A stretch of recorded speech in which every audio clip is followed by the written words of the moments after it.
Krogan keeping it himself across the line and into the end zone. Touchdown, Dragons.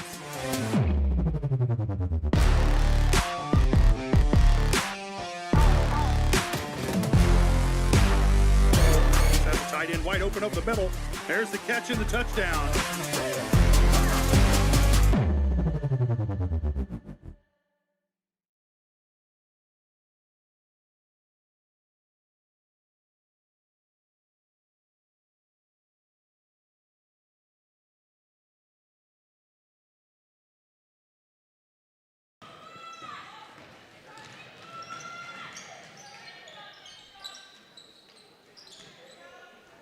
Okay, we are live. Pittsburgh Sports Live is presented by Crawcan, your community technology partner. Don't get bit by slow speeds and high prices. Get Gigabit, the fastest internet in Southeast Kansas with Crawcan. To learn more about Crawcan's no-nonsense pricing and multi-gig internet, check them out online at ckt.net. Good evening, everybody. Welcome to Pittsburgh High School. Getting set for tonight's SEK League matchup between the Pittsburgh Purple Dragons and the Coffeyville Field Kindley Golden Tornado. I'm Josh Lettner alongside me, Michael Kissel. And we should have a couple good games on our hands here tonight. The Dragons split an earlier season matchup in Coffeyville. The girls fell in their matchup. The boys won by nearly 20 in the nightcap, and since that point, it's kind of been an up and down situation where the girls are trending upward as of the last 5-6 games. The boys trending in the other direction, but could be a night for both teams, for the girls to keep it going, for the boys to get back on the winning track against the Golden Tornado here at home for the Dragons. And we'll talk more about that coming up in the Community National Bank and Trust pregame show. We'll step away for our first break. We come back. We'll give you your keys to the game, starting lineups as we get closer to tip-off, the Dragons and the Golden Tornado coming up on Pittsburgh Sports Live.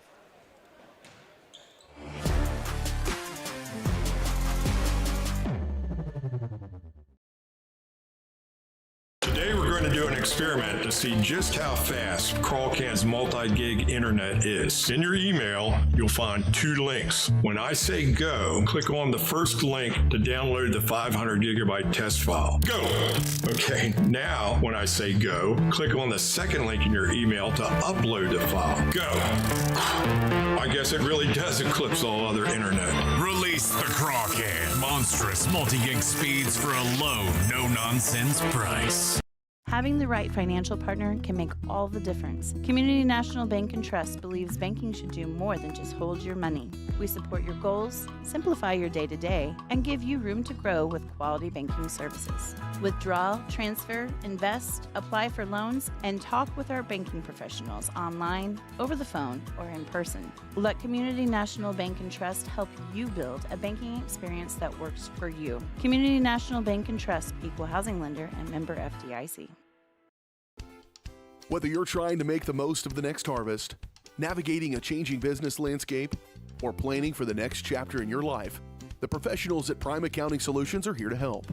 With 10 locations, Prime Accounting offers convenient, friendly accounting and tax services at a fair price. Payroll, bookkeeping, business planning, personal tax filing, and more. And now Prime is the place to go for insurance. To find a location near you, go to primeaccounting.net. Having the right financial partner can make all the difference. Community National Bank and Trust believes banking should do more than just hold your money. We support your goals, simplify your day-to-day, and give you room to grow with quality banking services. Withdraw, transfer, invest, apply for loans, and talk with our banking professionals online, over the phone, or in person. Let Community National Bank and Trust help you build a banking experience that works for you. Community National Bank and Trust, equal housing lender and member FDIC. Every tax season a villain rises. Keep those numbers messy. I thrive on confusion. But when overpayment strikes, a hero answers the call. You can't save them all, Captain. Watch me. Prime Accounting, fighting for your deductions, protecting your refund. Don't let Tax Luther take your refund. Join Team Prime today. Power to the people who fight. To find a location near you, go to primeaccounting.net. Chicken Annie's of Girard is something to crow about. Their family-style restaurant continues a Southeast Kansas tradition with their specialty fried chicken, plus famous homemade onion rings, chicken and noodles, and so much more. And of course, their delicious homemade pies. Dine in or carry out available. Chicken Annie's of Girard has the best value, flavor, and service in the area. Stop in soon or call for catering. 620-724-4090.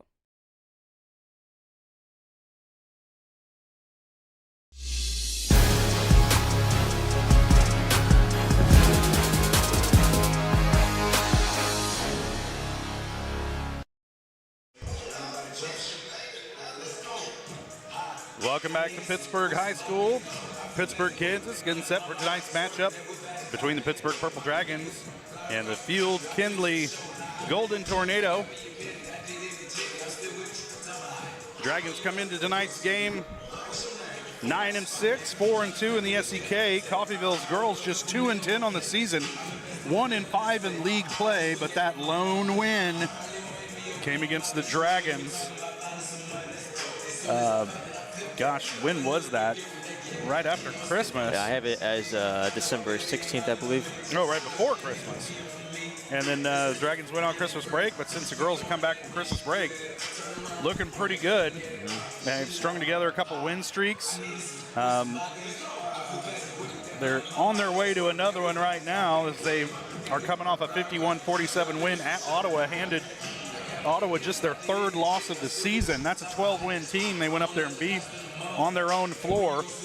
And so the Dragons starting to put together another win streak after they had a 6-game win streak going and then lost to Hillcrest in the final game of the Bill Hansen Memorial Tournament. But trying to get it going here again and keep it going tonight against the Golden Tornado, who have really struggled this year, but they got the best of the Dragons back in December in Coffeyville. And you know, when we give our keys to the game for these girls, it's the same thing, game in and game out. You've got to control the turnovers, and that was something that the Dragons, first half, they forced a lot of turnovers. You know, they led by 6 or 8 at one point, but then they started turning the ball over left and right. Coffeyville able to get back into the game, made some big outside shots in that second half, and got away with the win. And I think that's one these Dragon girls would like to have back, so they got a chance to get a little revenge here tonight on their home floor. And then the nightcap tonight, the Pittsburgh boys 6-9, 3-3 in league play, but they have lost their last 5 ball games.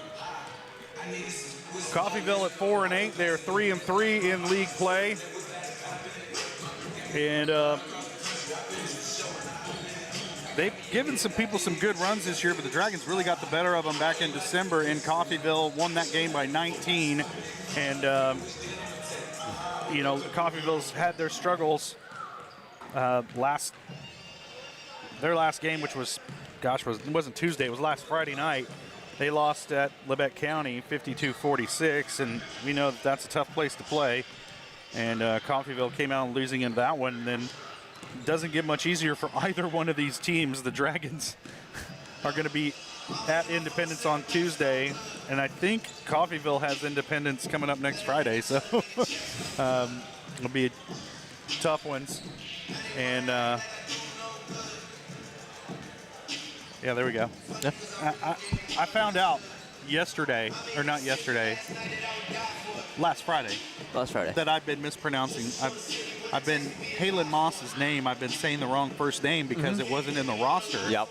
And I was just going by what I thought the public address announcer was saying, and I apparently got that wrong as well. So apologies to the Moss family.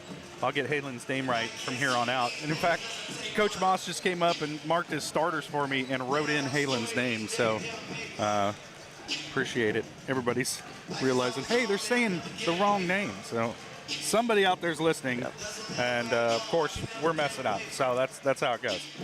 We'll step away for our second break of the pregame. We'll come back, get your keys to the game. Your starting lineups are about 15.5 minutes away from tip-off between the Dragon girls and the Golden Tornado girls, followed by the boys coming up on Pittsburgh Sports Live.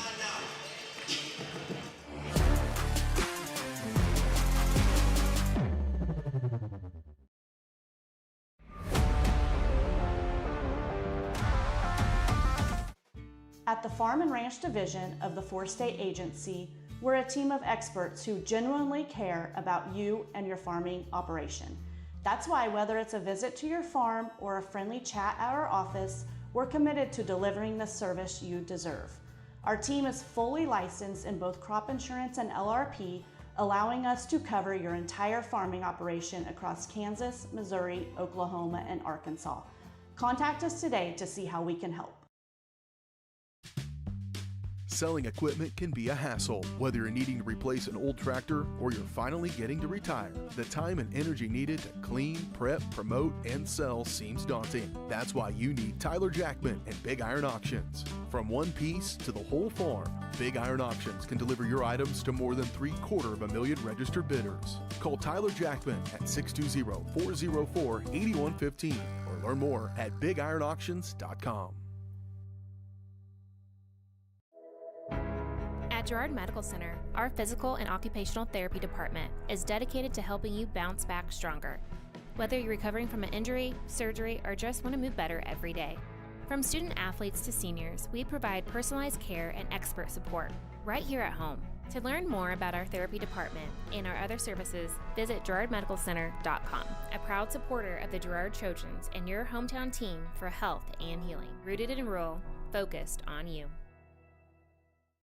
From the phone call to the service call, Roto-Rooter is there with fast and reliable sewer and drain service. From repair and replacement to septic and grease trap pumping, Roto-Rooter is here for you. With video inspections, Roto-Rooter can identify the exact issue to get the repair done quickly and correctly. Complete sewer line repairs or replacements, Roto-Rooter has you covered. Serving Crawford, Bourbon, and Cherokee counties, Roto-Rooter, 620-231-5630.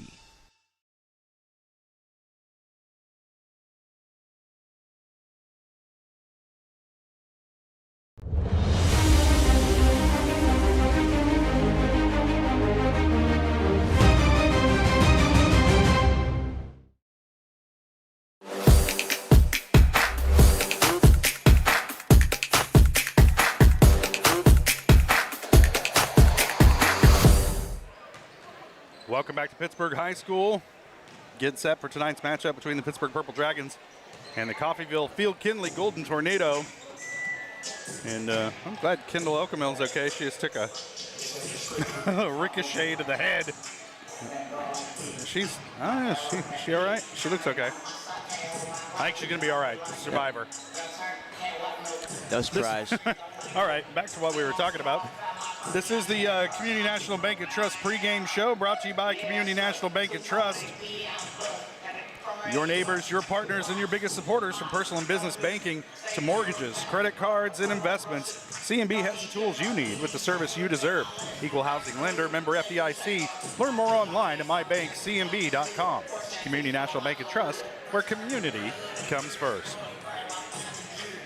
Well, Michael, we talked about it earlier in our open, and it seems like every week, week in and week out, it's the same keys to the game for this Dragon girls team. You just got to take care of the basketball, and things are going to go your way because the type of defense that they play really slows opposing offenses down. It's just a matter of whether or not they can take care of the ball well enough to score the points they need. And that's been the case all year long. We saw it last week at Ottawa, and Dragons able to get out of there with the win. But the turnovers are what cost them against Coffeyville in Coffeyville back in December. So you got to think it's the same key tonight. Yeah, Josh, what I have for the big outlier is we have a team that we have no business losing to. We know that. But we watched them earlier this season. What you have to do this game is figure out the offense. Your defense alone will keep you in any ball game. We know that. Your offensive production should win the ball game. But I want to see how good this Pittsburgh girls team can run that offense and how effective they can pass the ball without turning the ball over and just how many points they can put up. Yeah, and last time it was, honestly, most of the turnovers happened in transition. The Dragons have forced the turnover, give it right back, and so it's interesting for me to see in the half court, they've looked better, but it's the transition game where we're making quick decisions and trying to press the advantage is where we get in trouble, sometimes passing the basketball, so it'll be interesting to see. Excuse me. How they do with that tonight. That Skittle had a bone in it, man. You almost had to use the Heimlich maneuver. I'm going to choke on the chunk of a Skittle that's like half the size of a piece of popcorn. Oh, my gosh. That's the hazard, folks. When you do broadcasting, don't eat Skittles and do broadcasting at the same time. They say men are incapable of multitasking. Could be an example right there. Cannot walk and chew gum at the same time. All right, our keys to the game, way back when, they were brought to you by Vietti Auto Body and Alignment in Pittsburgh on the corner of 4th and Joplin since 1948. That's right before I started choking on that Skittle. With John Holland and Bill Hunt now in the Vietti Alignment Shop. If it can be aligned, they'll align it. From golf carts and side-by-sides all the way up to F-550s and small buses, they'll get it done. Schedule your appointment by calling Vietti Auto Body and Alignment, 620-231-6230. Oh, my goodness. Let's step away for a break, make sure I didn't do any permanent damage. We'll be back. We're about 9 minutes away from tip-off. Dragons and the Golden Tornado coming up, God willing, on Pittsburgh Sports Live.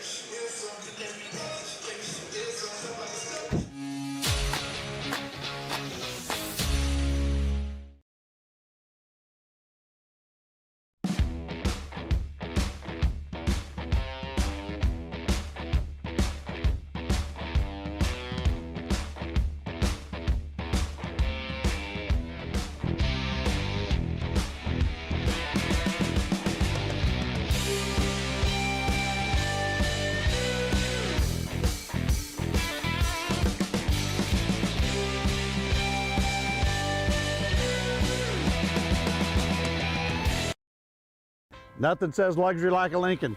Take advantage of 0% financing for 66 months right now on the all-new Lincoln Navigator. Come see us today at Mike Carpino Family of Ford Lincoln Dealerships, Columbus, Parsons, Pittsburgh. When it comes to having your labs drawn, you have a choice of where to go. For 30 years, MagLab has focused on providing quality lab work that is accurate and timely. MagLab's walk-in service typically gets you in and out in under 5 minutes with same-day results. Locally owned and operated, MagLab takes most insurances, including Medicaid, and has historically had the lowest out-of-pocket prices. So when it comes to having labs drawn, don't be told where to go. Choose for yourself. Choose MagLab. It's the rush. Every touchdown, basket, goal, or lap is filled with excitement. It's why we love the game. It's why we play the game. It's also why we bet on the game. The rush is why we need a plan to bet responsibly and not lose more than we can afford. Problem sports gambling can ruin the love we have for sports. So know when enough is enough. Know when the game is playing you. Contact 1-800-GAMBLER for help today.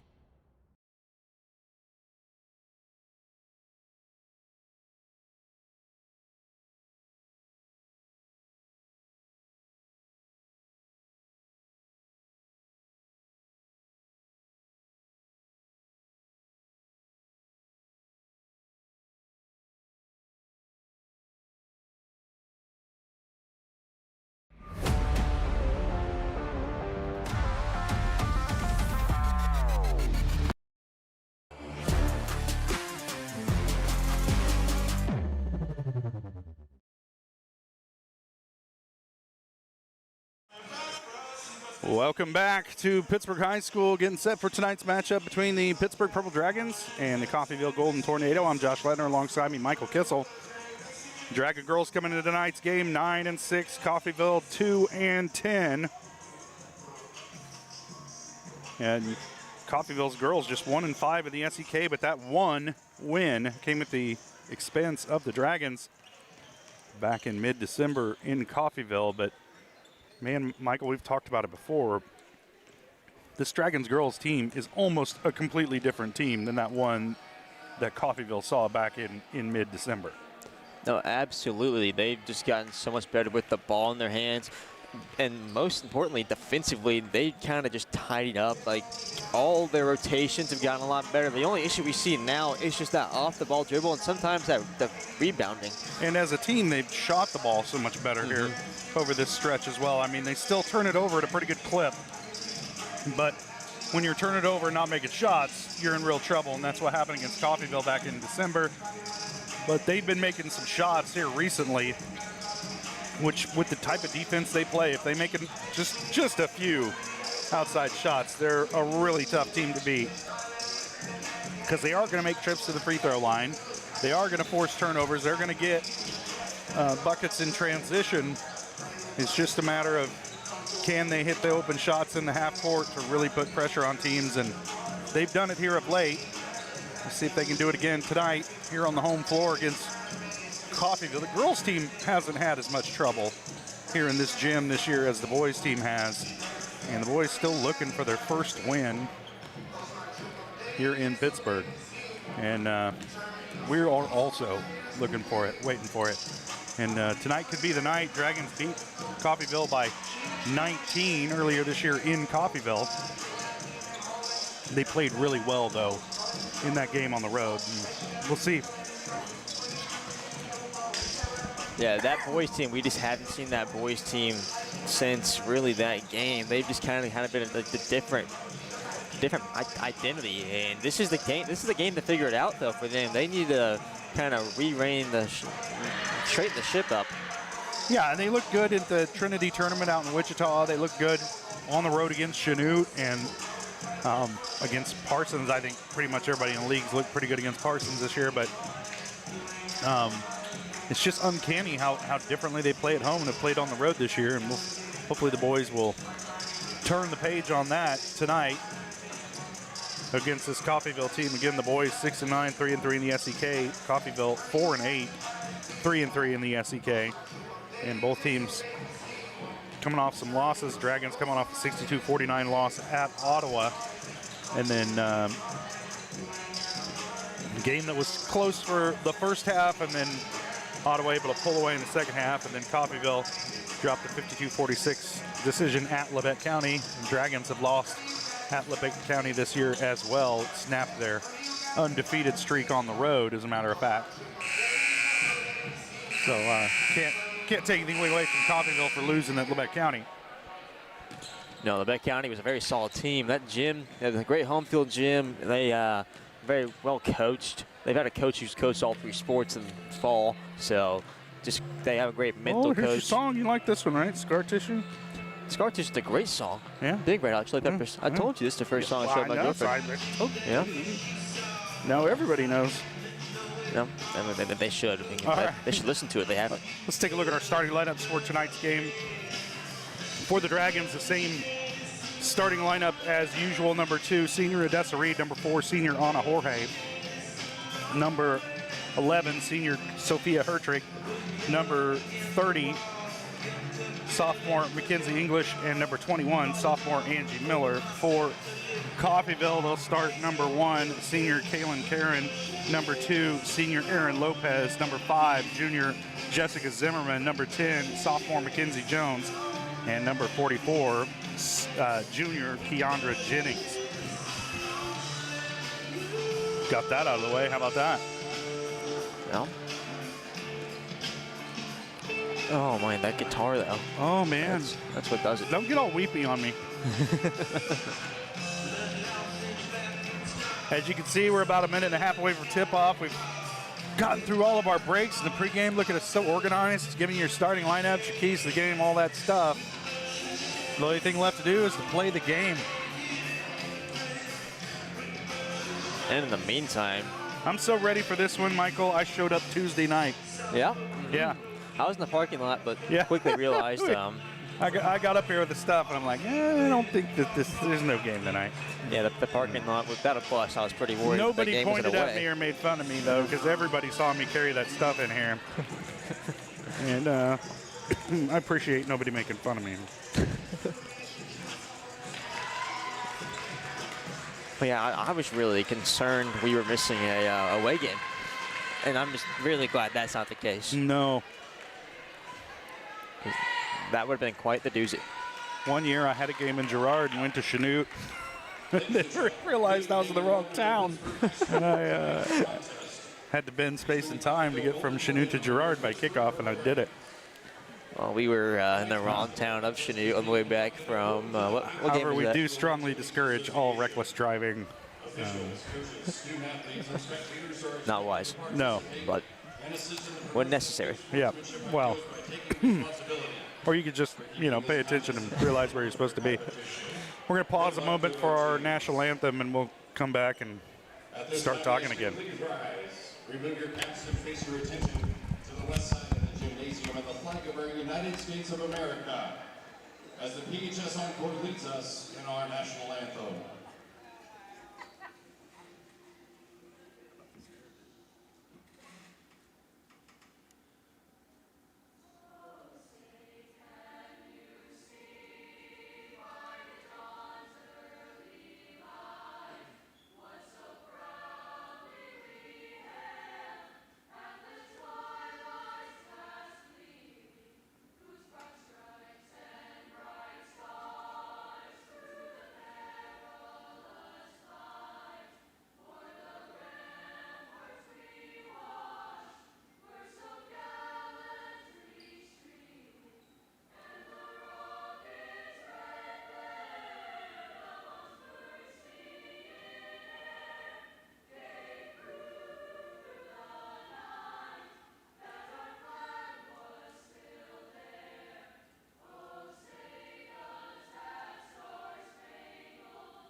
All right.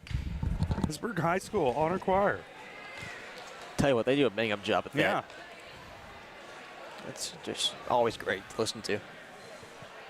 It just beats the automated one every time. Yeah, beats the one played off of the cell phone into the microphone. And for your Purple Dragons, a senior number 2, Odessa Reed. Are they going to start doing a chicken fight? Hopefully not. And for the Purple Dragons, a senior number 4, Anna Jorge. For the Golden Tornado, a junior number 3, Julia Sorozano. And for the Purple Dragons, a senior number 11, Sophia Hornschlag. For the Golden Tornado, a junior number 5, Jessica Zimmerman. And for the Purple Dragons, a sophomore, number 21, Angie Miller. For the Golden Tornado, a sophomore, number 11, Layla Henley. And for the Purple Dragons, a sophomore, number 30, Kinsley Ingwell. Head coach for Coffee Mill is Bill Lawrence. Head coach for your Purple Dragons is Tristan Gay. All right, there's your starting lineups. Get set for our tip-off tonight, brought to you by B&B Excavating. The numbers don't lie, dirt's heavy, so trust the guys at B&B Excavating to move what needs moving. Specializing in septic systems, water line install and repair, driveways, rock hauling and leveling, call B&B Excavating, 620-724-2735. Officials for tonight's game, David Wells, Greg Taylor, and Ryan Wardwood.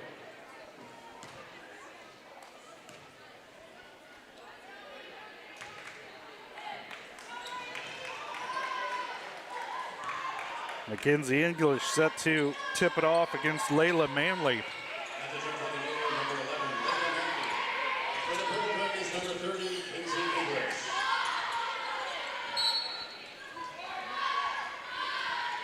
There's a tip, and it's going to be chased down by Angie Miller. She's fouled on a layup attempt, and the Dragons going to have some free throws here in the first 10 seconds of the ball game. First 5 seconds. Nothing like an opening tip scoring opportunity.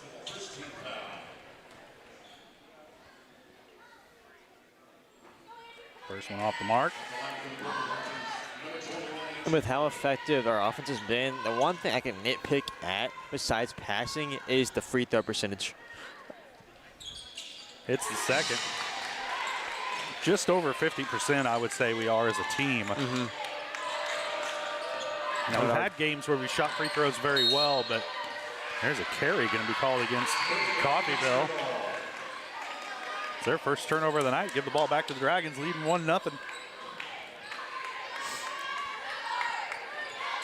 And that's just what Pittsburgh does so well. They don't even have to force a turnover. It's just going to happen, it feels like, at this point in time. And we give it right back. Jorge throws it off the side of the backboard, trying to get it down to Hertrick. The layup no good. Rebound, Jorge. On ahead to Hertrick, almost picked off. She'll get it down low to Odessa Reed. She's fouled and the bucket.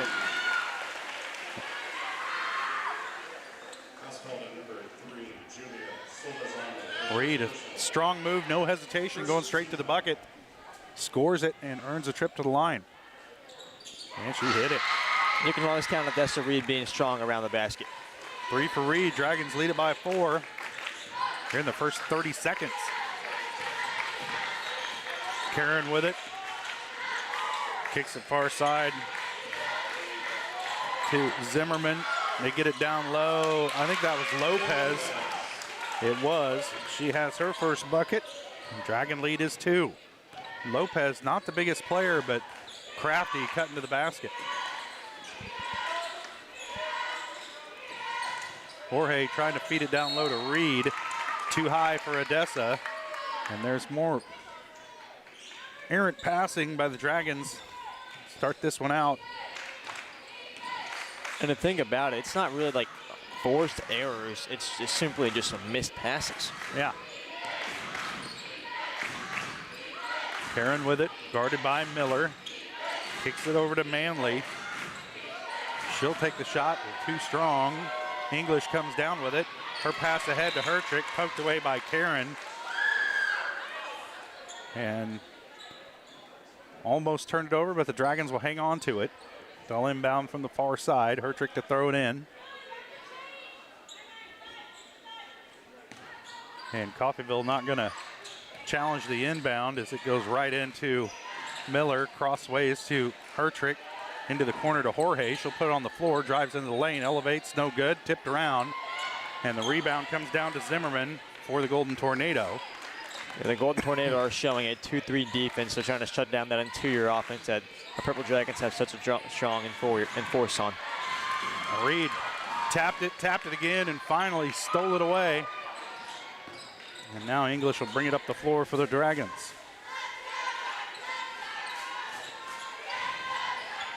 Hertrick with it near side. Up top to Jorge.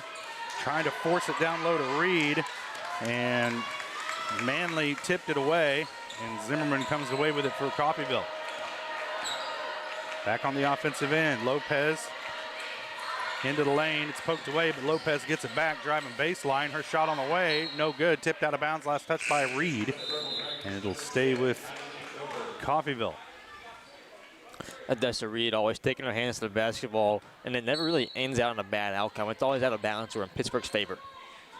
Jorge sits. Adelie Gober into the game for the Dragons. They pass it in over the top to Karen. And they're going to whistle a foul on Angie Miller for hand checking. That's her first team foul on the Dragons.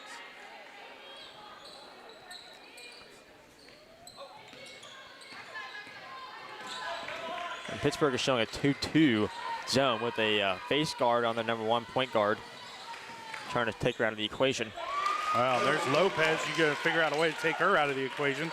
She's got 4 points here early, and we're tied. Miller passes ahead to Gober. Down low to English in the lane. McKenzie spinning. She's fouled, and the bucket. And Pittsburgh doing a great job pushing that ball in transition to beat the zone so they can't get settled and get McKenzie English the ball early so she can go one-on-one and dominate. Her second personal, 13 foul.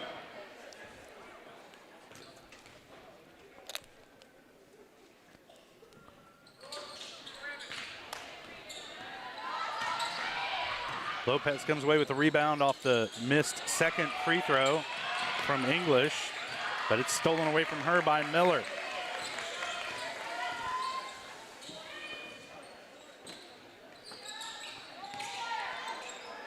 English gets it out behind the arc. She'll raise up for a 3, no good, but the rebound comes down to Miller. Out to Gober, back down to Reed. She's trying to feed English, finally gets it to her. Shot off the glass, no good. Rebound comes down to Manley. She gets it ahead to Karen, and now Coffeyville working with it. Karen stepping through, scoop layup, no good. Rebound, Reed. Great job by Odessa Reed to stand up tall, not commit a foul there. Right, just stayed on her feet. Didn't jump or slap at that little scoop layup. Gober has it poked away. And she's pushed. They're going to whistle that push on Zimmerman, I think. Good job by Adelie Gober to sell it because she didn't really go very far from the push. I almost thought she was going to get away with it. Gold Tornado want a timeout. It's a full. We'll take it as well. 4:04 to play first quarter. Dragons leading it by 2. We'll take a quick break and we'll be back. You're watching Dragon Basketball on Pittsburgh Sports Live.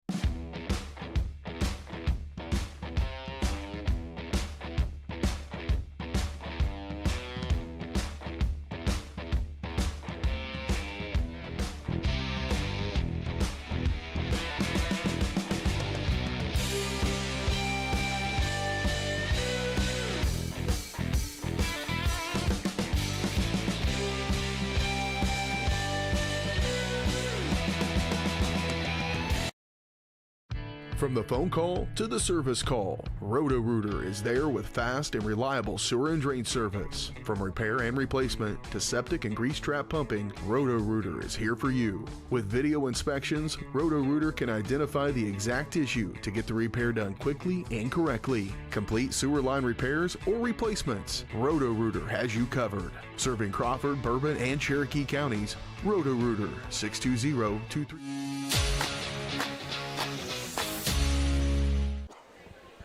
4:04 to play, first quarter. Dragons leading it by 2. Pittsburgh with the ball coming out of the timeout. Adelie Gober with it near side to Anna Jorge. Top of the key to Hertrick. Back over to Jorge. She'll take a 3. Too strong. Rebound comes down to Kaylin Karen. She'll give it up to Jessica Zimmerman.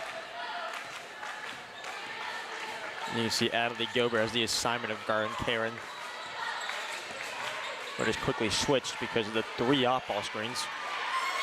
Oh, that was almost a backcourt there as they get it to Zimmerman. Swing it back out to Karen, a forever three-pointer. And she's whistled for a little hop before she took the shot. And that will turn it over to the Dragons. I have that as turnover number 5 for Coffeyville here early on. But the Dragons having a hard time scoring the ball in the half court to start the game tonight. But if you're the Dragons, you're happy with the shots that Coffeyville are attempting. I get it to Gober at the elbow, swing it around to English on the far side, cross court to Hertrick. Back out to Gober, she'll try the 3, off the mark. Rebound English, spinning through, and she's gonna get an offensive foul running into Layla Manley. Just that's the first on English, second team foul on the Dragons. Just a little too physical that time. Coach Gagish told McKinsey English to go up as soon as she receives the ball next time. Yeah, she went to that spin, and that's where the collision occurred. Karen with it, guarded by Gober. She's going to get it down low to Tina Colbert, who just checked into the game moments ago. She has it out to Lopez. Her shot no good. Little runner in the lane, no good. And the Dragons battling for a rebound. It's a held ball. It'll stay with Coffeyville. And the tricky part about running a 2-2 zone with a one person guarding a person is you're going to have those defensive breakdowns at times because you have to switch when that person gets open. Yeah, and you got to account for the screens that are happening out there as well. They'll get it into Karen, work it against Gober. Gets her shot off, no good. Rebound, Hertrick. And Sophia's going to slow it down a little bit. Good idea. 2.5 to play first quarter. Dragons by 2. Up top to English. Drives down the lane. Little shovel off to Reed, up to Gober. It's English back to Gober. She'll take a straightaway 3 off the mark. Rebound Hertrick. Sophia back to Gober. English now back to Hertrick. Her shot off the back iron, no good. Rebound Karen. So the Dragons had a few shots at it that time. Couldn't come away with points. Coffeyville a chance to tie or take the lead here. Lopez raises up for a three off the back iron. Hertrick again with the rebound. She's being hassled. Coach Gegg wanted a foul. Didn't get the call, but the held ball, the possession arrow favors the Dragons. They'll keep it. Well, rightfully so. Sophia Hertrid fought through 3 Coffeyville defenders that all 3 slapped her across the wrist, but way to stay strong and keep the jump ball, keep the possession. Gober with it, gives it up to the shot clock. Didn't start, so the official stopped it in order to get the shot clock up and running.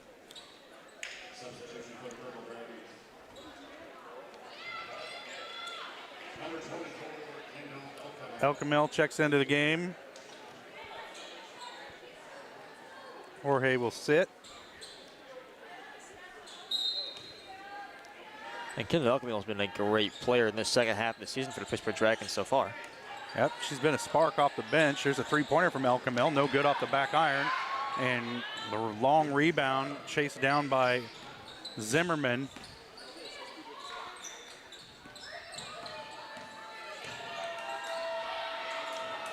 Tipped around, rebound English. Pass ahead to Reed. Odessa fouled, and she'll head to the free throw line. I thought that was going to go in for a second. They whistle that foul against Lopez. That's her second. I'll tell you what, a full court pass and transition always makes you want to hold your breath. But when Mackenzie English is throwing it always feels like it finds the Pittsburgh Dragons' hands. Yeah. And Odessa Reed always doing a great job running out in transition and always finding a way to get under the basket and find a good opportunity.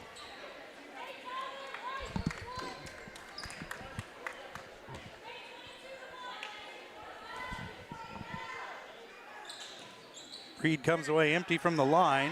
Battle for the rebound. And El Camil right in there. Ball's going to stay with Coffeyville as El Camil tied up Nia Tapman. She came away with it. And now the possession arrow back to Pittsburgh on the next tie-up. And that's the spark we were talking about. She's always trying to take her hands to the basketball, trying to make a play to change the outcome of the game. Zimmerman with it, top of the key. Gives it up to Tapman. Now Karen with it, guarded by Gober. Gets it over to Colbert. Back to Karen, driving, lost control. English comes away with it. Long pass ahead to El Camil. And no foul call there. It'll stay with the Dragons. Pittsburgh doing a great job of running out in transition without turning the ball over in these last 7 minutes of the first quarter. We saw early on, kind of got a little worried, but these last 6 or 7 minutes, they've done a great job. El Camil gets it into Reed, who almost got it poked away from her. Back to El Camil, out to Gober. She'll pull the trigger on a three. In and out, no good. Rebound comes down to Reed, and then she lost it out of bounds. It'll be Coffeyville ball. Well, it's impressive to begin with that ball did come down to Reed. Fought through 3 Coffeyville defenders down low, but none of them boxed her out. Zimmerman brings it up the floor for Coffeyville. She'll give it up to Tapman. Manley with it. Back to Karen. Runs right into El Camil, knocks her down. No call on either way. Her pass picked off by English. She's fouled by Karen in the open floor. That's her first. But it is a 15 foul on Coffeyville, and that will send Mackenzie English to the line to shoot a pair. Mackenzie's 0 for 1 from the stripe, trying to complete a three-point play. And that's the outcome you want. With 15 seconds left, you want to get that bonus foul and get Mackenzie English on the line, out of all people. English hits the first.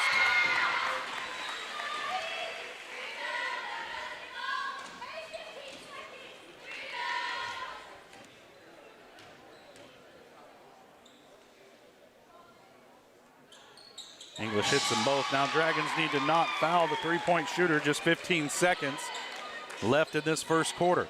Zimmerman going to bring it across the timeline. Tapman over to Manley. Back out to Tapman. She'll take the three. They fouled her. That was not much of a foul. They're going to whistle that one on El Camil. That's 2 on her. They're calling it tight down there, so. Oh, no, that's just her first, excuse me. If Pittsburgh get to recognize that, and you have to learn to play more with your feet instead of your hands. Well, and situationally, you can't foul a three-point shooter as time expires. And oddly enough, for Pittsburgh, that's happened more than once, and I'd argue almost more than twice, maybe in 3 times. It's happened quite a bit, actually. Tapman misses the first and hits the second. And then again, that just kind of goes to the experience factor, though. We got a lot of young gals on this team. So situational basketball just comes along with time. Elkamil, just a sophomore. Adley Gober's played a lot of minutes here, just a sophomore. Mackenzie English, a sophomore. There's a lot of youth out here on the floor for the Dragons. As Tapman hit 2 out of 3. Dragon lead down to 2. Elkamil going to raise up for a 3 at the buzzer, in and out. All right, after 1, Dragons lead it by a pair. We'll step away for a quick break, and we'll be back. You're watching Dragon Basketball on Pittsburgh Sports Live.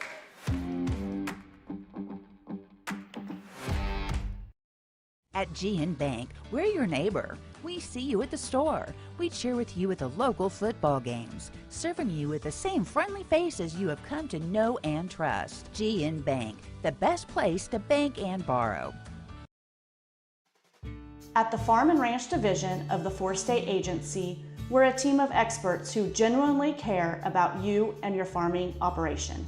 That's why whether it's a visit to your farm or a friendly chat at our office, we're committed to delivering the service you deserve. Our team is fully licensed in both crop insurance and LRP, allowing us to cover your entire farming operation across Kansas, Missouri, Oklahoma, and Arkansas. Contact us today to see how we can help.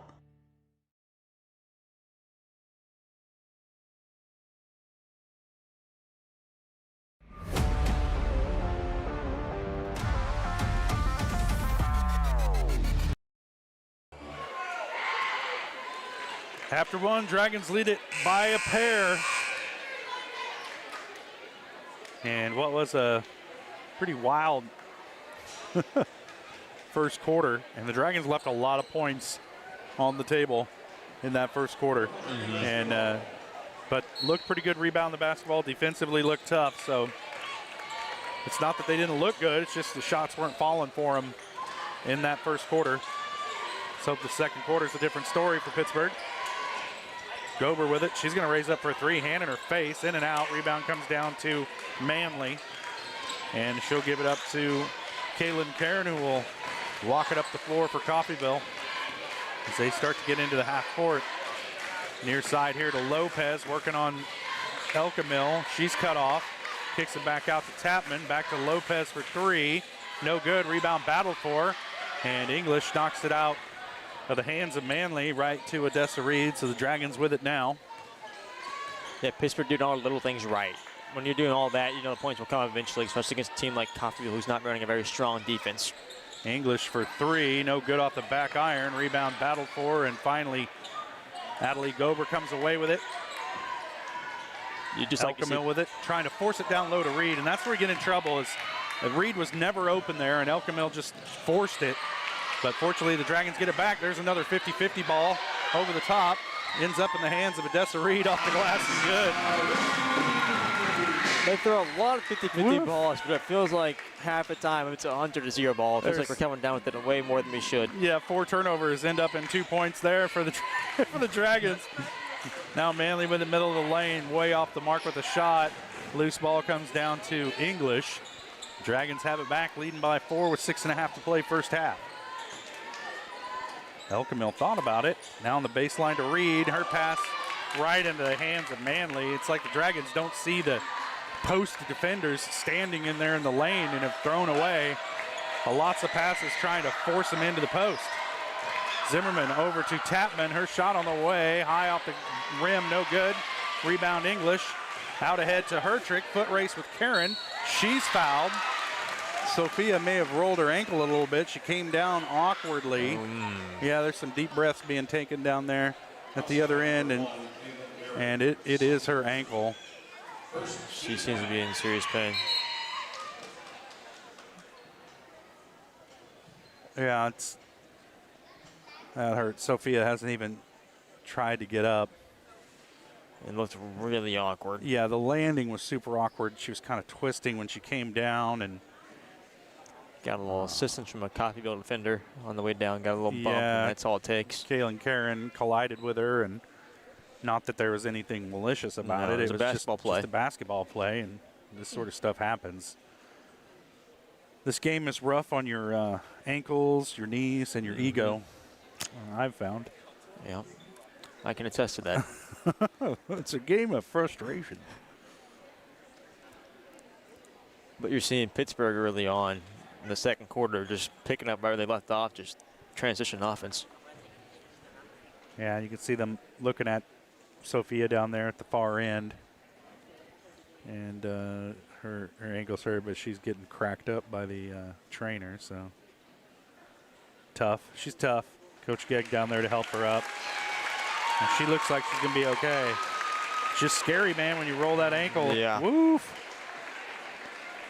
Right away, you just don't know what's happening with your ankle, and it can get nerve-wracking. It looks like she's going to go ahead and shoot the free throws. That's encouraging. Getting hugs and dabs from her teammates.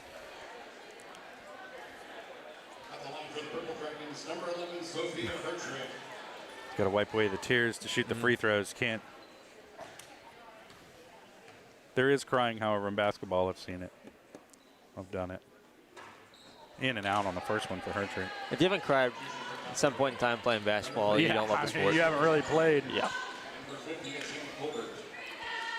You're missing out, I'd say. I'm usually crying to the ref, but, you know. Not only just exclusive to them. Yeah, when I was a player, I cried to the ref, and now as a broadcaster, I cry about the refs. Second shot off the mark. Hertrick comes by empty. English there for the rebound, but it's blocked out of bounds. It'll stay with the Dragons. Now, we don't have live stats at all, but I would say McKinsey English is close to, if not already has, 10 rebounds. Like, she is dominating the boards. Between rebounds and steals. Gobert inbound for the Dragons from the baseline and throws it away. Comes away to Lopez. Somebody better turn around and take the ball. Lopez right down the lane, can't get it to go. She's tied up with Briley Mantooth, and I think they're going to get Mantooth with the foul. Yeah, and Pittsburgh very fortunate there. Nobody picked her up about 80 feet of the court there, and she had a wide open lane to the basket. Very fortunate to come away with that foul. Nobody started defending her until she was halfway down the lane.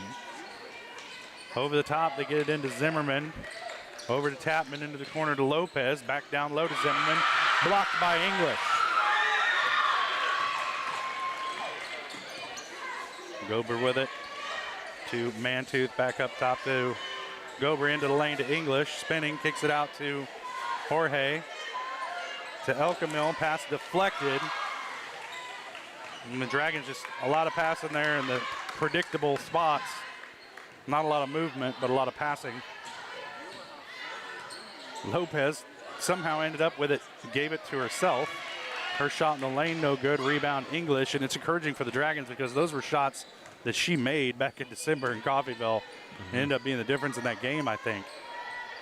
Elkamil with it up top to Mantooth, over to Jorge, trying to get it down low to English. She's quadruple teamed, kicks it out to Gober, who drills the three. First bucket for Adelie Gober's a big one, gives the Dragons a 7-point lead. Under 5 minutes to play first half. And she was due. She shot 3 of those before that one went in, and you knew all 3 times she shot those misses that she was confident. Lopez kicks out to Zimmerman. Her shot way off the mark, but Lopez there for the rebound. Nobody boxed out. There were 3 purple jerseys under the bucket, and nobody down there for the Dragons to rebound. English, the only white jersey down there, and she couldn't come away with it, so the lead back down to 5. Elkamil thought about the 3, swings it around. Jorge with it. Back out to Elkamil, no good. And they're going to whistle a foul on Adelie Gober, trying to strip it away from Lopez. Gober can't believe it. And that's Gober's first. Box out woes prompts the Odessa Reed substitution back into the ball game. Yeah. Gotta get some rebounding. The offense is not going to be there. The defense has to be ship-shape. I mean, especially if Lopez is the one getting the rebounds, because she is, well, she's on the bench now for Coffeyville. Zimmerman with it, up top to Karen. Has it poked away by Gober.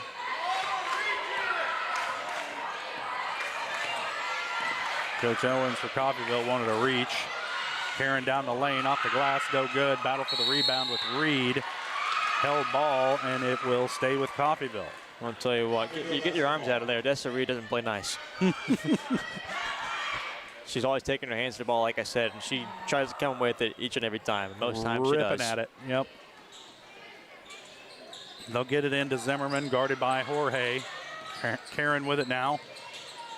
Gober chasing after her. Rebound comes down to English. Tapman got a little nudge from McKenzie there at the end. Good no call by the officials. They were both giving it as good as they got it. Pass to the feet of Jorge. She gathers it in. Work it back around to Elkamil. Back to Jorge in the corner on a driving. Off the glass, no good. Rebound, English. Put back is good. It's her first bucket of the second quarter. And it gives the Dragons a 7-point lead, matching their largest of the night. Mackenzie English has dominated down low in these first 2 quarters, and Coffeyville has not found an answer yet. Zimmerman gets it over to Soloranzo. Turnover, Dragons with it. And a blocking foul going to be called against Karen, working against Elkamil. And that should be her 3rd foul. And if you're Pittsburg, I think it's her 2nd. No, it is her 3rd. You're right. If you're Pittsburg, that's great news because that takes away their primary scoring threat. I think Lopez is their primary scoring threat. She just came back in off the bench, but she might be their best ball handler, field general, traffic cop. Oh.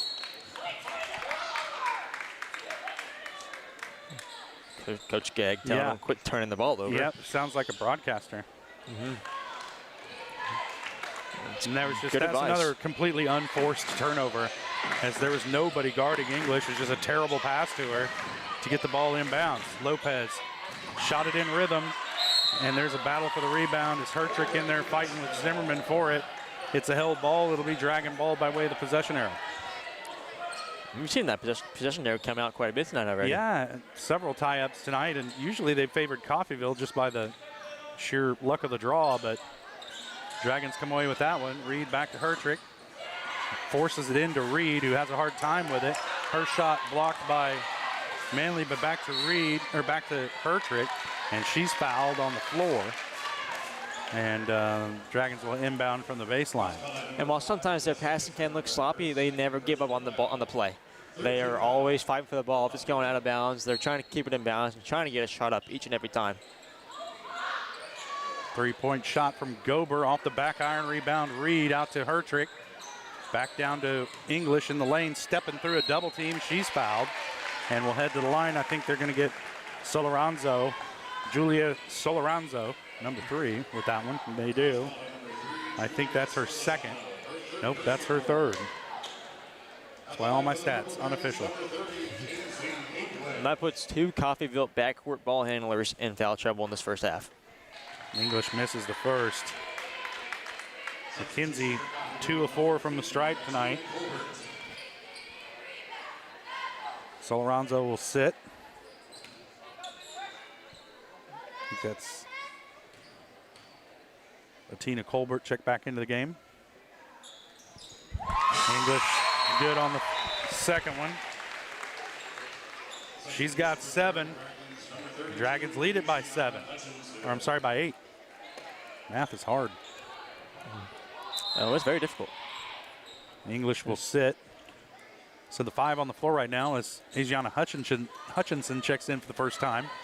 Hutchinson, Elkamil, Gober, Reed, and Hertrick. That one's stolen away. Hutchinson comes away with it. She's going to handle it up the floor. Pele's it off her foot, hits the floor after it, and she's going to be whistled for a travel. Boy, man, she saw open field in front of her. Ready to go. Got a little too happy. If you've seen her play JV ball, she's going to be a good one. Mm-hmm. Oh, she's going to be a promising prospect for this varsity squad. Yeah, she already is. Out to Zimmerman, open for 3, off the mark. Hertrick comes down with it, and she's fouled.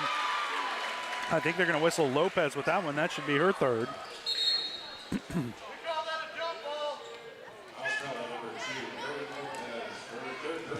That is. Yeah, the volunteer officials here on the Coffeyville side don't like that call. Not at all. And for rightfully so, that puts Lopez for her third foul in this first half. 3 Coffeyville backcourt handlers and scorers are out of the game due to foul trouble. Yeah, and Zimmerman has 2. Hertrich's first free throw is good. And that's her first point of the night. That's partly thanks to how aggressive Pittsburgh plays offensively and how well they do the little things right defensively. Mm-hmm. Sophia's offense been slowed down. She rolled her ankle earlier. And that'll slow you down, trust me. Oh, yeah. But she drills both of those free throws. Dragons have a 10-point lead, their largest of the night. Minute 42 to play first half.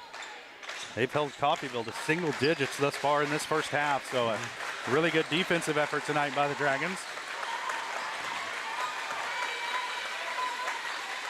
As this is Bria Nash, who just checked into the game. That one's stripped away. They're going to whistle Elkamil, I think, with the reach. Yep. And it's not a bad foul by Elkamil because that's the entry pass. And you have a double team. Yeah, it's just her second. She's making the right play, just wasn't able to come with at that time.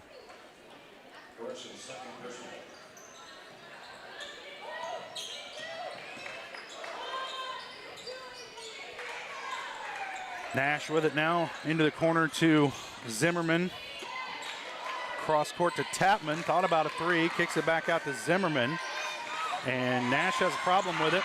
And almost stolen away by Elkamil. But at the last second, Nash able to poke it away from her. It'll stay with. Possession change. It'll stay with Coffeyville. 16 seconds on the shot clock. They get it down low. It's blocked and then saved in bounds by Odessa Reed and then immediately turned over by Hutchinson. And now Miller with the rebound for the Dragons. Can we take care of the ball? Miller's got it back. Under a minute to play. Hertrich with it. Sophia stepping through into the lane. Layup is good. 4 points for Hertrich. All in this second quarter.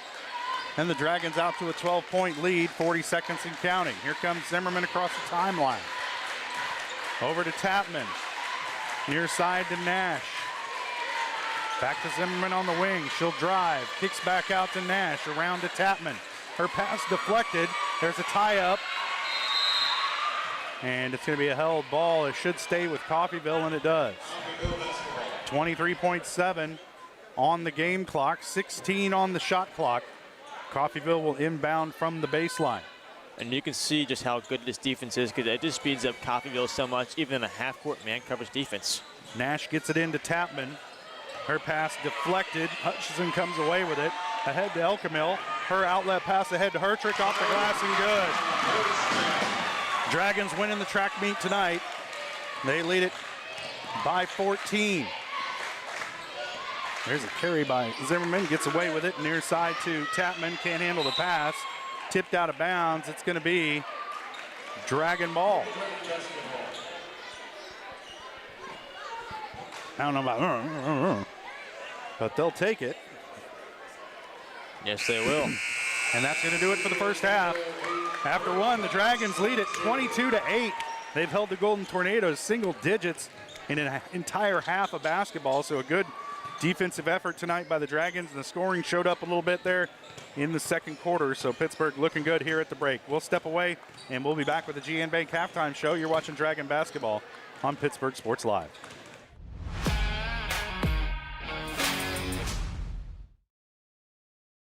At GN Bank, we're your neighbor. We see you at the store. We cheer with you at the local football games, serving you with the same friendly faces you have come to know and trust. GN Bank, the best place to bank and borrow.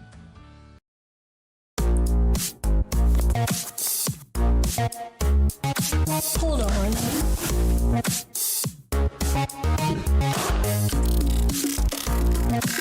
It's monstrous. With Crawcan's multi-gig internet, you can experience monstrous speeds for every device in your home or business at the same time for a low, no-nonsense price.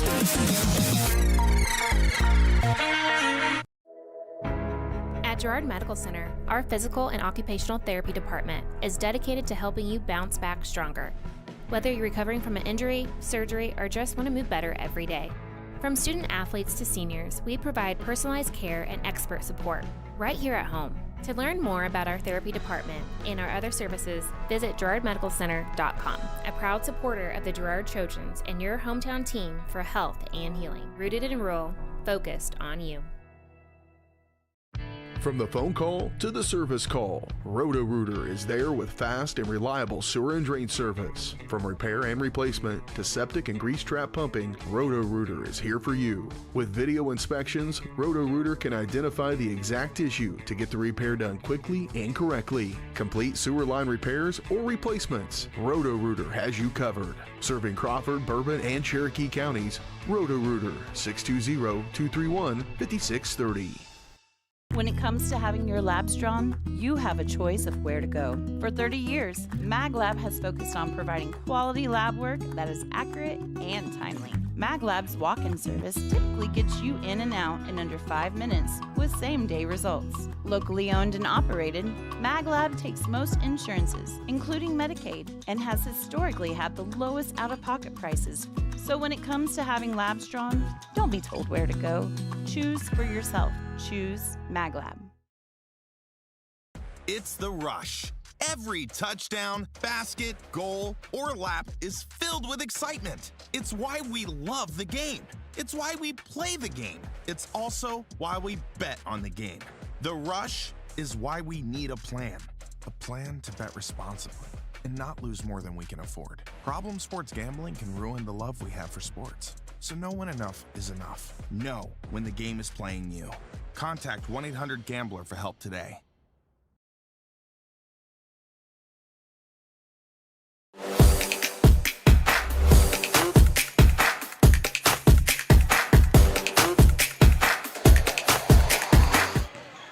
Welcome back to Pittsburg High School at the half. The Dragon girls leading Coffeyville 22-8 at the break.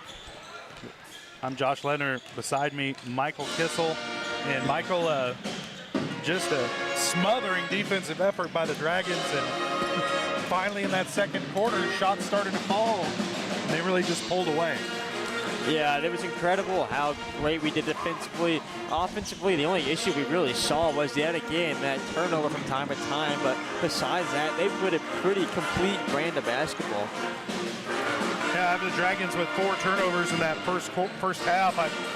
I feel like it was more than that, but all my stats are unofficial. Let's go ahead and take a look at some of our scoring totals. Our Eye on the Game brought to you by Kennar Eye Care. As we take a look back at the first half, Kennar Eye Care is here to make sure you can see what you're looking at. With locations in Pittsburg and Girard, Kennar Eye Care is here to help their valued customers. Learn more at KennarEyeCare.com. All right, first for Coffeyville. They're led in scoring by Erin Lopez. She has 6 of their 8 points. Mia Tapman was 2 of 3 from the free throw line towards the end of that first quarter. And that's it for Coffeyville as far as scoring goes. For the Dragons, they're led in scoring by Mackenzie English. She's got 7. Sophia Herchik with 6. Odessa Reed with 5. Natalie Gober with 3. And Angie Miller, 1 of 2 from the free throw line in the opening 4 seconds of the game. Yep. And that rounds out the scoring for the Dragons at the half. But at the break, a 14-point lead for Pittsburgh. That is better than any lead they had back in December in Coffeyville. And like I said, just a different looking team than the one that we saw back in December. They've really kind of bought into what Coach Gegg's got going here. They're playing much more like a team down the stretch here, and that's why they've got a 6-game winning streak going. Well, they had a 6-game winning streak. That one got snapped by Hillcrest in the Hanson Memorial Tournament, the last game of the tournament, back on the 23rd. But since then, a big road win at Ottawa, handing Ottawa just the 3rd loss of the season. And so the Dragons feeling pretty good here tonight against Coffeyville, looking good defensively in this first half. We'll step away for another break. We'll be back with more of the G and Bank halftime show. You're watching Dragon Basketball on Pittsburgh Sports Live.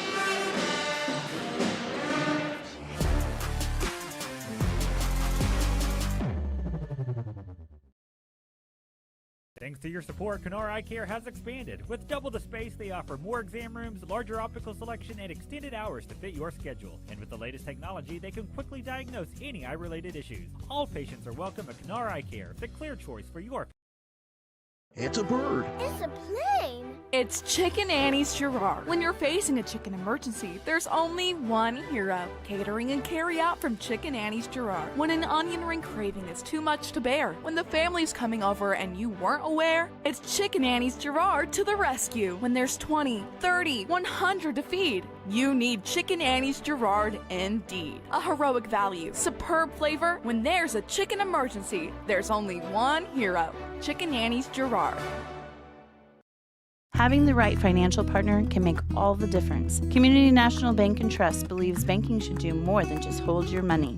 We support your goals, simplify your day-to-day, and give you room to grow with quality banking services. Withdraw, transfer, invest, apply for loans, and talk with our banking professionals online, over the phone, or in person. Let Community National Bank and Trust help you build a banking experience that works for you. Community National Bank and Trust, equal housing lender and member FDIC.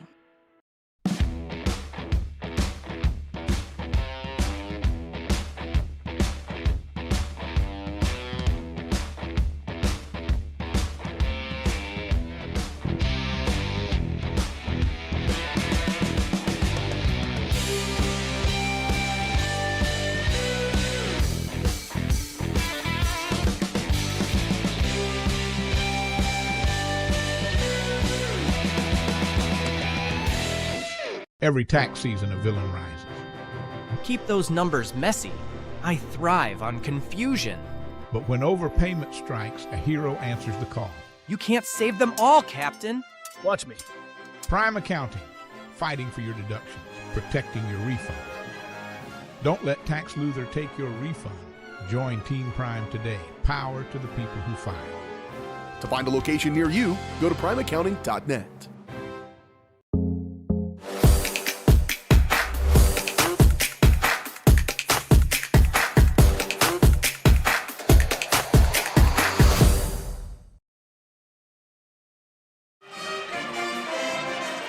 Welcome back to Pittsburg High School, a rockin' Pittsburg High School, the pep band in full effect tonight.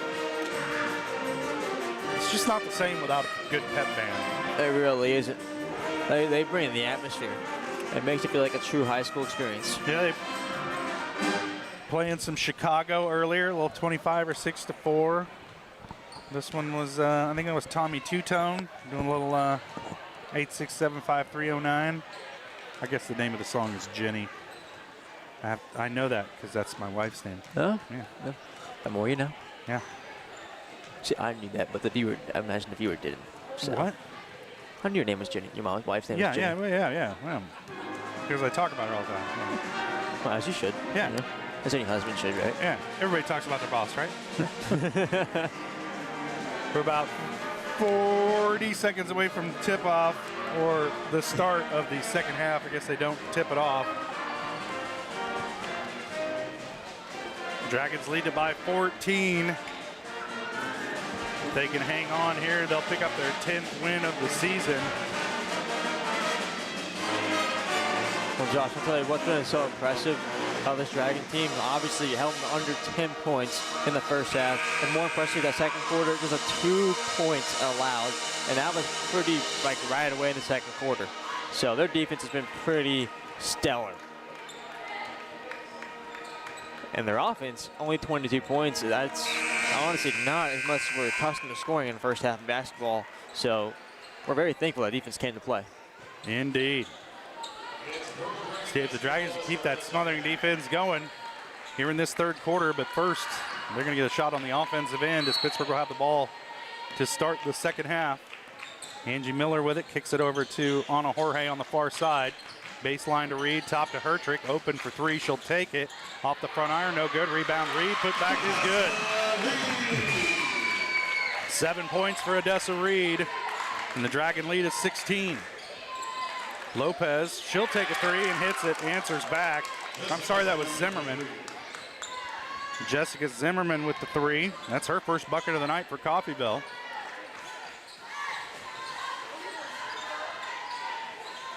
English with it. She'll take a three. That one's short of the mark. Rebound comes down to Soloranzo. And Zimmerman will handle it up the floor for Coffeyville. Dishes it to Kaylin Karen, working against Jorge. Picks up her dribble. Kicks it over to Lopez, down low. Her shot blocked by Reed, and Odessa comes away with it for the Dragons, and Miller will walk it up the floor.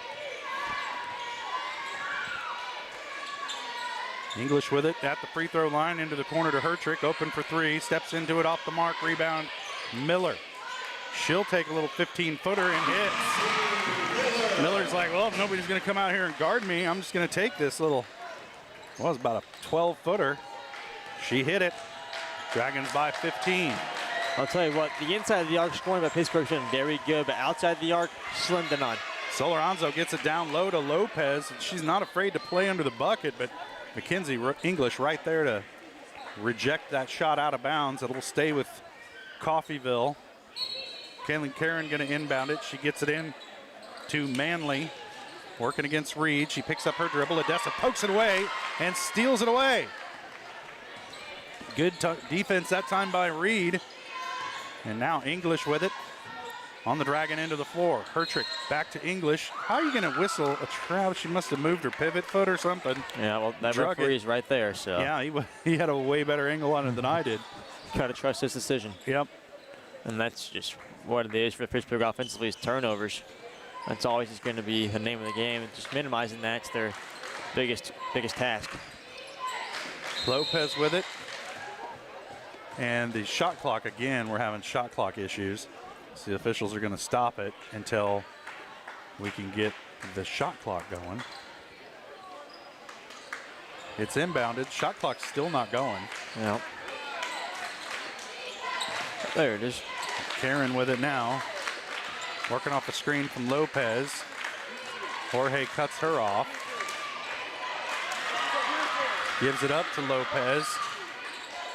And her shot no good, rebounded by English, and McKenzie will jog it up the floor now, gives it up to Miller.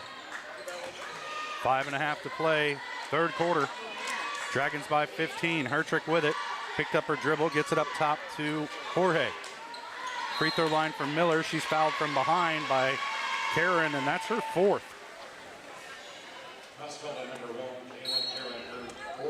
And that is great news for Pittsburgh. That puts even more weight on Lopez's shoulders. But she's been able to handle it thus far. She scored 6 of Coffeyville's, what, 9 of Coffeyville's 11 points now?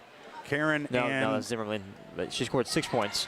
And she just gets to the basket with ease each and every time. Karen and Manley sit as Hertrick down the lane. He goes in. All right.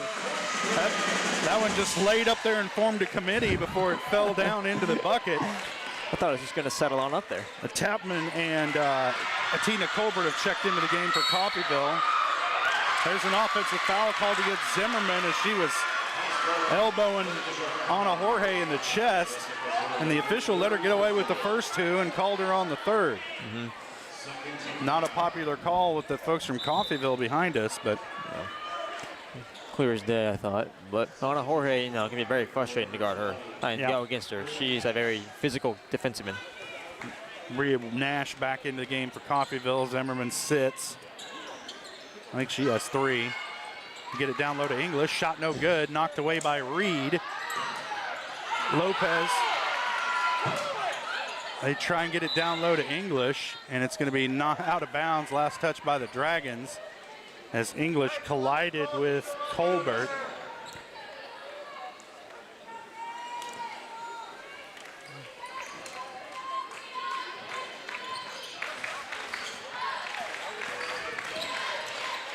Lopez gets it across the timeline, guarded by Miller.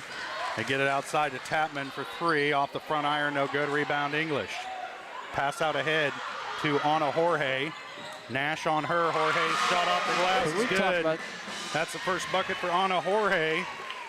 A phenomenal catch from Ana Jorge to receive it and stride with one hand and make an easy layup. Oh, and Jorge picks up the foul. She got the shoulder into Lopez, going for the steal there.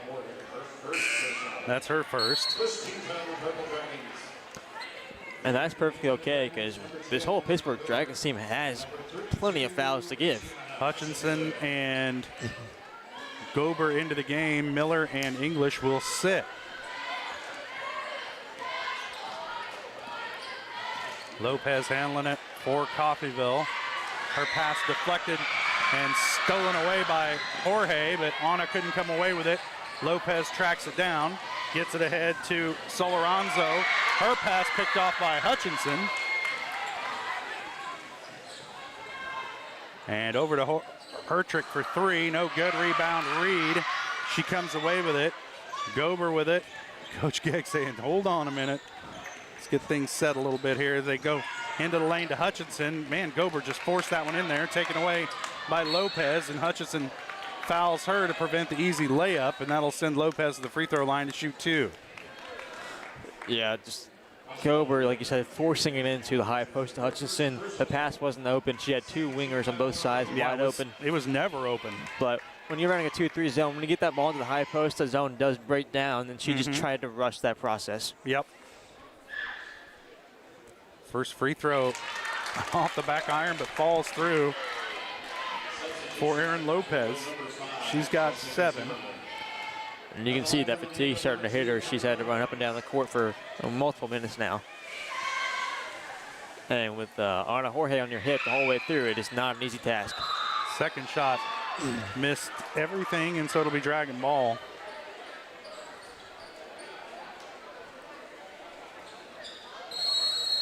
Timeout, Coffeyville. It's a full timeout. We'll take it as well. 3:41 to play, third quarter.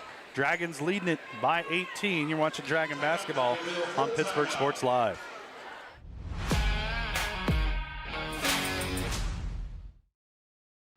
From the phone call to the service call, Roto-Rooter is there with fast and reliable sewer and drain service. From repair and replacement to septic and grease trap pumping, Roto-Rooter is here for you. With video inspections, Roto-Rooter can identify the exact issue to get the repair done quickly and correctly. Complete sewer line repairs or replacements, Roto-Rooter has you covered. Serving Crawford, Bourbon, and Cherokee counties, Roto-Rooter, 620-231-5630.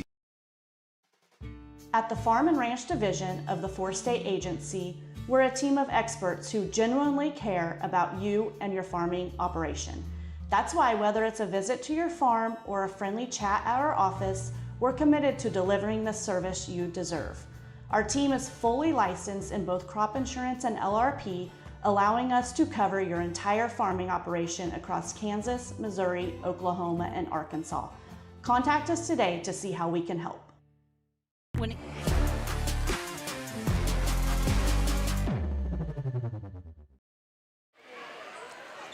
Welcome back. Dragons leading it by 18. 3:41 to play in the third quarter. It'll be Pittsburgh ball coming out of the timeout. Sophia Hertrick to inbound from the Dragon baseline. She'll get it into Adelie Gober. We're underway. 3:40 and counting in this third quarter. Hertrick with it near side, forces it down low to Reed. Good look though, and Odessa ends up with it, but too deep under the bucket. Now Jorge down the lane, kicks it out to Gober. Her pass almost picked off. Hertrick able to out-battle Tapman for it. Now cross court to Jorge, back to Hutchinson, and she took a little stutter step, and that'll turn it back over to Coffeyville. 3:19 to play, third quarter. Some subs coming into the game for the Dragons. Elkamil and English checking in. Reed and Hutchinson checking out. But what I saw at the end of that play, Odessa Reed being the senior, stepping up and being that leader and telling Hutchinson it's okay, go get him on the next one. That's what you'd like to see from that leadership of Odessa Reed. Tapman with it now on the near side, back up top to Lopez. Always looking to drive, gets it back to Tapman. Now up top to Zimmerman, swings it. Lopez on the far side, Jorge in front of her. Now Manley with it. Back to Lopez, there she is driving, shot no good. Rebound tracked down by Elkamil. And they're gonna say her pass to English hit the end line. And if you had that on your turnover bingo card tonight, I'd like to say you won something. We haven't got it that organized yet. No. You win cool bragging fundraiser. rights. Yeah.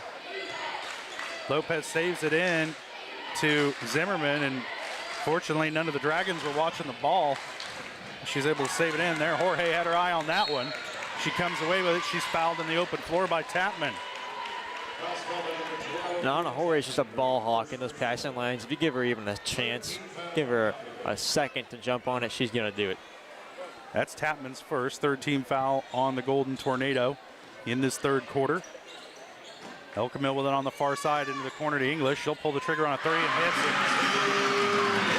That's English's first three-point bucket of the night. She's got 10. Dragons lead it by 21. And offensive, that's all it's been, is a three-point shot just not falling. That's why they only have 33 points in this ballgame. Tapman gets it in the lane. Her kick out intended for Zimmerman, I think. It goes into the crowd, and it will be Pittsburgh ball. Tapman will sit, and Julia Soloranzo checks back into the game for Coffeyville. Gober will bring it up the floor. 2:10 to play third quarter. English with it way deep, gonna fall out of bounds. And she turned it over. She stepped on the end line. And Dragons just, a lot of their offenses ended up way too deep under the bucket, right on that line. And you're just giving an extra defender the Golden Tornado when you do that. Gonna whistle a foul on Elkamil working against Lopez, and just a unnecessary reach out there by Elkamil. Now Lopez, that's third on Kindle. She's proven that she will go downhill hard, but she hasn't shown much control at the basketball when she's shooting it. So if you can just slide your feet with her, keep those hands out of her pockets, she will make a mistake herself. Elkamil will sit. Angie Miller back in for the Dragons, under 2 minutes to play third quarter. Lopez with it, trying to get into the lane. Kicks it out to Zimmerman. Now Soloranzo with it. Over the top, down low to Lopez, blocked by English. The putback no good. The second putback no good. Finally, McKenzie pulls down the defensive board, and the Dragons have it on the offensive end. Jorge with it up top. High pass to English. Dangerous. Now Mantooth with it over to Gober. Thought about a 3. Dribbles into the corner, picks up her dribble. Dangerous. Kicks it to Mantooth. Back to Gober. She'll take the 3, and it's good. Now, 6 points for Gober. These perimeter shots are now starting to fall, and that lead starting to grow even bigger and bigger. 24 is the lead for the Dragons at this point. Soloranzo turn and pop. No good. Rebound Manley. Kicks it out to Lopez. Now Zimmerman with it. She'll pull the trigger on a 3. And it's out of bounds. Dragon ball. I thought it might have touched the rim, but I don't think so. I think it just went through the net at the bottom. Jorge will sit. Who checked in? A great defensive. Reed. That's Reed checked in. A great possession by Pittsburgh there. Really made them use all 35 seconds of the shot clock, and they just didn't have a window. Miller will bring it up the floor for the Dragons. Under a minute to play third quarter. English with it on the wing. Mantooth gets it to Miller. Out top to Gober. She'll take another 3. Ooh, close with that one. No good. Rebound tapped out of bounds. We're going to say last touch by Coffeyville. It'll stay with the Dragons. Out of the Gober with no lack of confidence on that outside shot. She's going to let it fly each and every time. Reed with it. She's fouled. Almost got it to drop, and Odessa will head to the line to shoot 2. They got that foul on Manley. I think that's, I have that as her first. Is that right? Yep. Look at that. And we'll send Reed to the line to shoot a pair. She's got 7. She's 1 of 3 from the line tonight. Make that 2 of 4. And I said this a couple broadcasts ago, Odessa Reed will give you the quietest 10 points each and every night. A quiet double-double. Her, and it goes down. Her contribution to this team goes unnoticed too much, I believe. Oh, it's significant. She's got 9 points right now, but Lopez allowed to just drive right to the bucket. Aaron Lopez has 9. And the lead is 24. Gober going to take another 3. In and out. Rebound Reed. Putback is good. 11 points for Odessa Reed. And that time, Lopez dribbled into traffic, lost her footing, and was not bailed out with a foul call. And that'll do it for the third quarter. Dragons lead it by 26. We'll step away for a quick break, and we'll be back. You're watching Dragon Basketball on Pittsburgh Sports Live.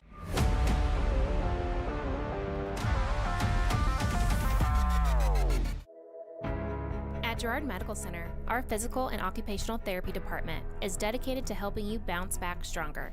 Whether you're recovering from an injury, surgery, or just want to move better every day. From student athletes to seniors, we provide personalized care and expert support right here at home. To learn more about our therapy department and our other services, visit GirardMedicalCenter.com, a proud supporter of the Girard Trojans and your hometown team for health and healing. Rooted in rural, focused on you.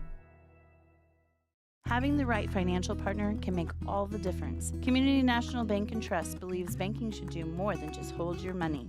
We support your goals, simplify your day-to-day, and give you room to grow with quality banking services. Withdraw, transfer, invest, apply for loans, and talk with our banking professionals online, over the phone, or in person. Let Community National Bank and Trust help you build a banking experience that works for you. Community National Bank and Trust, equal housing lender and member FDIC.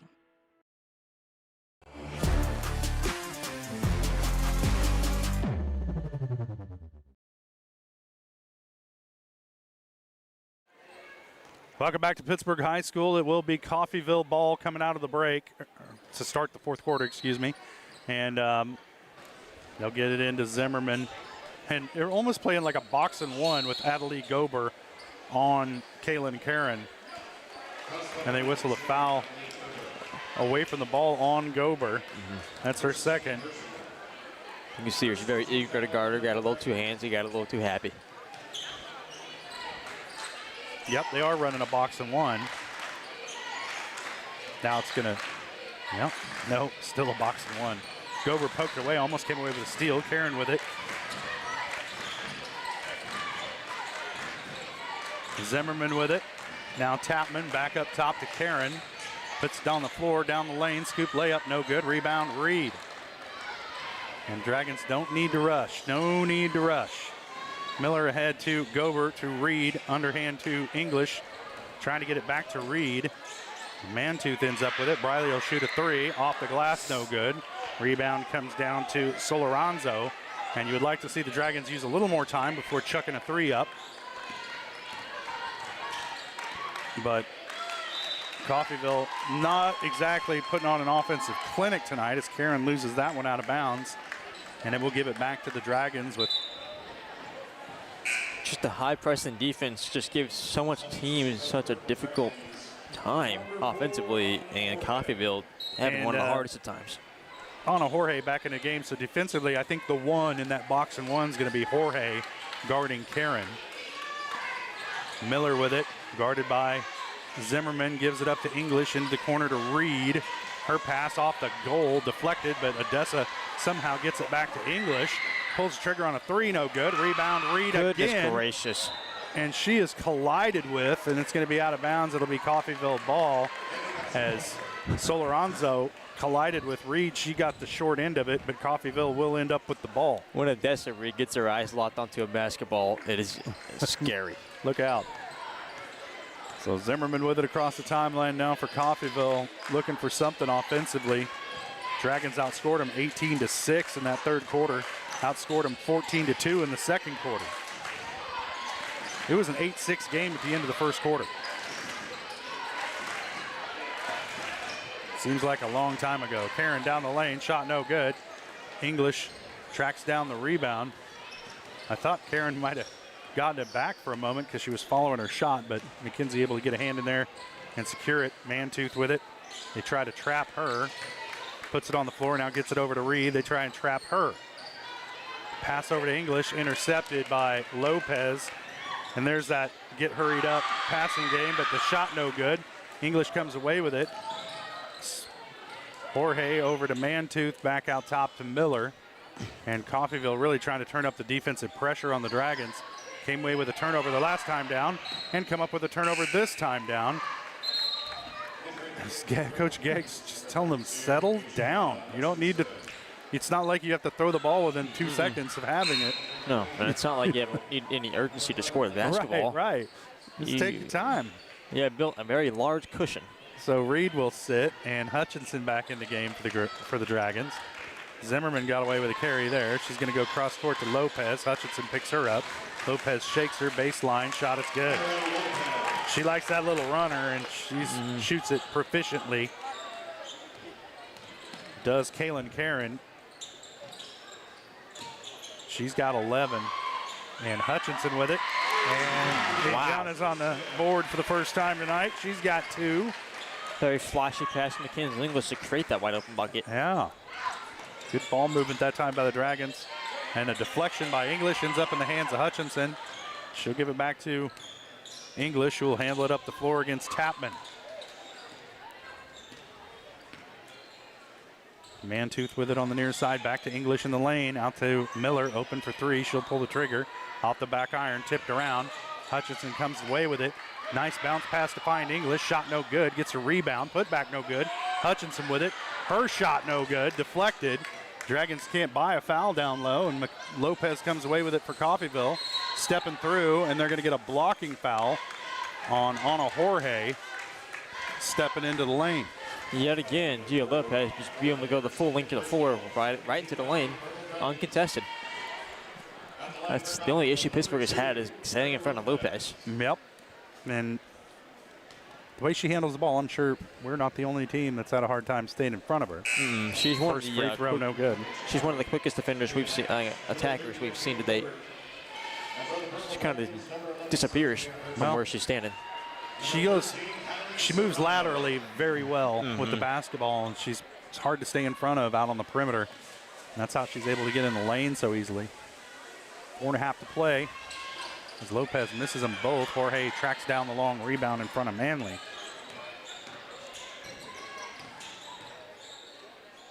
On over to Angie Miller on the far wing. Up top to Mantooth. Free throw line for Jorge. Hertrick cut off. Miller, ball fake, step through, no good, rebound Manley. I think Angie was more open than she thought she was going to be. Lopez with it to Manley at the free throw line, has it poked away, kicks it back out to Zimmerman, up top to Lopez. Poked away again. Kaylee Serrano into the game for the first time tonight. Almost came away with a steal there. And we saw Serrano versus Ottawa put in some very productive minutes in the few minutes she played. Getting some varsity experience here over the last couple weeks. Lopez gets it in to Colbert into the lane. Shot no good. Almost got her own rebound. It's tapped out of bounds. They're going to say last touch by Serrano. Serrano and Colbert were going at it in the JV game as well. So this is round 2 for these two. And Ana Jorge will sit. I think El Camil checked into the game. Kindle guarding Manley. Zimmerman swings it around to Karen with Miller guarding her. Zimmerman with it. They'll get it down low to Manley. Back out to Zimmerman. Driving into the lane. Throws one up. Almost went down. Colbert comes away with a rebound. Kicks it out to Zimmerman for 3. No good.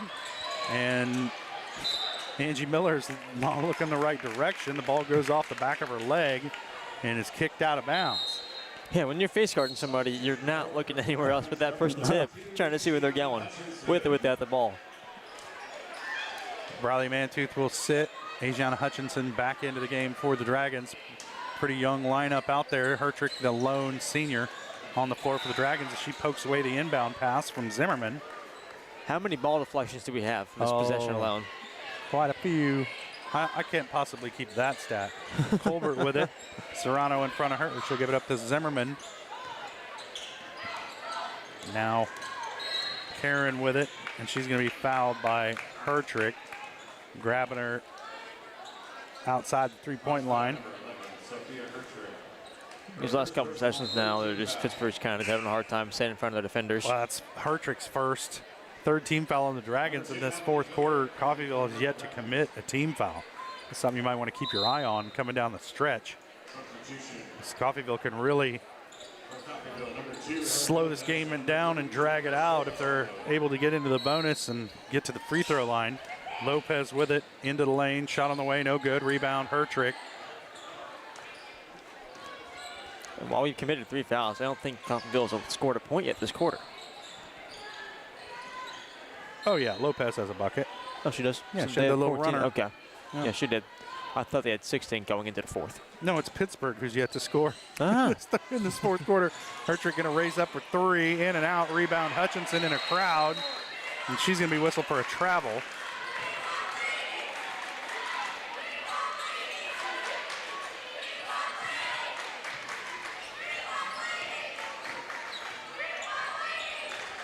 Lopez bringing it up the floor for Coffeyville. Student section calling the name of a reserve player they'd like to get into the game. Serrano fouls Colbert. And Tina will head to the line for the first time tonight. Serrano picks up her first. That's a 4-team foul on the Dragons. Next one's going to be free throws for Coffeyville as Colbert banks that one in. She's got her first point. Coffeyville really trying to cut into this lead, make the scoreboard a little prettier. As Pittsburgh is held into 17 points through 4.5 quarters. Colbert's second shot off the back iron. Rebound comes down to Hertrick eventually.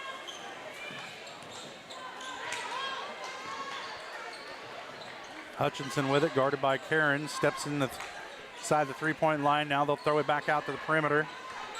Hertrick with it. Trying to get it down low to Serrano. Kaylee can't handle the pass. Tried to save it in bounds and stepped on the line. And a lot of young players out there right now, so it may not look as sharp. Yep. Well, JV and varsity basketball are two different paces of play, so making that adjustment is very difficult. Zimmerman with it, tries to get it over the top to Karen. And man, that's a backcourt violation. I thought maybe it was tipped.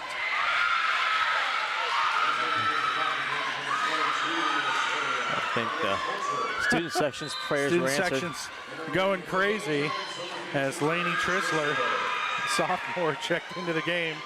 Number 15 in your program, number 1 in your heart. Hutchinson's shot, no good. Rebound eventually comes down to Soloranzo.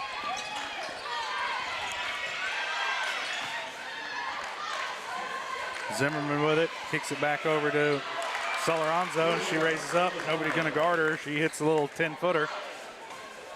And that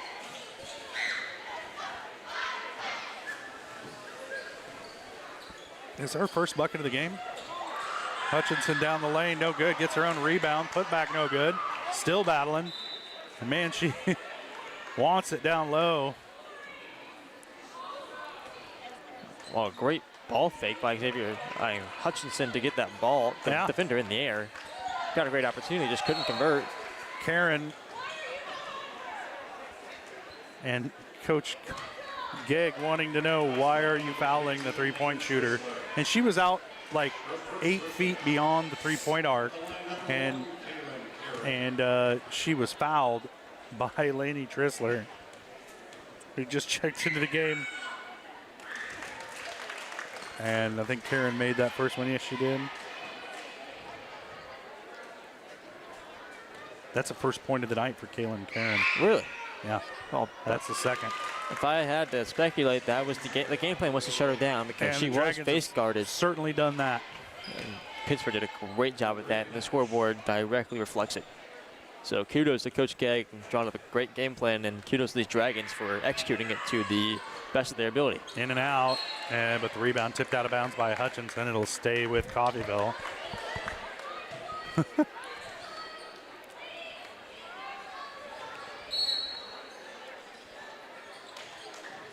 Soloranzo gets it into Karen, driving, scoop layup is good, and the foul on Trissler. I think we're going to see some on Jorge coming off the bench here. How about some defense? Coach Gegg had enough of Karen. Yeah, just enough of the free drivers to the bucket, I think. Trissler will sit, Jorge back in. Soloranzo will sit. And time to learn your roster for Coffeyville. That's number 24, Elsie Stout, just checked into the game.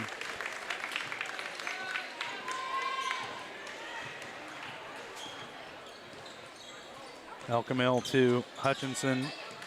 Back up top to Gober, back to Hutchinson. Over the top to Elkamil, has it poked away. Karen comes away with it.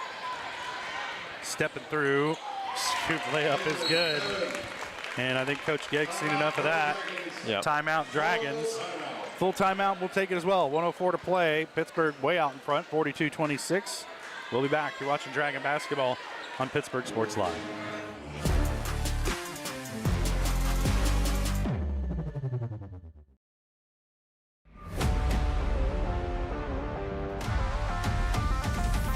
When it comes to having your labs drawn, you have a choice of where to go. For 30 years, MagLab has focused on providing quality lab work that is accurate and timely. MagLab's walk-in service typically gets you in and out in under 5 minutes with same-day results. Locally owned and operated, MagLab takes most insurances, including Medicaid, and has historically had the lowest out-of-pocket prices.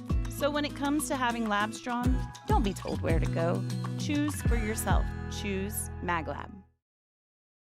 At GN Bank, we're your neighbor. We see you at the store. We cheer with you at the local football games, serving you with the same friendly faces you have come to know and trust. GN Bank, the best place to bank and borrow.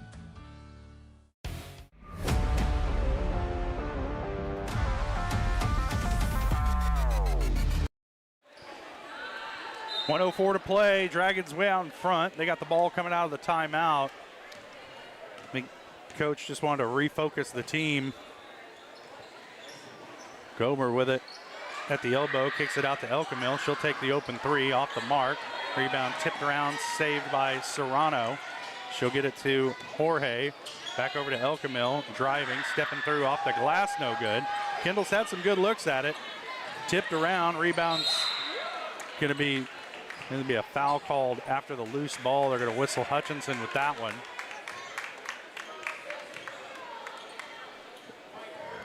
And the Dragons pick up their 5th team foul.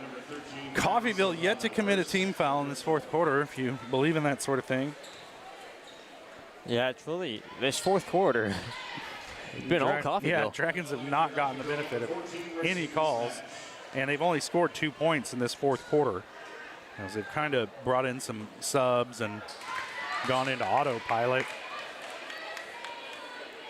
As this is number 14, Mercedes Nash, into the game for the first time tonight.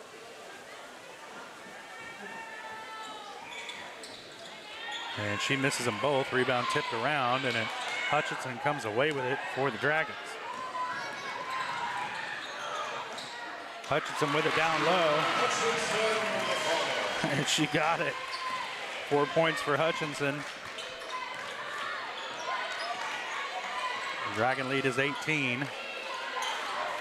Shot on the way from Serenity Kindle, and she hit the three. Her first bucket.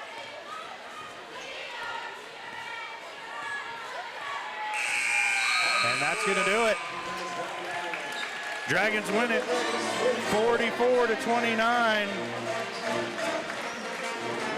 Dragons improve to 10-6 on the season. Coffeyville falls to 2-11.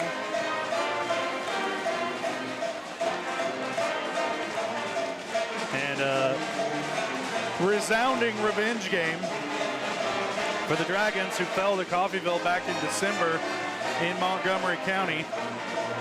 And this is the first win I think any Dragon team has had. Well, the girls have had against a Montgomery County team. The boys beat Coffeyville in Coffeyville. But the Dragons, when we hosted Independence, both the girls and the boys lost those games. We don't want to talk about that anymore. Dragon girls win this one 44-29. We'll take a quick break, come back on our hybrid post/pregame show, get you your scoring totals for this one, and start looking forward to the nightcap, the boys matchup between the Dragons and the Coffeyville Field Kindley Golden Tornado. You're watching Dragon Basketball on Pittsburgh Sports Live.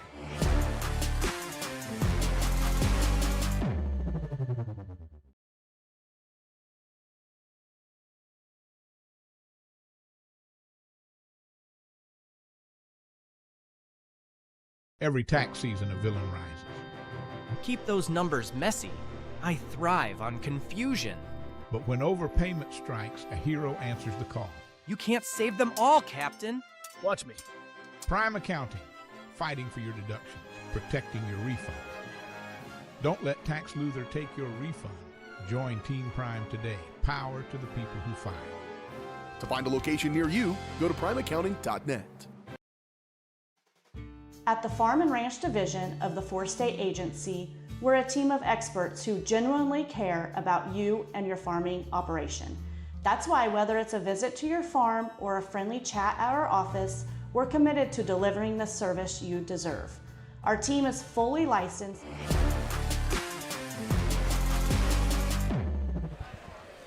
Hey, in case you didn't notice, it's winter homecoming tonight here at Pittsburg High, and we're going to hand it over to the public dress announcer for the homecoming festivities.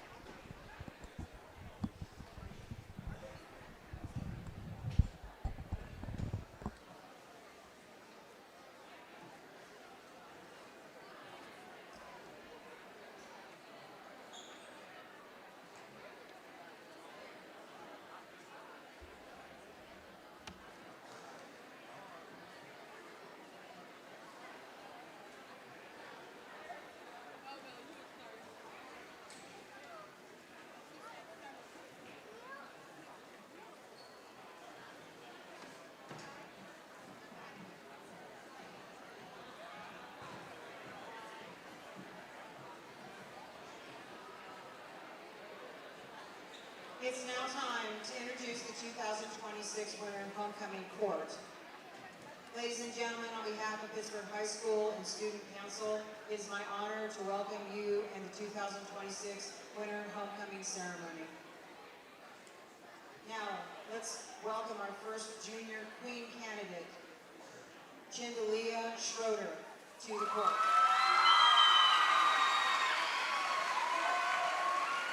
She is the daughter of Charlene and Mark Schroeder.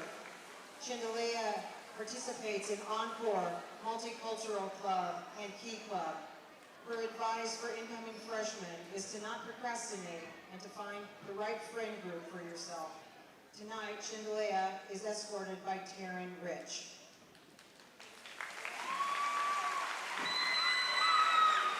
Our second junior queen candidate is Cassandra Rivera.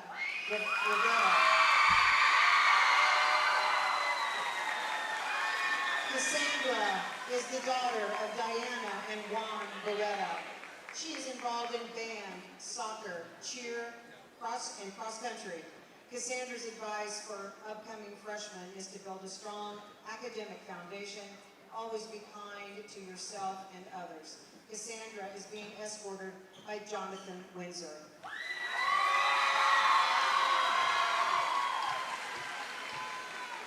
Next is our first junior king candidate of the evening, Cale Hayslip.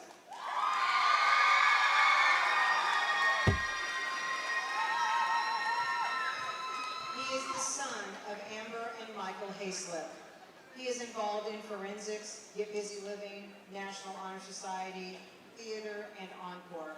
His advice for future freshmen is to not take everything so seriously as you think you need to.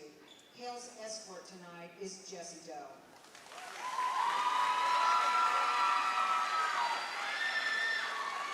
Our next junior king candidate is Jamarcus Davis.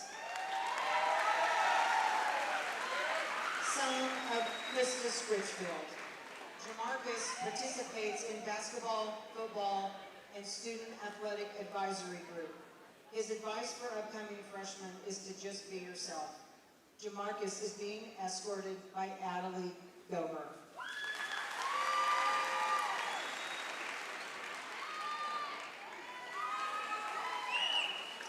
Now for our first senior queen candidate of the night, Perla Canales.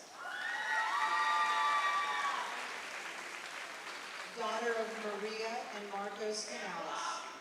Perla participates in Latin Culture Appreciation Club, choir, journalism, and National Honor Society.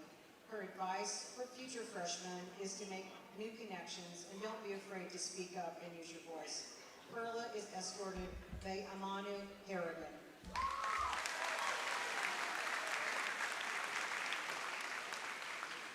Now welcoming our first senior king candidate to the court, Isaiah Rosenberg. Son of Treeman Wesley Sr. and Arlene Wesley. Isaiah participates in track and field. His advice for incoming freshmen is not to go into high school thinking you will catch up on your grades when you're a junior and senior. Isaiah is being escorted by Grace Rogers.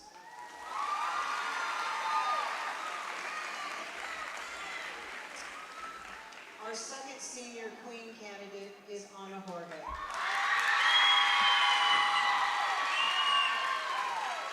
Daughter of Alicia Lowe. Ana participates in basketball, volleyball, track, Student Athletic Advisory Group, and National Honor Society. Her advice for incoming freshmen is to get involved in school, whether that's sports, clubs, spirit weeks, or student section themes. It's always fun to be a part of the program. Ana is being escorted by our second senior king candidate, Caden Navaratno. Son of Misty and Anthony Navaratno. Caden participates in basketball, Student Athletic Advisory Group, and journalism. Caden's advice for future freshmen is to be yourself. This includes the introduction of the 2026 Winter Homecoming Court.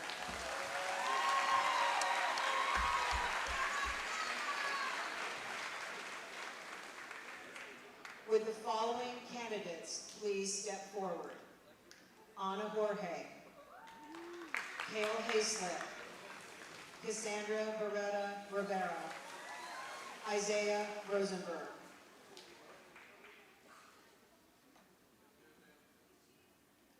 The Lord and Lady in Waiting are Isaiah Rosenberg and Cassandra Beretta Rivera.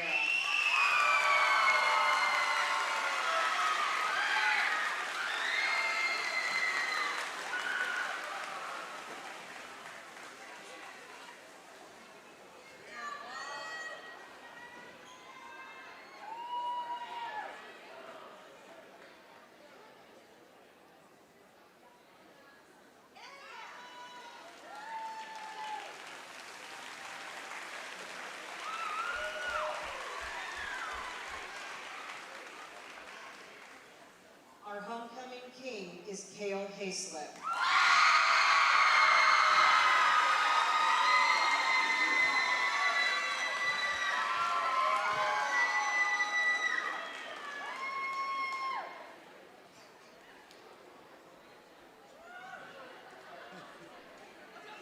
And our queen is Ana Jorge.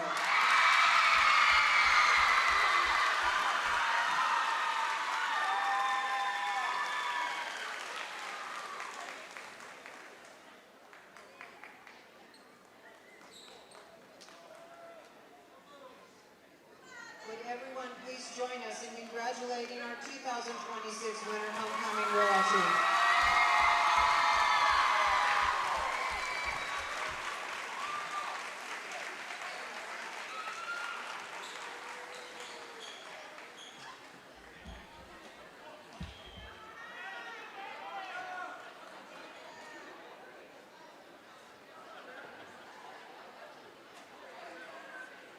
All the court will go up for a photo, please.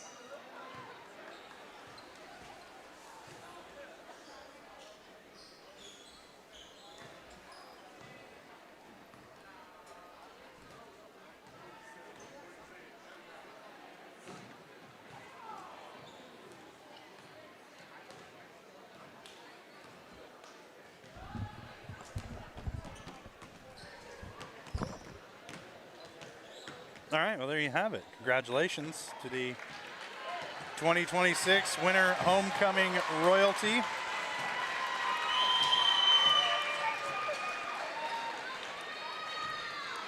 Now back to the boring business of basketball. Let's take a look at some of those scoring totals from that girls game. Dragon girls win it 44-29. First for Coffeyville. They're led in scoring by Erin Lopez. She had 11 points. She was the lone Golden Tornado in double figures. Next up was Kaylin Karen with 4. Jessica Zimmerman with 3. Serenity Kendall had a 3 in that fourth quarter.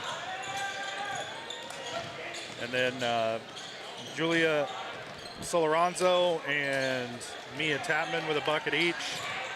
And Tina Colbert, 1 of 2 from the free throw line to round out the scoring for Coffeyville in what was a very low scoring affair for the Golden Tornado. For the Dragons, they're led in scoring by Mackenzie English. She had 10, or excuse me, Odessa Reed, she had 11.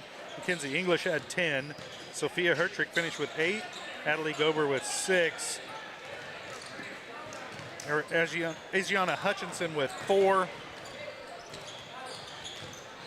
Angie Miller with 3, and Anna Jorge with a bucket and a homecoming crown to round out the scoring for the Pittsburgh Purple Dragons. So the girls win that one 44-29. Dragon girls improve to 10-6 on the season. Coffeyville falls to 2-11, just 1-6 in league play. The Dragons improve to 5-2 and avenge a loss back in December to these Golden Tornado, their lone league win. All right, now time to start talking about the boys. Pittsburgh boys come in 6-9, 3-3 in the league, but they have lost their last 5 games, including a loss on the road at Ottawa, 62-49 on Saturday night. And that one just kind of got out of hand in the second half. The Dragons never able to catch back up, and turnovers and missed shots really hurt them down the stretch. Last time they played Coffeyville back in December, the Dragons won that one 66-45. They have been a much better road team than a home team this year, still looking for their first win in the friendly confines of the Pittsburgh High School Gymnasium, and hoping we'll see that bugaboo get taken care of tonight. Coffeyville coming into the game 4-8, 3-3 in league play.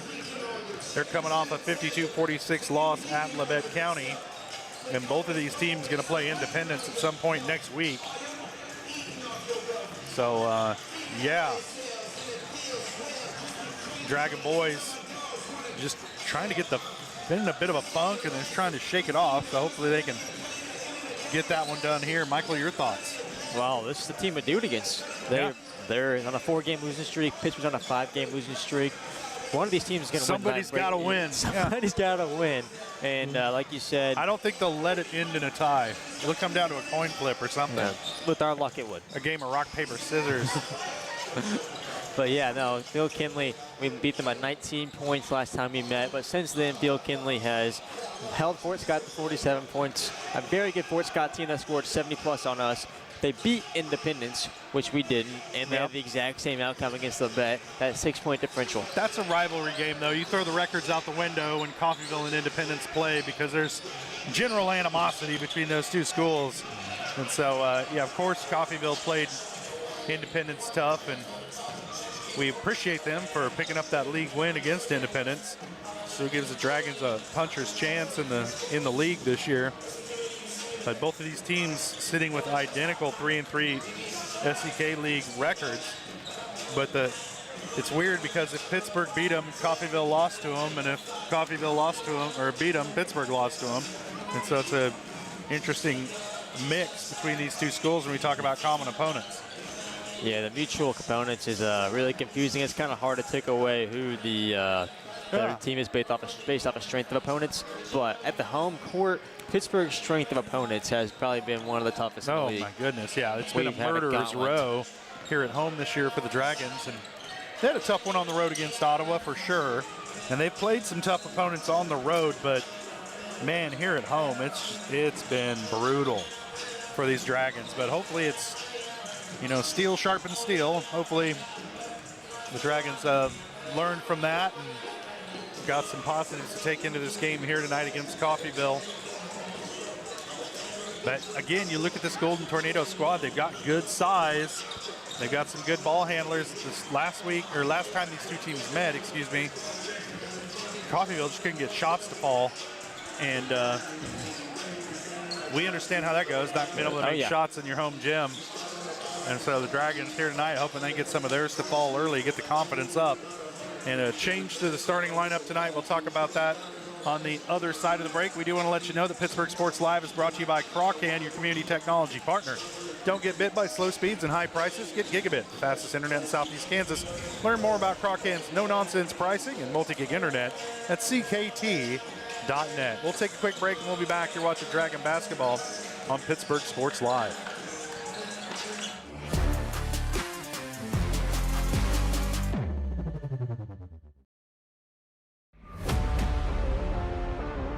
Nothing says luxury like a Lincoln. Take advantage of 0% financing for 66 months right now on the all-new Lincoln Navigator. Come see us today at Mike Carpino Family of Ford Lincoln Dealerships, Columbus, Parsons, Pittsburg.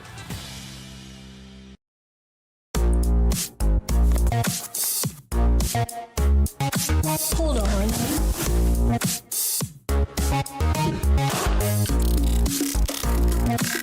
It's monstrous. With Crocan's multi-gig internet, you can experience monstrous speeds for every device in your home or business at the same time for a low, no-nonsense price.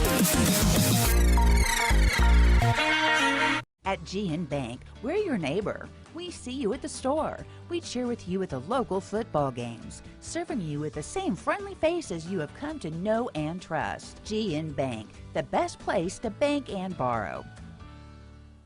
It's a bird. It's a plane. It's Chicken Annie's Girard. When you're facing a chicken emergency, there's only one hero. Catering and carry out from Chicken Annie's Girard. When an onion ring craving is too much to bear, when the family's coming over and you weren't aware, it's Chicken Annie's Girard to the rescue. When there's 20, 30, 100 to feed, you need Chicken Annie's Girard indeed. A heroic value, superb flavor. When there's a chicken emergency, there's only one hero. Chicken Annie's Girard.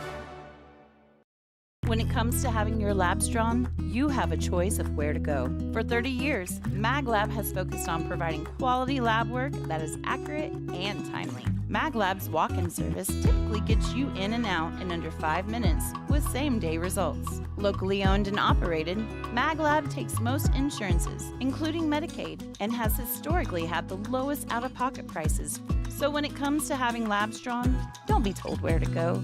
Choose for yourself. Choose MagLab. Every tax season a villain rises. Keep those numbers messy. I thrive on confusion. But when overpayment strikes, a hero answers the call. You can't save them all, Captain. Watch me. Prime Accounting, fighting for your deductions, protecting your refund. Don't let tax luther take your refund. Join Team Prime today. Power to the people who file. To find a location near you, go to primeaccounting.net.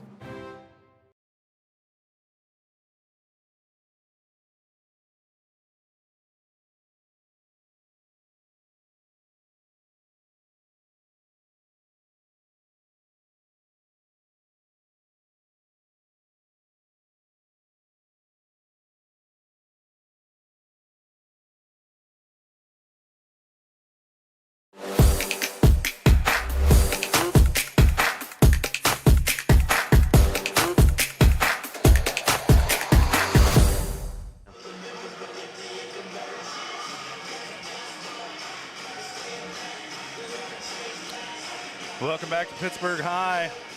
This is the Community National Bank and Trust pregame show brought to you by Community National Bank and Trust, your neighbors, your partners, and your biggest supporters. From personal and business banking to mortgages, credit cards, and investments, CNB has the tools you need with the services you deserve.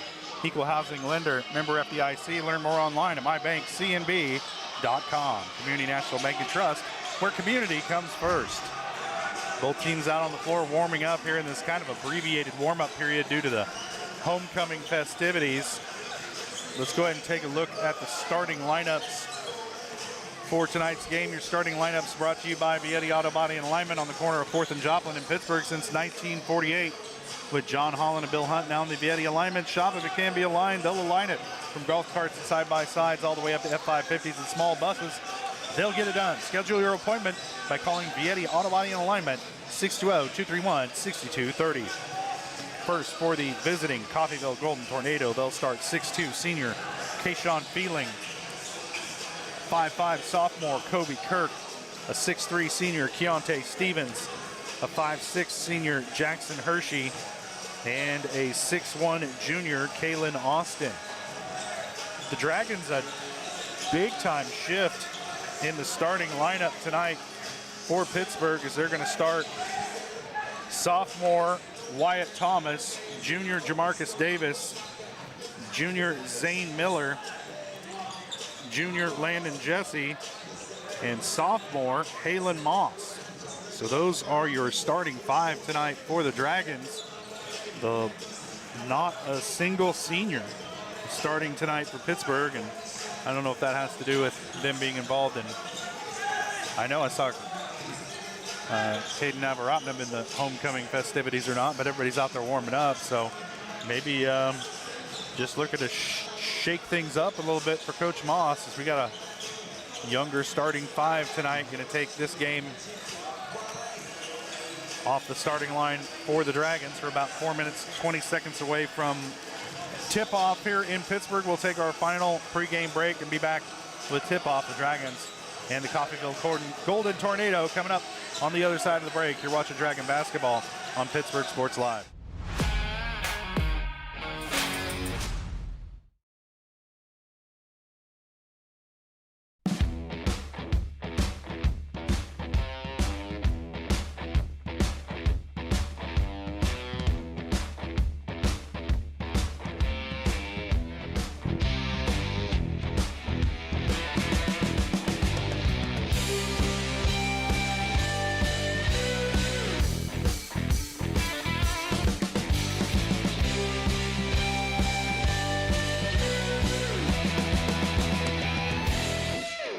Nothing says luxury like a Lincoln.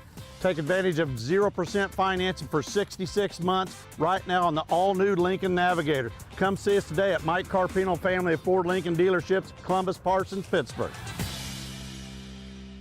When it comes to having your labs drawn, you have a choice of where to go. For 30 years, MagLab has focused on providing quality lab work that is accurate and timely. MagLab's walk-in service typically gets you in and out in under 5 minutes with same-day results. Locally owned and operated, MagLab takes most insurances, including Medicaid, and has historically had the lowest out-of-pocket prices. So when it comes to having labs drawn, don't be told where to go.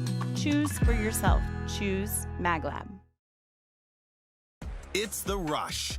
Every touchdown, basket, goal, or lap is filled with excitement. It's why we love the game. It's why we play the game. It's also why we bet on the game. The rush is why we need a plan to bet responsibly and not lose more than we can afford. Problem sports gambling can ruin the love we have for sports. So know when enough is enough. Know when the game is playing you. Contact 1-800-GAMBLER for help today.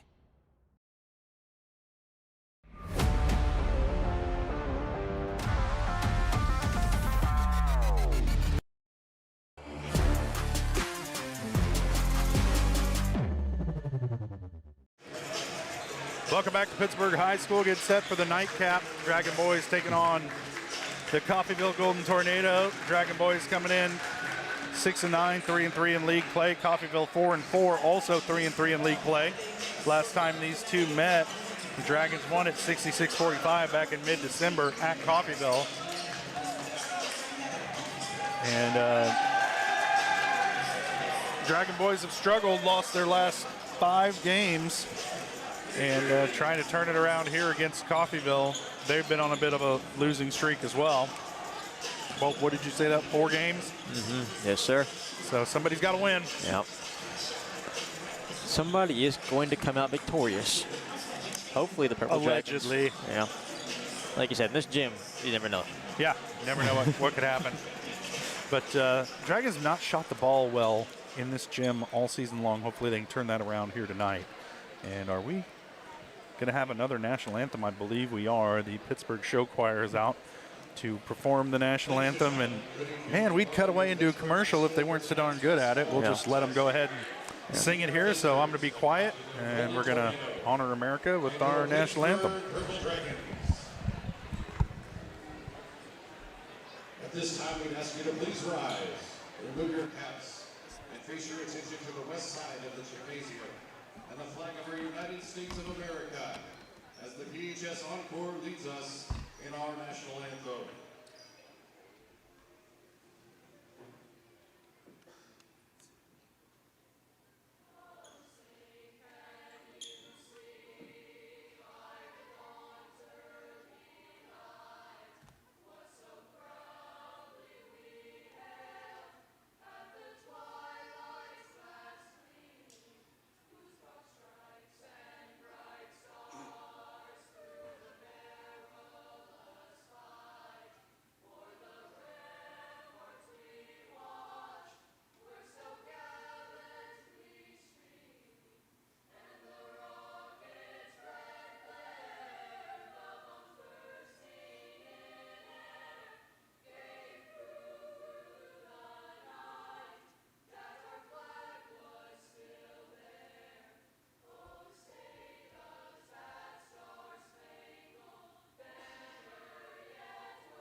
And that's why we stick around for it.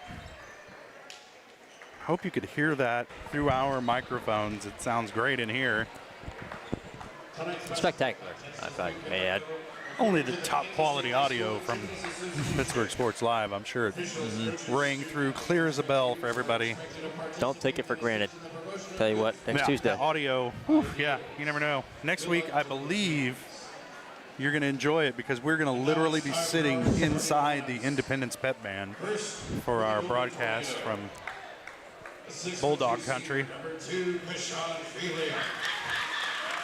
Might be better off listening to that one on mute. They probably usually do anyway. I don't doubt it. Just for the sake of their own speakers, you know, the sake of their own sound system. Well, sanity, ears, all of it, yeah.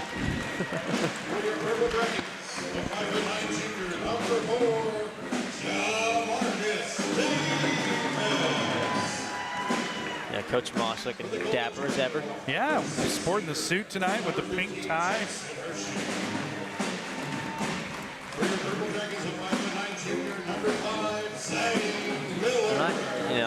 I'm all for an all black suit. I think it just looks real snazzy. If he grabs one of those saxophones and starts playing a solo, that's it. My season's over, you know? What else is there? I wouldn't complain. I feel like he'd kill it. As long as he killed it, it's fine. For the Purple Dragons, the 6'4" sophomore, number 35, Kalen Moss. Yeah, Kalen Moss getting his first start of the season, I believe. I want to figure out the issue with the boot. I want to know what sort of treatment's going towards his ankle.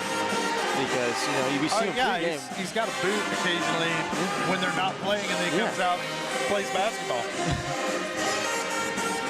And I just really the only time in my life I've worn a boot, I guarantee you I was not going to go play basketball. No, and he's done it all season. That's the crazy part about it. That is really, I feel like that's kind of holding him off the court at times. Well, he's a big defensive presence for them against Ottawa. Got some good minutes, and they're hoping to get that type of result again tonight. Moss is going to tip it.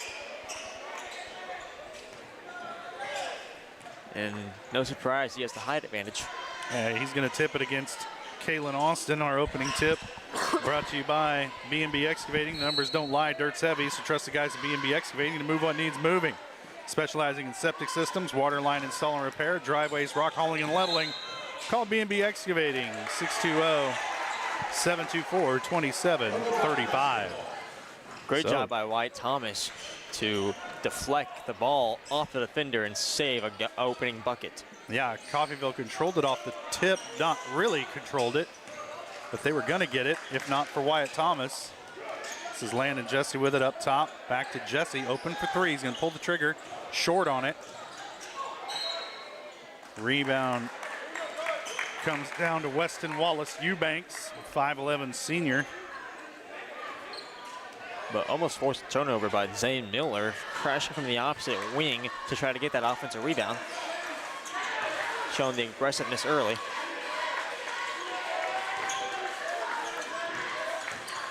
Coffeyville with it now. This is Austin in the lane, kicks it out to Wallace Eubanks. His shot is good. And Zane Miller playing stand-up defense. Halen Moss overhelped a little bit, let the wide open Eubanks for an easy 10-foot jumper. Wyatt Thomas for three, no good. Rebound Moss. Kicks it back out to Thomas. Has to track down the pass, gets it back over to Davis. Jamarcus down the lane into traffic. Drove into a triple team, and Coffeyville comes away with it. This is Kobe Kirk. Kicks it over to Wallace Eubanks, and so he's got all four of Coffeyville's points. His Golden Tornado out to a 4-0 lead, and they're playing a different style of defense against the Dragons than they did in Coffeyville. Jamarcus Davis raised up for a three. No good. Rebound comes down to Kalen Austin. And so far, you're not seeing very high percentage shots coming out of Pittsburgh. No, they're settling for threes early. You'd like to see him work inside out, especially with that new addition of height in the starting lineup. Jackson Hershey gets it back up top to Austin. This is Kobe Kirk with it, stepping into the lane, has it stripped away by Davis. And Jamarcus fouled in the open court by Kirk. Kirk hearing about it. Yep. From his coach, Griff Walker. And we saw Griff Walker was very animated in the last game we played. Right. And he gets his point across to his players. Yep. You don't wonder what he's thinking. Walt Thomas gets it on the far side, back up top to Davis, into the lane, trying to get it to Moss, and does. Halen's shot short of the mark. Rebound comes down to Kayshawn Feeling. And Coffeyville kind of looked like our Lady Dragons out there taking their hands to the ball, being very active defensively and causing chaos early on. Kirk picks up his dribble, now gets rid of it to Feeling. Feeling with Landon Jesse in front of him, back up top. This is Jackson Hershey. Kirk over to Feeling, puts it on the floor down the lane, and Moss there for the block as Zane Miller trying to dribble out of trouble, gets pushed in the back, no foul call. And Dragons just pushing it and didn't need to there. No, they didn't have the numbers. Yeah. No. Kirk working on Thomas, kicks it out. Shot no good, rebound Jesse. He's fouled by Wallace Eubanks. Landon Jesse able to draw an off-ball foul after the rebound there. Scary fall. Well, he got hit in the air, and he's trying to work out that ankle because it doesn't look like he landed well. Coach Moss getting falsely accused for talking to the referee.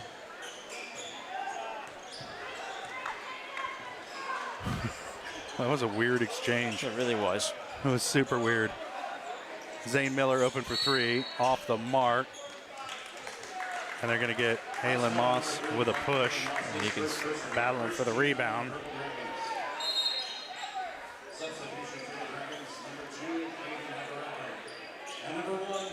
And I almost feel like that was Durden kind of into the game along with Caden Navaratnam. So Jesse and Wyatt Thomas will sit.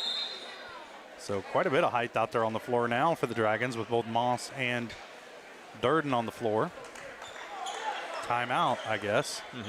Coffeyville. 30-second timeout. We'll keep it right here. And already, Coach Moss getting into it with the officials. And one of the officials, like, screamed, "Don't be lying" at him. It was super really weird. Interesting, because Coach Walker was yelling at the referee from across the court saying that's not a good call on Landon Jesse's off-ball foul. The referee then reacted to Coach Moss, who didn't say anything, and then instigated the whole conversation he's with like, him. "I didn't say anything. Don't be lying." Yeah. It's super weird. And then I makes you lead to believe that the Halen Moss call is very ticky-tacky for that same reason, because I didn't see much contact from Halen Moss. But nonetheless, if you're Pittsburgh, move on. You don't let those little mental things, those little mental discrepancies get in your head early on. You can't chirp at a ref with such an aggressive haircut. Kayshawn Feeling with it. Durden in front of him. He'll kick it back outside. Now Kobe Kirk with it. Caden Navaratnam just checked into the game in front of him. Feeling working against Durden. Getting it down low to Austin. And he's got an offensive foul for throwing an elbow at Zane Miller. You're seeing a lot of turnovers from both teams here, kind of just unforced.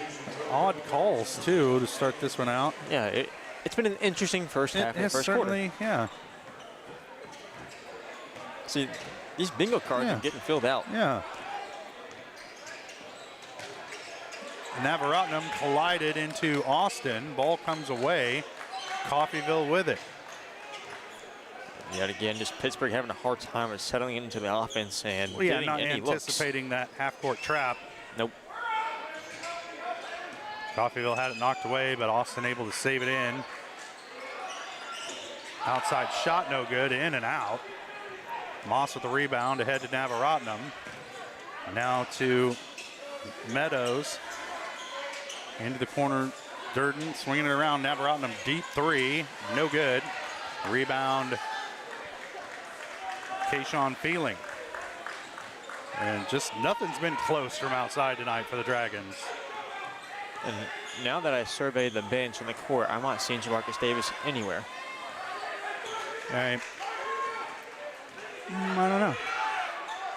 Austin with it. He's fouled by Jesse. And that's not the foul you want to commit on an awkward baseline 20-foot fadeaway. Yeah, it was a desperation shot, and he got him. Very low percentage shot for anybody at the high school level. So I'll send Austin to the line for 2, misses the first. And if you recall, there's Marcus Davis now, but if you recall, Davis, the guy on the free throw line, wasn't a very high percentage shooter at all in the court, around the court, so let him shoot that 20-footer next time. Yeah. And he hits the second. So 5-0. Dragons have yet to score in about 4.5 minutes of basketball here in this first half, or first quarter. This is technically the first half. Jesse drives into traffic, kicks it out to Navaratnam. Now Durden with it, guarded by Austin. Back to Navaratnam. Jesse going to be whistled for a travel.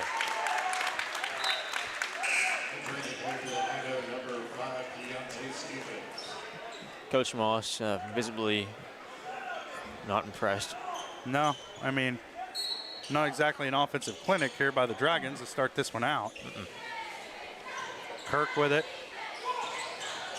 Trap coming. Stripped away by Meadows, but he immediately throws it away to Austin.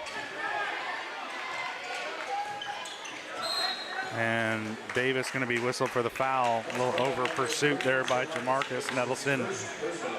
Oh, it's just on the floor as he fouled Jackson Hershey. Yep, and as you saw in the latest game, they're calling these games very tight, so you got to watch out that excess contact if you're Pittsburgh. Austin almost commits the backcourt, but he's able to get it over to Kirk. This is Keontae Stevens driving, and they're going to call Landon Jesse with the foul.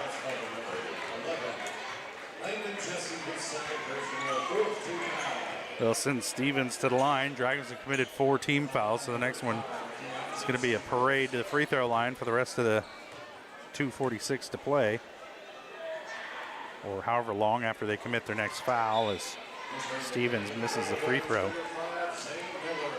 They're just, I mean, Dragons are going to get shut out in this first quarter unless they can come up with something in the half court. And they haven't showed any signs of doing so. That doesn't look very promising thus far. Durden comes down with the rebound as Stevens misses both free throws. Navaratnam with it, gives it up to Davis, driving into the lane. And he's going to get a held ball as Kirk got a hold of it, anticipated that spin move, timed it just right, and tied Davis up. I'll tell you what, you can see how this team prevented Fort Scott from scoring more than 50 points. They play a very aggressive interior defense that forces you to work from behind the arc.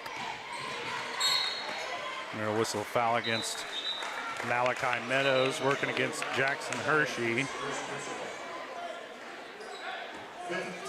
As soon as knockout and there's the 15th team foul, and that'll send Jackson Hershey to the line. So 2 straight possessions, Dragons have fouled. And now they're over the limit. And Coffeyville will be shooting free throws for the next 2:24 on every foul.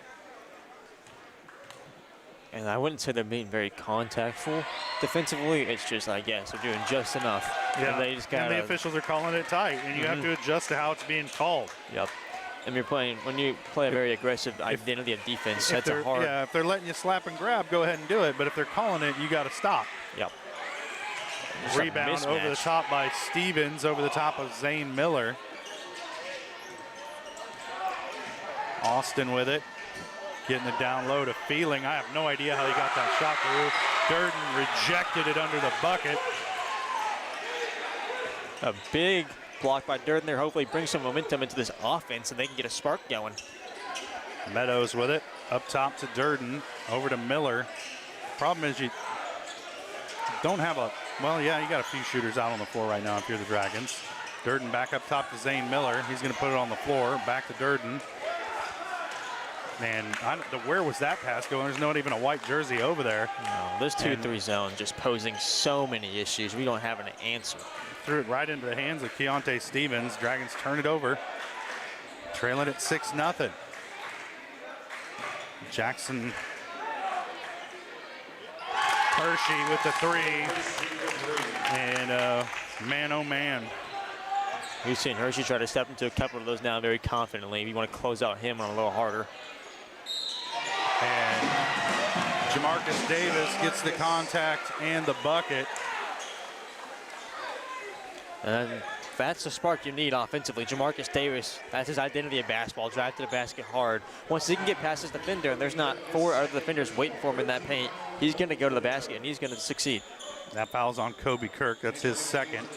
Just the 4th team foul on Coffeyville, and Davis will step to the free throw line. First trip to the free throw line for any Dragon player tonight. He misses the first. Was that a one-on-one? Oh yeah, he got the bucket and the foul. Almost turned over. Austin, they get it down low to Stevens, working on Durden, who pokes it away. Now Austin lost it. He's going to track it down and back it out. Into the corner to Hershey, working against Navaratnam. Caden strips it away, comes away with it, 1-on-4 break. Navaratnam's layup no good. Rebound comes down to Austin. Might have done better to wait a little bit there. Yeah. Pass ahead to Kayshawn Feeling. Easy layup as the Dragons lose him coming down the floor. And this is an ugly, ugly first quarter for Pittsburgh. Defensively, we were having a hard time matching up and finding our man. Navaratnam take the 3 and hits it. Finally, 3-point bucket falls for the Dragons here in this gym. Lead is down to 6, 10 seconds and counting. Stevens right through to the bucket. Danny Durden just gambling behind the arc on the 5 on the court. That's not really what you want to do. And at the buzzer, the shot no good. And after one, the Dragons trail it by 8, 13-5. We'll take a quick break and we'll be back. You're watching Dragon basketball on Pittsburgh Sports Live.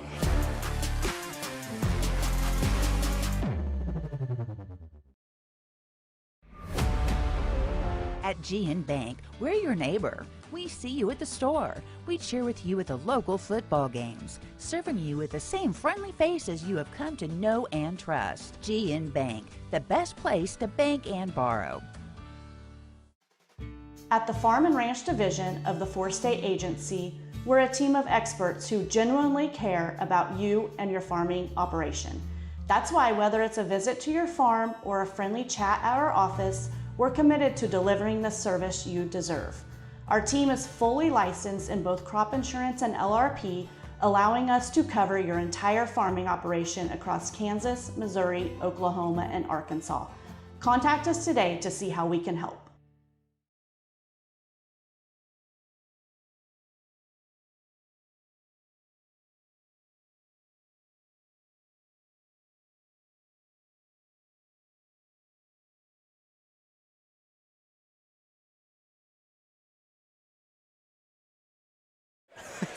Welcome back to Pittsburgh High. 1 quarter in the books. Dragons trailing by 8. A lot of work to do in this second quarter. A lot of ground to make up. Coach Moss talking about something with the refs, and it's never a fun altercation or conversation. Yeah, they're on edge. Meadows with it. Kicks it over to Miller into the corner toward Davis. 3-pointer on the way, no good. Tipped out of bounds by Navaratnam. Nope, it'll stay with the Dragons. We're going to say last touch by Jackson Hershey. And you can see Coach Moss, again, just not pleased with the outcome. Obviously not the opportunity or the look he wanted to get with 7 seconds into the possession. Right, and you end up with just chuck a 3-pointer up there. Meadows with it. Out to Miller, fake the 3, drives into the lane, steps through into the corner to Navaratnam, off the mark. That didn't touch the shot clock. That shouldn't have been, it should not have been a stoppage. It didn't touch the shot clock or anything else. Oh well. Coffeyville with the ball, 7:35 to play first half. Dragons got to string together some defensive stops here. Not lose your man defensively. Austin with it, driving. He'll pick up his dribble now as Miller cuts him off. Kicks it out to Feeling. Guarded by Davis. Cross court to Austin, stepping through, back to Feeling on the cut. And a nice possession that time by Coffeyville. Good ball movement between the two bigs there. Right down the floor goes Davis, but the layup no good. Can't get a foul call. Austin comes away with the loose ball for Coffeyville. Dragons trailing it by 10. Hershey with it. Drives baseline, loses his dribble. Durden gets the ball. Ahead to Davis. Off the glass and good.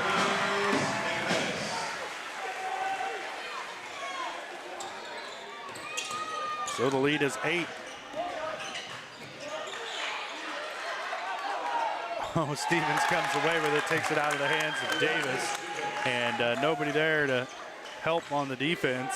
Yeah, there was nobody there because Stanley Durden is finding reason to gamble on passes outside the perimeter when he's our inside presence. We need him inside the paint to guard these big fellas. They're going to whistle a travel against Zane Miller.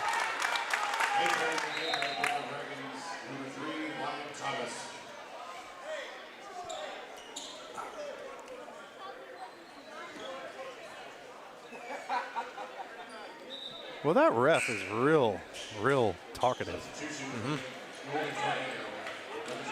Yeah, Danny Durden, I'm not pleased with it one bit, I'll tell you that.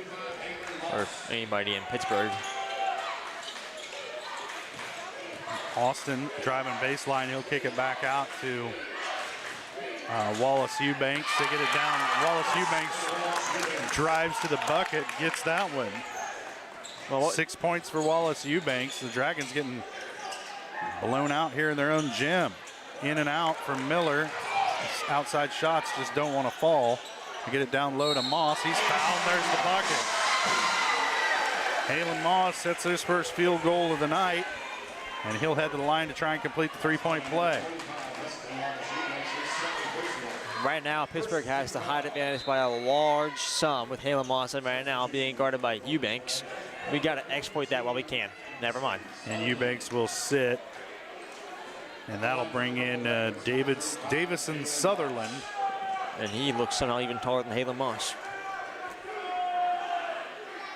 And about 60 pounds heavier. 70 maybe. That's a big dude. That is plain and simple. Large human out there. No, he's got at least 3 inches on Halen Moss down there.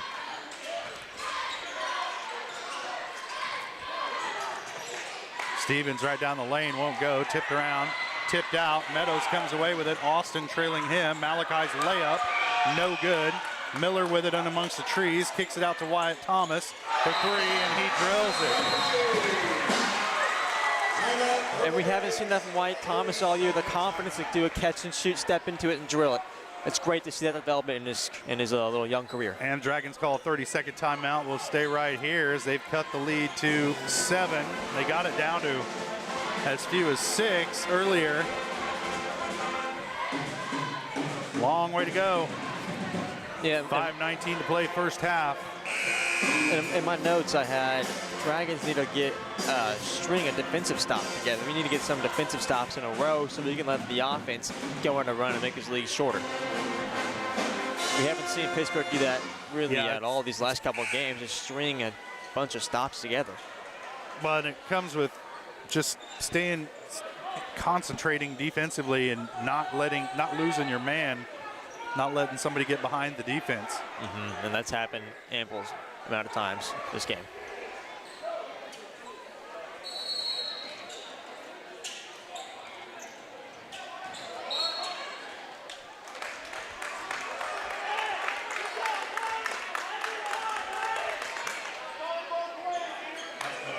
Wyatt Thomas gambling on the inbound, almost got away with the steal, but just a little too much contact yet again.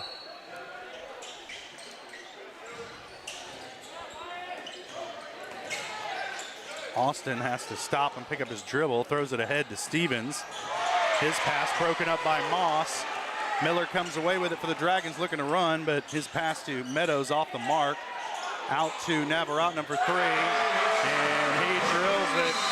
6 points for Navaratnam. The lead is down to 4. And Coffeyville wants a timeout. Coach Walker wants to talk it over with his team. It's a full timeout. We'll take it as well. 4:58 to play first half. Dragons trailing it by 4. We'll be back. You're watching Dragon Basketball on Pittsburgh Sports Live.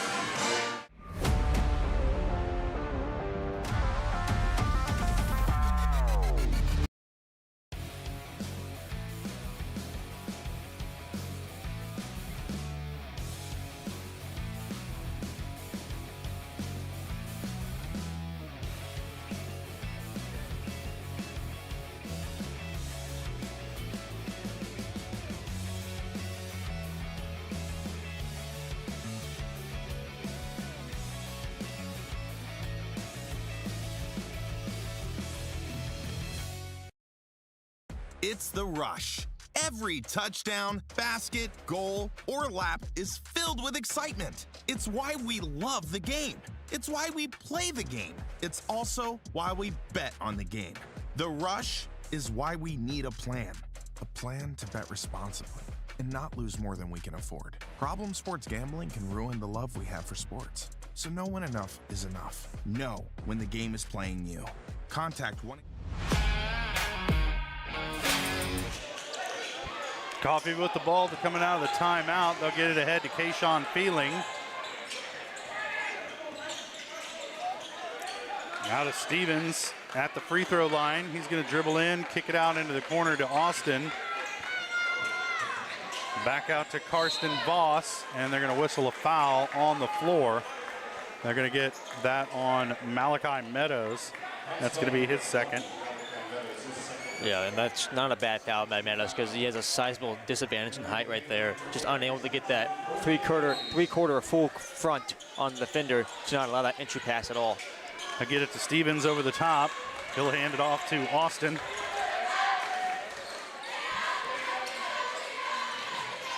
Feeling has it poked away by Navaratnam, but it will stay with Coffeyville. 26 seconds on the shot clock. Corday Hayes has checked into the game for the Dragons. Now a sub as Landon Jesse will replace Malachi Meadows. Bring some more height defensively.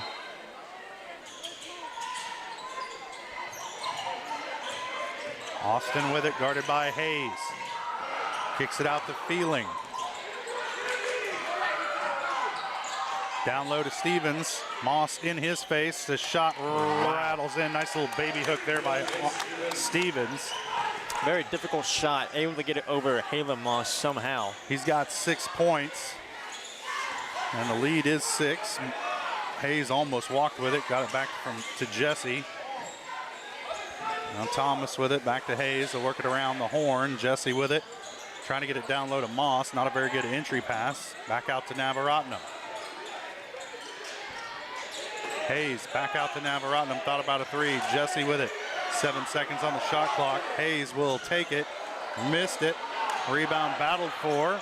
Moss ends up with it. Off the glass and good. That should count. The official note, going to say he was waving it off.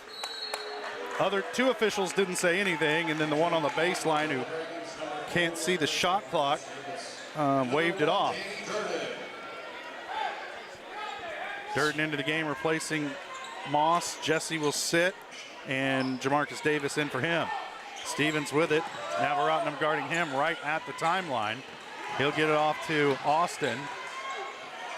Oh, man, Austin off the glass, nifty moves. He's got 3 points. Coffeyville making tough shots. Every point counts when you can't score, as the Dragons have had trouble. So you don't want to give up any, and there's a terrible pass. Stevens has it poked away from behind. Saved in bounds by Wyatt Thomas. And a shot blocked. Corday Hayes. Back the other way comes Austin, and he's gotten on fire here over the last couple minutes. And just a terrible transition sequence that time by the Dragons. Thomas gets it down low to Hayes. They wanted a walk on Hayes. Corday Hayes makes up with the great off-ball back cut to get the 2 points and erase that mistake he made. And again, Coffeyville trying to beat the Dragons down the floor. This time it's poked away. Thomas comes away with it. Ahead to Navaratnam. He'll pull the trigger on a three and hits it. 9 points for Navaratnam.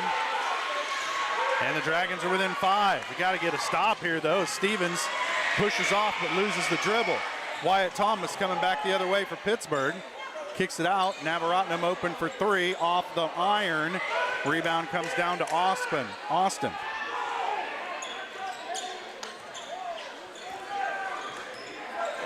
Karsten Voss handling up the floor. Hayes gonna pick him up. 2 minutes, under 2 minutes now to play, first half. Feeling gets it to Stevens at the elbow with Thomas guarding him. That's a huge height advantage for Stevens. Loose ball, Jamarcus Davis comes away with it for the Dragons. Great job by Corday Hayes to make a block there on a wide open cutting Coffeyville player. Thomas for three, off the mark.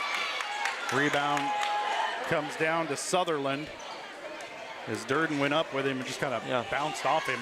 Yeah, understandably. Feeling gets it back out. Now, drive down the lane, little give and go for Karsten Voss. That's his first bucket. These cutters giving. Dragons trail by 7. Navaratnam lets the defender go by. He's got 12. And the lead is 4. The Dragons can get some stops and make some threes. This come right back. Stevens has it poked away, gets it down low to Feeling as the Dragons collapse on Stevens. Coffeyville just overloading the paint, making it a difficult matchup for Pittsburg.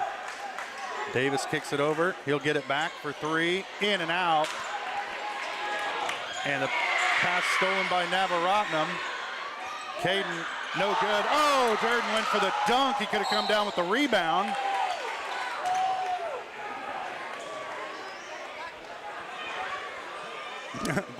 Neither coach happy with their team right now. No. That one's on Corday Hayes. That's his first. Made a little bit of a run at him here in this second quarter. Largely think the Caden Navaratnam with a pair of big threes. See what play Coffeyville's got here. Voss with it. He kicks it over to Hershey. Back to Voss. Working against Navaratnam. Hershey. Pass deflected out of bounds. It'll stay with Coffeyville. 8.6 seconds left. A lot of time. Danny Durden gambling in those passing lanes again.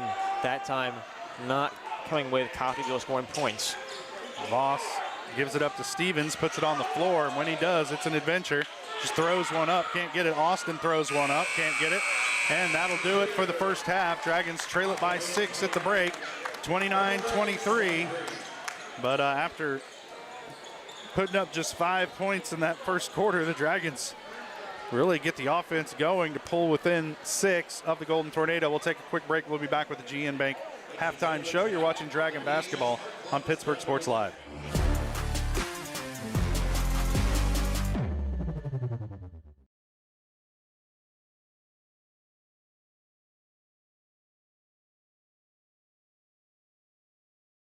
At GN Bank, we're your neighbor. We see you at the store. We cheer with you at the local football games, serving you with the same friendly faces you have come to know and trust. GN Bank, the best place to bank and borrow.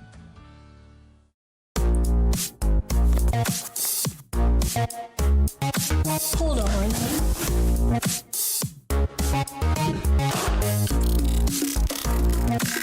It's monstrous. With Crawcan's multi-gig internet, you can experience monstrous speeds for every device in your home or business at the same time for a low, no-nonsense price.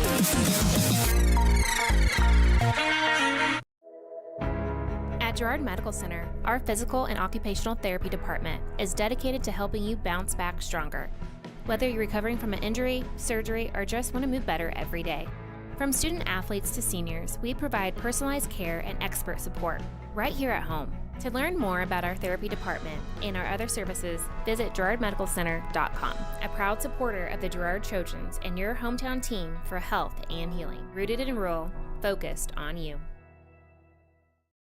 From the phone call to the service call, Roto-Rooter is there with fast and reliable sewer and drain service. From repair and replacement to septic and grease trap pumping, Roto-Rooter is here for you. With video inspections, Roto-Rooter can identify the exact issue to get the repair done quickly and correctly. Complete sewer line repairs or replacements, Roto-Rooter has you covered. Serving Crawford, Bourbon, and Cherokee counties, Roto-Rooter, 620-231-5630.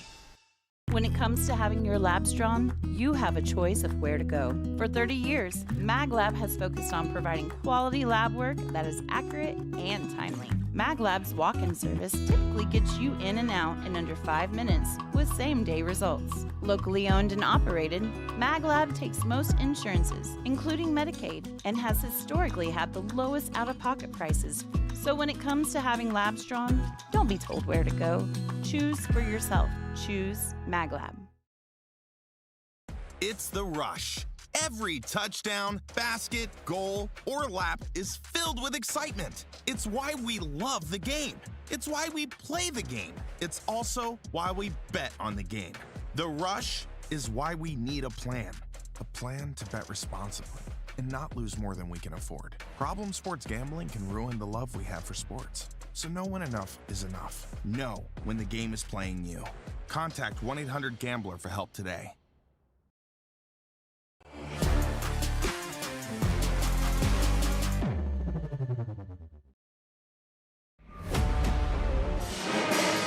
Welcome back to Pittsburg High School. At the half, the Dragon Boys trailing the Coffeyville Golden Tornado by 6, 29-23. This is the GN Bank Halftime Show, brought to you by GN Bank, where they've been providing customers with the highest quality financial services in a friendly and personal way for more than 100 years. Whether it's personal, business, or agricultural needs, trust the team at GN Bank. Find out more at gn-bank.com. Excuse me. Let's go ahead and take a look at some of those scoring totals from the first half. Our Eye on the Game brought to you by Kennar Eye Care. As we take a look back at the first half, Kennar Eye Care is here to make sure you can see what you're looking at. Kennar Eye Care, with locations in Pittsburg and Girard, is here to help their valued customers. Learn more at KennarEyeCare.com. All right, first, for the Coffeyville Golden Tornado, they're led in scoring by Keontae Stevens and Weston Wallace Eubanks. They have 6 points each. Kalen Austin has 5. Kayshawn Feeling with 4. Jackson Hershey with 3. And Karsten Voss with a bucket. So almost everybody on the roster has scored for Coffeyville. Nobody in double figures. For the Dragons, they're led in scoring by Caden Navaratnam. He's got 12 points, all of them coming from beyond the arc. 9 of them in that second quarter, where the Dragons made up so much ground against Coffeyville. Let's see, next up, Jamarcus Davis with 4, Zane Miller with 3, and then Corday Hayes and Halen Moss with a bucket each, and that's where you see that the issue is while Navaratnam's been making some three-point buckets, nobody else has really scored the ball very well tonight for the Dragons, and somebody else, you can't rely on that 3 to keep you in a game. You're going to have to get some scoring from somewhere else. Somebody else, probably if you're the Dragons, you're going to come out of here with the win. But they trailed it, 13-5. So they were down by 8 after the first quarter, trailing it by 6 here at the half. So slowly making up some ground, but at this pace, it's not going to be enough. They're going to have to get some stops and make some buckets in this second half if they want to make up this 6-point deficit against Coffeyville, who's played very well defensively in this first half. And then offensively, they've moved the ball well and kind of caught the Dragons off guard or sleeping a little bit defensively. And that's really where they've been able to take advantage. They haven't made a lot of big three-point buckets. I think they just have one three-point bucket the entire night, and that's it. So the Dragons can get some stops and stop them inside. They can get back in this one, but trading 2s for 3s in a haphazard manner, that's a rough way to get back into a game. Yeah, Pittsburgh riding or dying by the 3 right now. They need to find more dimensions to their offense. They haven't had any sign of life inside the perimeter. It's just that Coffeyville defense they got 3 big dudes, 3 big men down there, and it's hard to fight there. All right, we'll step away for a break. We'll be back with second half action from here in Pittsburgh. Dragons and the Golden Tornado of Field Kindley High School coming up on the other side of the break. You're watching Dragon Basketball on Pittsburgh Sports Live.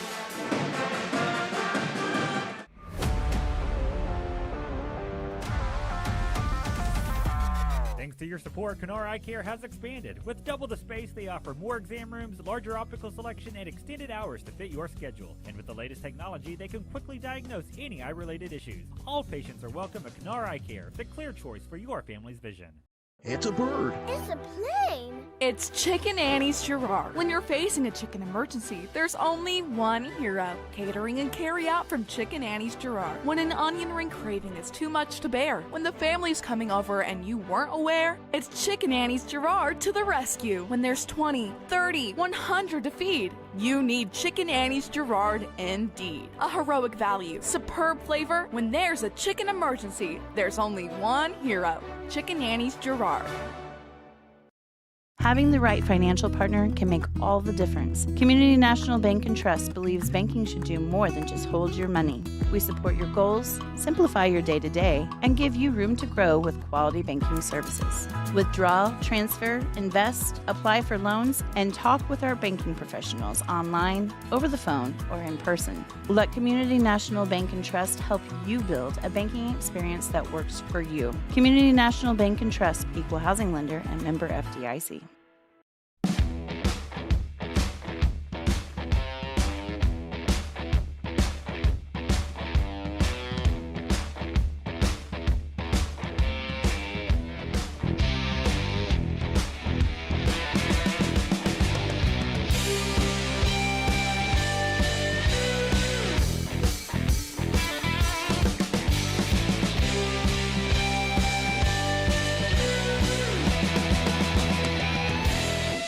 Every tax season, a villain rises. Keep those numbers messy. I thrive on confusion. But when overpayment strikes, a hero answers the call. You can't save them all, Captain. Watch me. Prime Accounting, fighting for your deductions, protecting your refund. Don't let Tax Luther take your refund. Join Team Prime today. Power to the people who file. To find a location near you, go to primeaccounting.net. I was raised in a small town, and there was a lot of people who took time to invest in me. And so when we decided to open up our offices, we want to make sure that we're pouring back into the community that's giving to us. We care. We want to be involved. We want to have a passion for what you have a passion for. We want to be able to give back. And that's the foundation. That's why we're more than just insurance.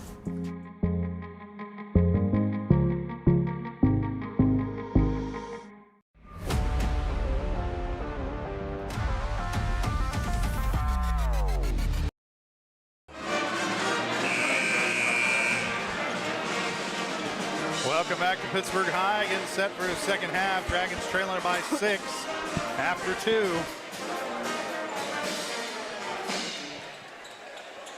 2. They trailed by 8 after 1. They made up a little bit of ground, but you know the focus was probably on the defense for the Dragons during the halftime break. Kobe Kirk with it. Drives the free throw line, elevates, shoots, no good. Rebound, Jesse. He's tied up by Austin. It's Dragon ball.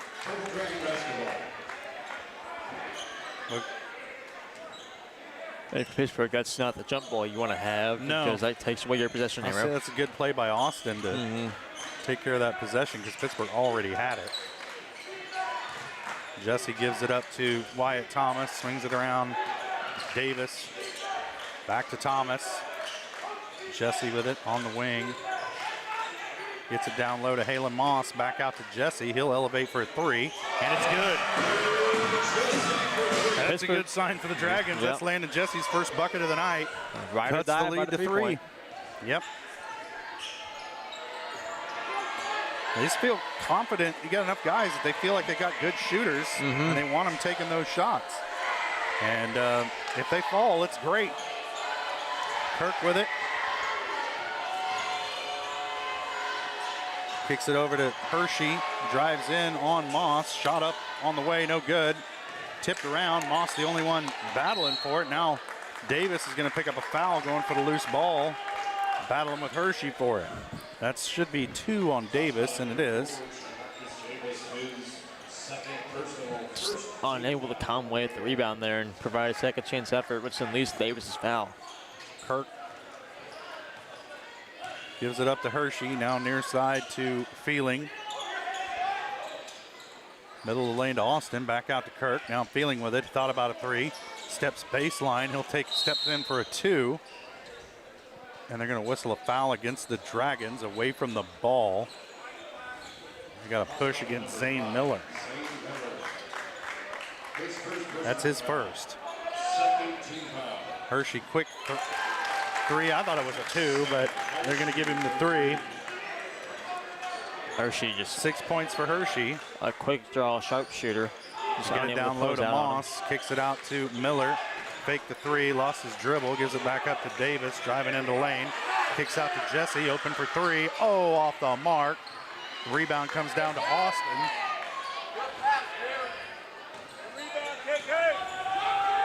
Into the corner to Feeling, working against Miller, lost it. Now the Dragons have it, ahead to Davis. He's gonna push down the lane, off the glass, no good. Gonna whistle a foul on Kirk. It's just the hard reality of trying to guard a full steam ahead. Marcus Davis. And if you're moving the slightest, Marcus Davis will take advantage of that down low, and he will drive right into you and go to the line. It's the first free throw. And that's what we need. We need that interior offensive presence. It's going to have to start with Jamarcus Davis with that speed he comes downhill with. And you're going to need fouls. You're going to need trips to the free throw line to score without the clock moving if you're Pittsburgh. And Davis hits them both. The lead down to 4. Hershey gives it up to Kirk. Kirk dribbling around against Wyatt Thomas. Into the corner to Austin, working against Miller. Jump stop at the elbow, gets it down to Feeling, and the Dragons lose Kayshawn, cutting under the bucket again. 6 points for Feeling. Those off-ball cutters are killing Pittsburgh defensively. Well, they get caught watching the ball. And they're going to whistle a foul against Kirk again. He's so animated every time he gets a foul. That's not going to win you many points with the officials. That's his 4th. So that'll bring in Karsten Voss as Kirk will sit with his 4th foul. Yeah, for Pittsburgh, it takes away their primary ball handler offensively. Hopefully that can take away some of their passing down low. I doubt it does, but Voss did pretty good in his time. Miller gets the inbound pass, launches a 3, no good. Rebound Austin. Thomas takes it away from him, but then has his shot blocked. And they're going to whistle a foul against Thomas. I think that's his 2nd. Like Thomas thinking of basketball play, got whistled up for it. You got to be a little more disciplined next time. Hershey kicks it out to Feeling. Back up top to Austin. Jump stop into Moss. Had his shot blocked. And a held ball. It's going to be Coffeyville's ball. But a good battle with Wyatt Thomas to get his hands on it, fight for it. And that's what he does. Despite the lack of size, he is one of the most gritty. Yes, very scrappy, very gritty on the ball. Feeling to inbound from the baseline, gets it into Hershey. Sidesteps around Davis, but his shot no good. Moss comes away with it. Now Davis down the lane, kicks it out to Thomas. Steps into a 3, no good. Rebound Moss. His shot blocked by Austin.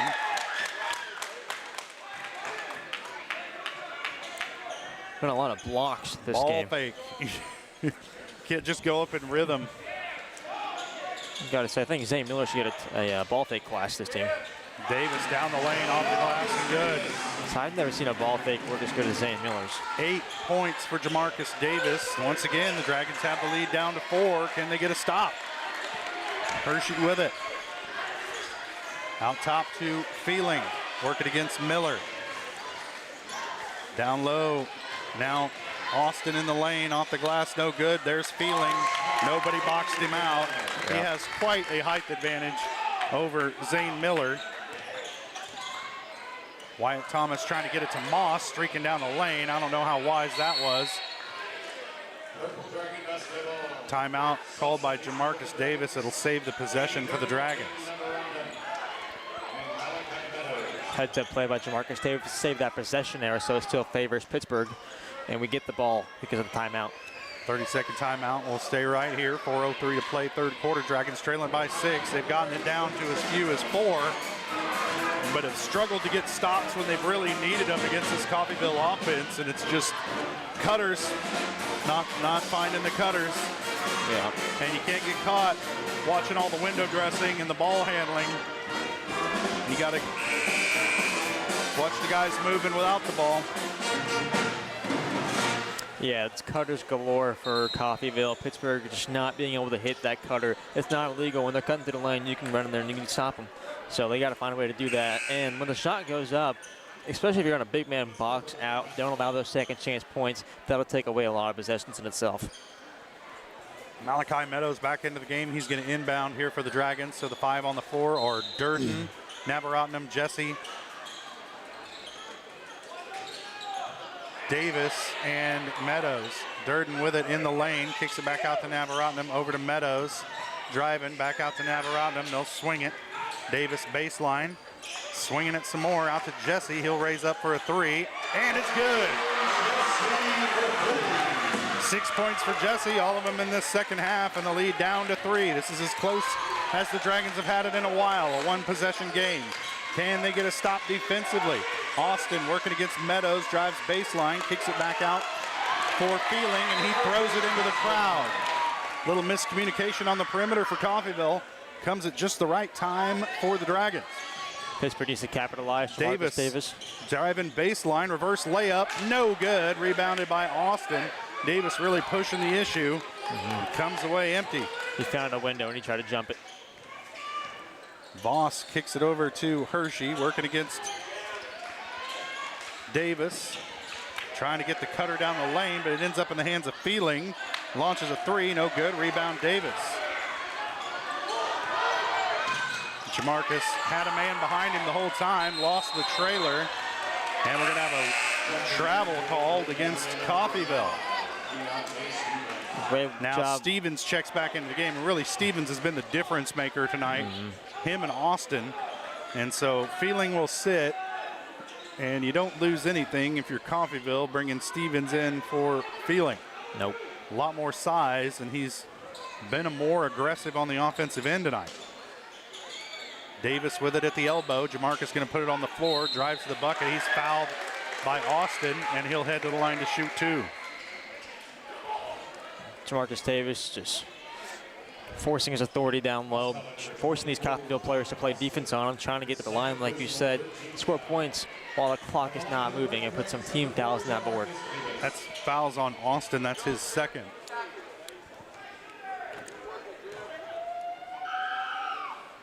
Davis hits the first.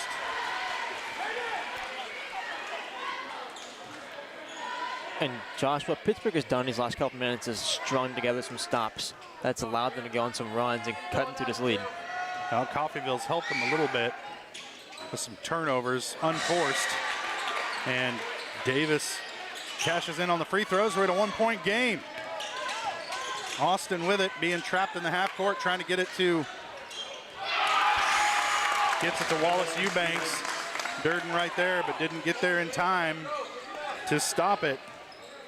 8 points for Wallace Eubanks, in the lead back to 3 for Coffeyville. Davis driving, his shot blocked, just trying to do too much on his own for the guys on the floor. And Voss gets rid of it to Stevens, who gets it ahead to Wallace Eubanks again. The Dragons lose that dude under the bucket for like the 4th time tonight. The Dragons just unable to get back on defense, just gambling too much in the full court press. Yeah, gambling too much around the 3-point line and losing a guy standing under the bucket. Discipline is what Pittsburgh is lacking right now defensively. They need to lock in and find their assignments. And they need to play as a team offensively. Davis gives it up to Navaratnam, drives, kicks it out to Jesse for 3. Off the iron, no good.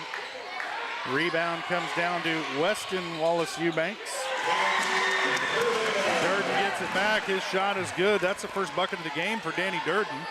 Cuts the lead back down to 3 with 1:44 to play in the 3rd quarter. Stevens with it now. Down low, working on Durden, has it poked away. Ends up right in the hands of Voss.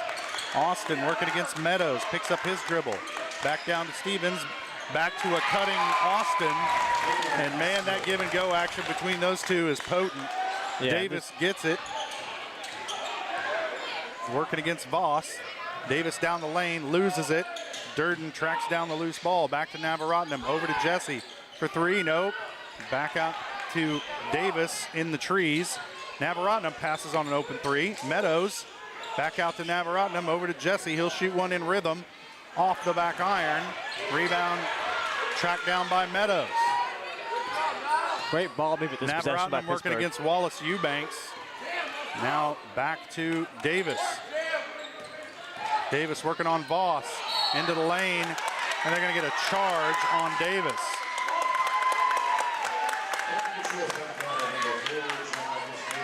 Just such an unfortunate way to end such a teamwork possession. They were moving the ball around so well, finding a really open look and a high shot, high shot chance, and just wasn't able to execute.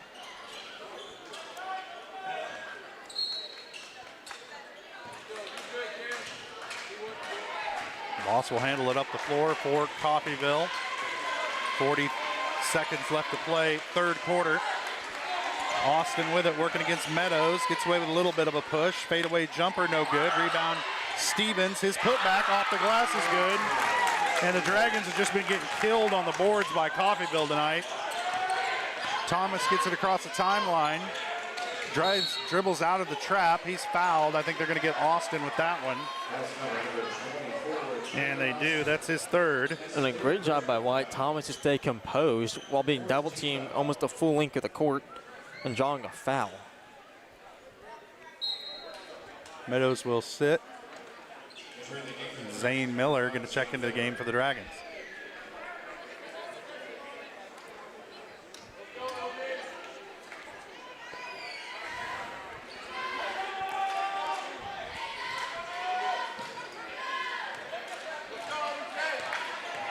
Thomas gives it up to Miller. Miller cutting through, gets Wallace Eubanks off his feet, but Stevens right there to clean it up. Battle for the ball, Austin chucks it up, and that's going to give it back to the Dragons with 2:2 to play. I think Austin was hoping for a foul the way he contorted himself in the air, but didn't get the call. 6-point game. Dragons had it down to 3.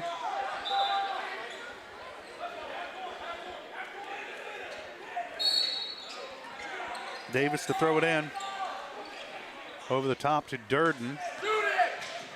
Durden misses everything on it. That'll do it for the third quarter. After 3, Dragons trail it by 7, 44-37. We'll take a quick break and we'll be back. You're watching Dragon Basketball on Pittsburgh Sports Live.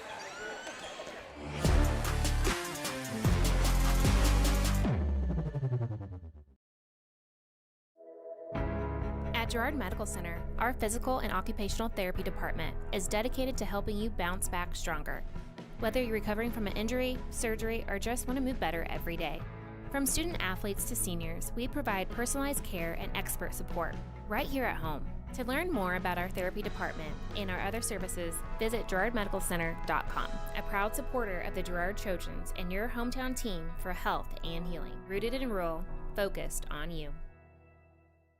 Having the right financial partner can make all the difference. Community National Bank and Trust believes banking should do more than just hold your money. We support your goals, simplify your day-to-day, and give you room to grow with quality banking services. Withdraw, transfer, invest, apply for loans, and talk with our banking professionals online, over the phone, or in person. Let Community National Bank and Trust help you build a banking experience that works for you. Community National Bank and Trust, equal housing lender and member FDIC.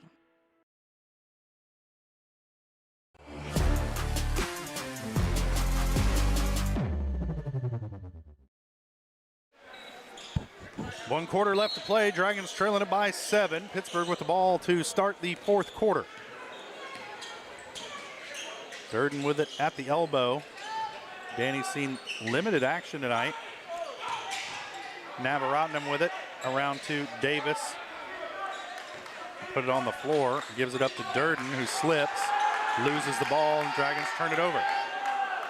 Can't turn it over if you want to get back into a game.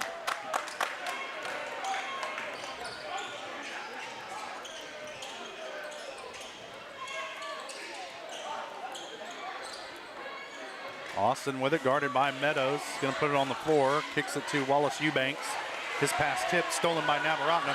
Caden Alphen running, but has it poked away from behind by Wallace Eubanks. And I don't know how many times we've seen a Dragon ball handler have it poked away from behind tonight. Yeah, and they needed to talk to each other and tell him he's got a trailer. He's got somebody coming. Yeah, you just don't see a lot of communication on this Pittsburgh Dragons side, and it shows sometimes. Davis with it. Down the lane, contact off the glass and good. Pittsburgh starting to work inside out now, trying to establish that inside paint presence so they can open up that 3-point shot again. 5-point deficit for the Dragons. They got to get some defensive stops, though. Voss with it, gives it up to Stevens. And Coffeyville doesn't have to get in a hurry. Austin with it. Back to Voss, 13 seconds on the shot clock. Stevens in the lane, has it poked away from behind. Body's hitting the floor. Navaratnam comes away with it. Oh, throws it way too high for Malachi Meadows. And there's that transition passing, man. Goodness.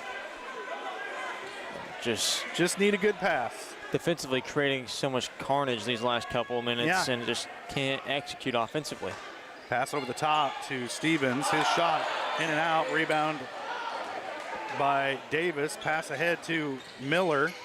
Down to Meadows. Out to Navaratnam. There's a bad pass at Navaratnam's feet. And a timeout called by Coach Moss to try and maintain the possession. It's a full timeout. We'll take it as well. 6:21 to play. Dragons trailing by 5. We'll be back. You're watching Dragon Basketball on Pittsburgh Sports Live.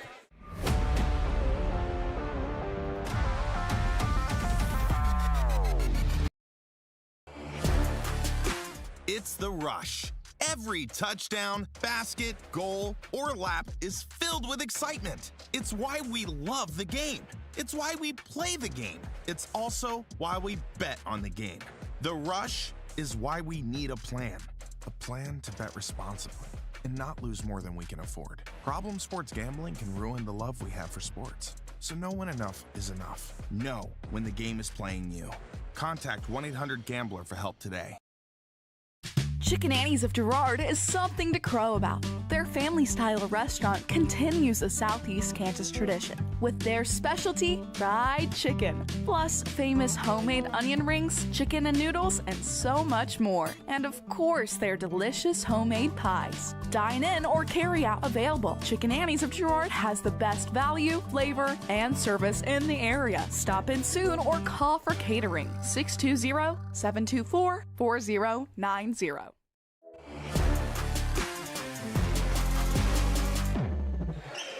Dragons with the ball coming out of the timeout, trailing it by 5. Navaratnam gives it up to Zane Miller, up top to Durden. Davis, Navaratnam to the corner to Miller, who got ahead of himself and walked with it. That'll give it back to Coffeyville. Offensively, Miller turnovers. will sit, Landon Jesse back into the game. Yeah, turnovers are just shooting the Dragons in the foot right now. Yeah, you can't come back if you're turning the ball over. You just got to value the possession. Voss over to Stevens. Oh, nifty move. Couldn't get the shot to go, but he shook Durden out there. Dragons with it out on the offensive end. Meadows back to Davis. Threw it to no one in particular. And yeah, you got Coach Moss over here rubbing his temples because just hurts the brain sometimes. Just can't generate any offensive production right now. Durden will sit.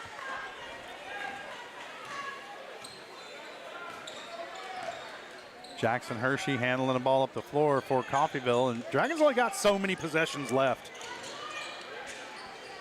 That clock's getting turned the ball over 0. 4 times in the last 5 possessions. There's a double dribble called on Hershey, and he's yelling at the refs and stuff.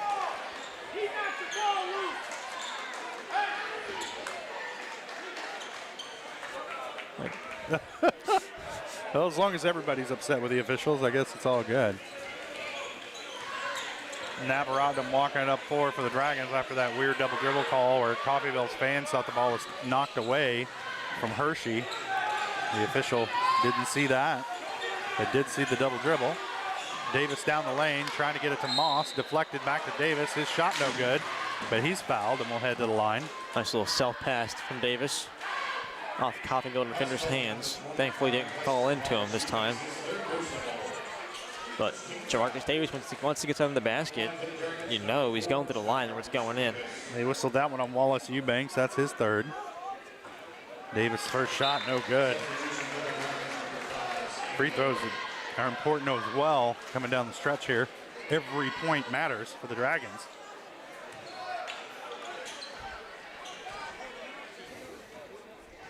Sorry. Davis hits a second. 4-point lead for Coffeyville. Time's ticking though, under 4 minutes to play. Voss working against Navaratnam. Little runner, no good. Battle for the rebound. Moss comes away with it. Now Davis looking to push for the Dragons. Coffeyville does a good job of cutting him off. Now back out to Jesse. Miller in the corner with it. Up top to Davis for three. It's good. And we got a 1-point game once again. Can the Dragons get a stop defensively? Can they dial in defensively? Hershey has it poked away. Navaratnam comes away with it. Just go to the bucket. Oh, misses the layup. Coming back the other way is Coffeyville. Hershey got away with one there. It's blocked. Now Navaratnam with it again. He'll give it up to Davis. Davis working against Stevens. Off the glass, no good. Rebound comes down to Austin. Dragons can't get a foul call from this crew. Under the bucket in transition.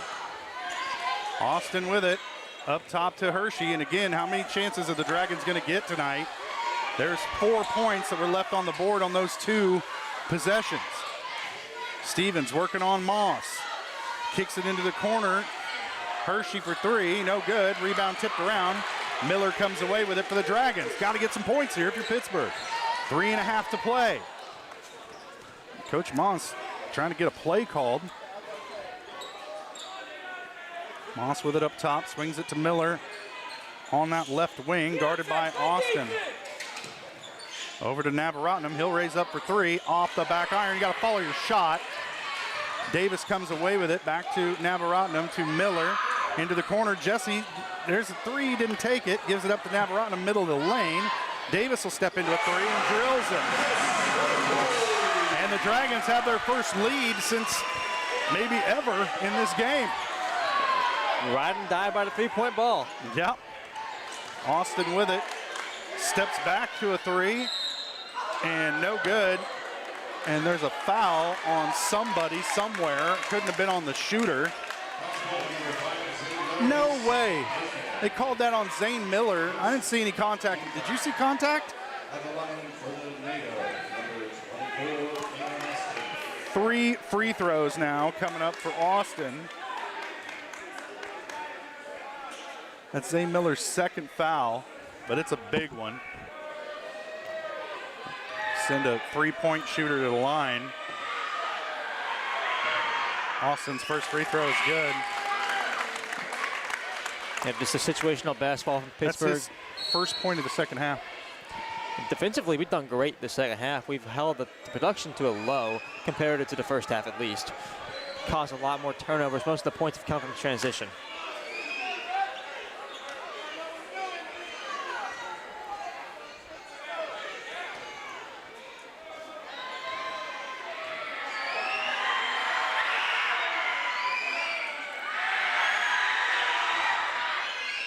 Austin makes the second.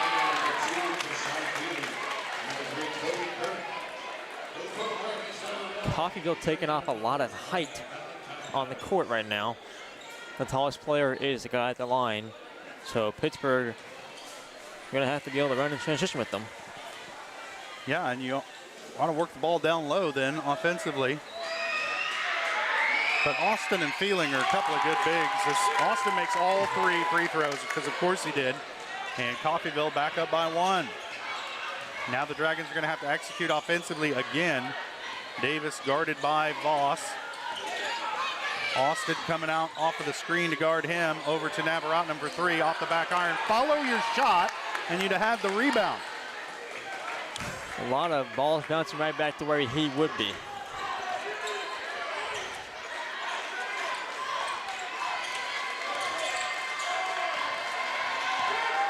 Austin jump stop in the lane. Nice look to find Feeling, but he has to get it back to Austin. Off the glass, no good. Rebound, Durden. Davis handling up the floor for the Dragons. Gets it over to Jesse. Back over to Davis. Down low to Durden. Up top to Meadows. He'll take a three. No good. And the rebound comes down to Coffeyville. Dragons come away empty on that possession. Dragons. One where they really needed to score some points.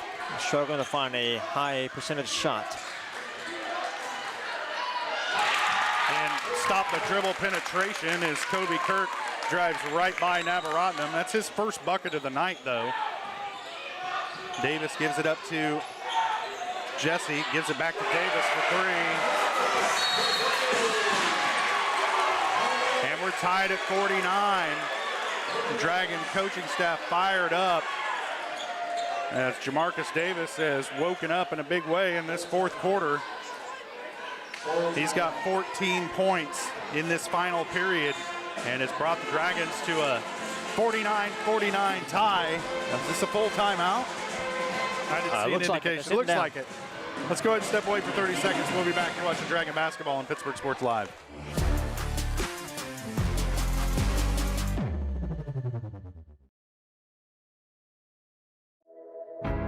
At Girard Medical Center, our physical and occupational therapy department is dedicated to helping you bounce back stronger. Whether you're recovering from an injury, surgery, or just want to move better every day. From student athletes to seniors, we provide personalized care and expert support right here at home. To learn more about our therapy department and our other services, visit GirardMedicalCenter.com, a proud supporter of the Girard Trojans and your hometown team for health and healing. Rooted in rural, focused on you.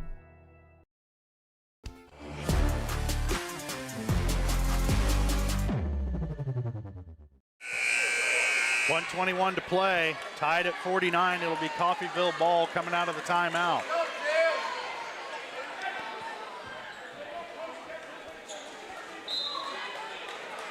Brought on Corday Hayes for his defense. Kirk with it, working against Navaratnam. They get it over to Boss with Hayes in front of him. Back to Kirk. Now Austin with it, working into Navaratnam. Thought about a three, they'll swing it around the horn. Feeling with it, working against Durden. Has it stripped away, the Dragons have it. Under a minute to play. Coach Moss calling in the play. Or Coach Jesse, excuse me. And there's a foul against Coffeyville. They're going to call this one on Wallace Eubanks. That's his fourth. And it will send Jamarcus Davis to the line to shoot a pair. Jamarcus Davis putting the game to his own hands. He's the hot hand. He's the guy that has put the majority of points on in this fourth quarter. He wants the ball in his hands, and he wants to be the one to win this. Comes up empty on the first.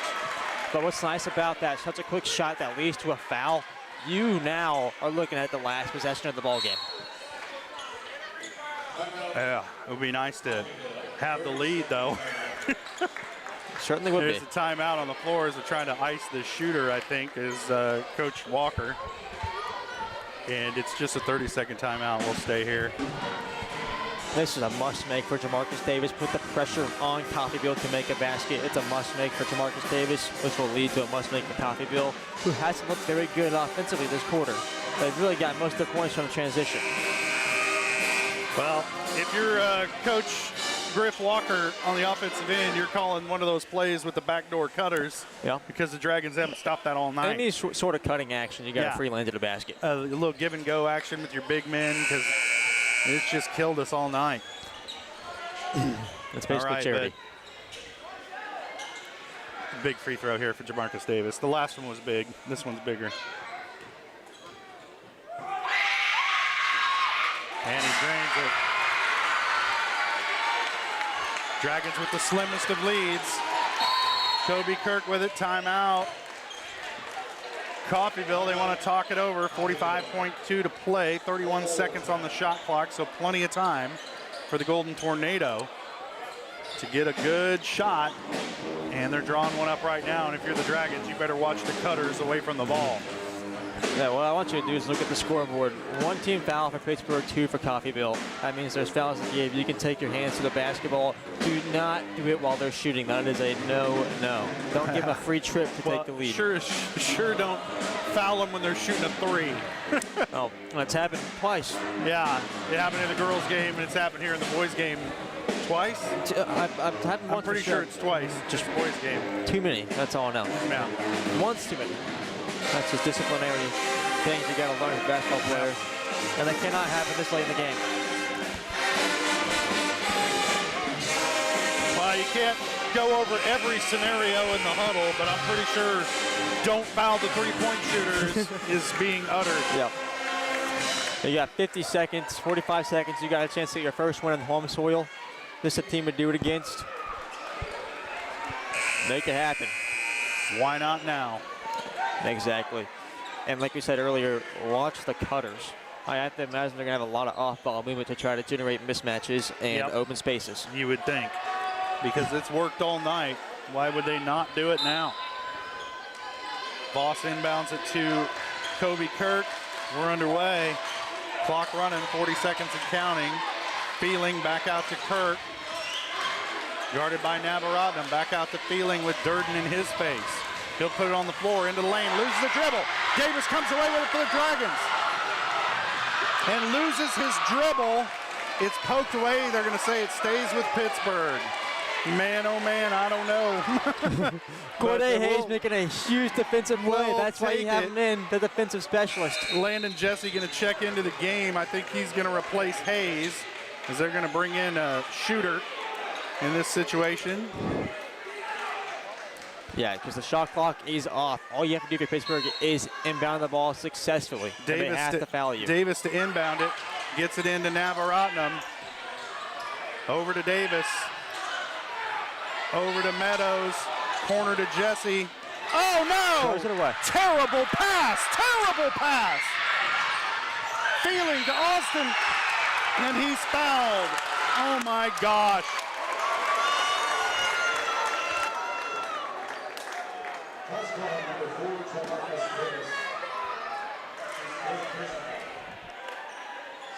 Too much traffic to try and just throw that slow lob pass into. And now Coffeyville with a chance to tie it or win it or take the lead here with 8.9 seconds left to play. Let's see if those Dragon fans can rattle Austin. He was 3 of 3 from the line on his last trip.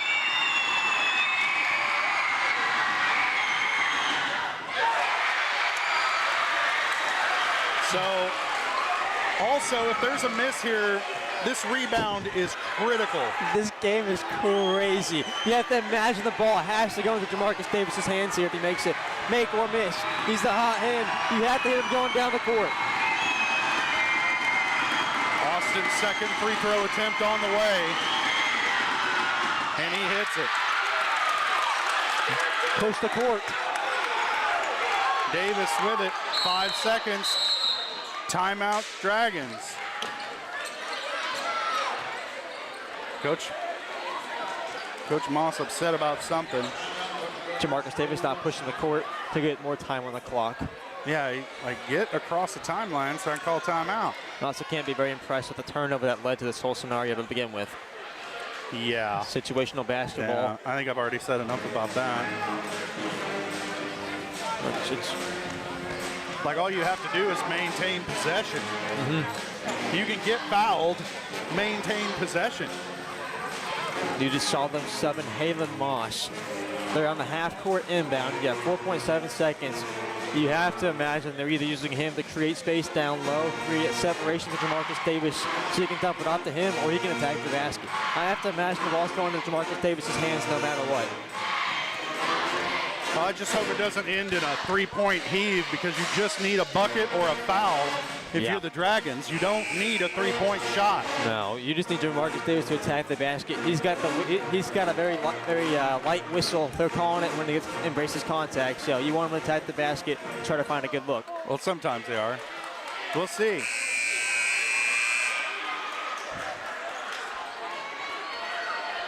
You don't want to rely on a whistle. Nope. If you're the Dragons, you just want to run a good play and get a good shot. And if you get fouled, so be it. What you don't want is a missed three-pointer.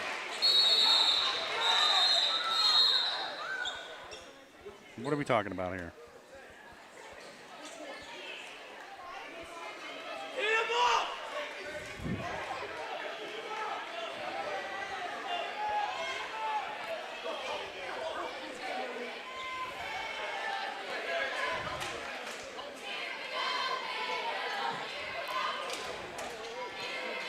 Referee saying he didn't check Eubank's in. going to check into the game, replacing Stevens.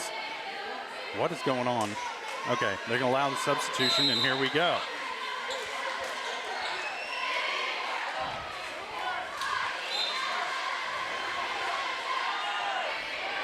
Did you just take another timeout? Yeah, so you can get the substitution because the referee. Yeah, in order to get the substitution in, Coach Griff Walker had to take the timeout. And so, just a wild little stretch here. It's been something. Like, there's a lot of stress around who's subbing into the game and who's not as well. I think Stevens is going to stay in, is what I'm picking up. I think Stevens checked in. So they're going to take out. He checked out, checked back in. And they saw a substitution. They took out Halen Moss. Yeah. So they're recognizing that, scratching that off of John Board, and they brought in Zane Miller, another ball handler. He's got to get a good shot here for the Dragons. And it's got to start at the inbound. And I would think it's got to be something going towards the bucket. You would hope. Not a jumper. And they're going to have Kayshawn on the inbound. That's not an easy inbound for Jamarcus Davis. That's a lot of length, a lot of arm, a lot of leg. So you got to find a smoothing them inbound. You saw Jamarcus Davis inbounding it. You imagine it was a give and go. He was going to get the ball back going downhill at the basket and trying to create that contact.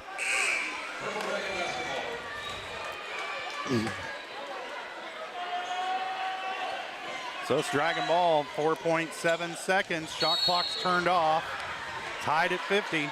Navaratnam to inbound. Gets it into Davis, puts it on the floor. Runner blocked. Heave, and that's going to do it. We're going to overtime.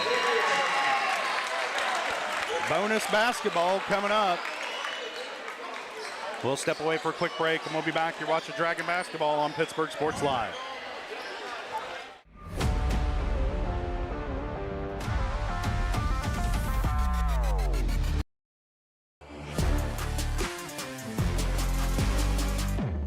At GN Bank, we're your neighbor. We see you at the store. We cheer with you at the local football games, serving you with the same friendly faces you have come to know and trust. GN Bank, the best place to bank and borrow. At the Farm and Ranch Division of the Four-State Agency, we're a team of experts who genuinely care about you and your farming operation. That's why whether it's a visit to your farm or a friendly chat at our office, we're committed to delivering the service you deserve.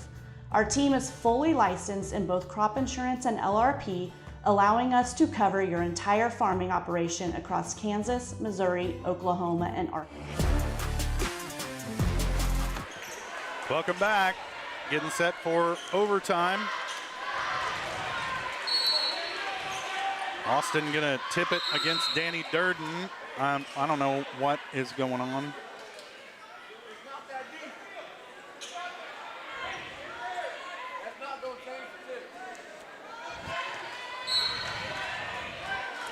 Okay. What in the... I like how the official is just going for like self-defense there. Yeah, a lot of hands flying right in his face.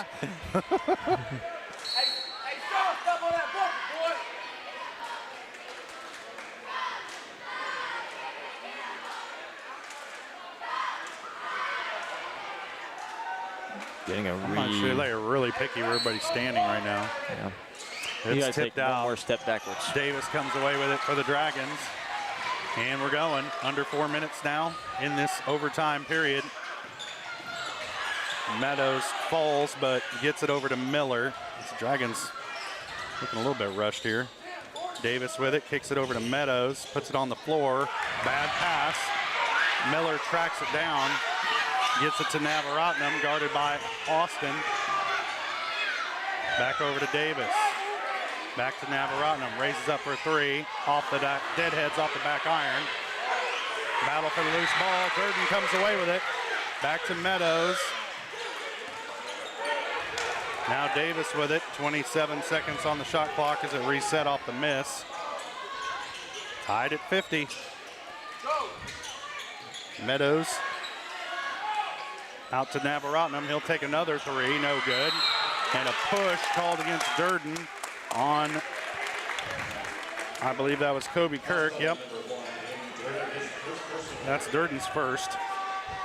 There's a minute of overtime gone and so no we points just scored. keep with the team fouls from the fourth quarter? Yep. Weird. Okay. Or they Third team start foul two. on the Dragons. Kirk with it, guarded by Navaratnam. Gets it down to Austin, working on Meadows.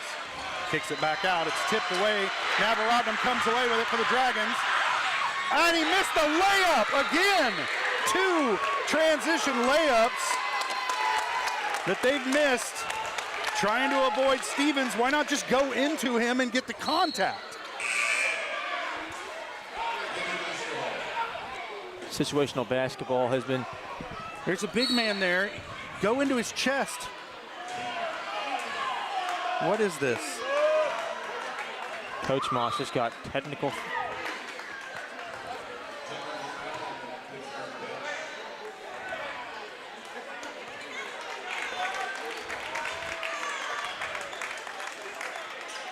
You can't talk to an official with a haircut like that. Nope.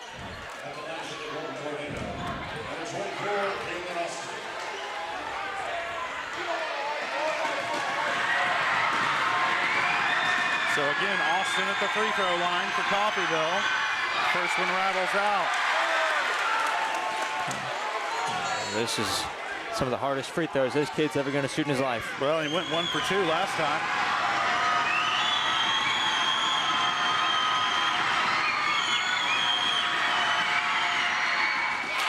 And he goes 1 for 2 this time as well.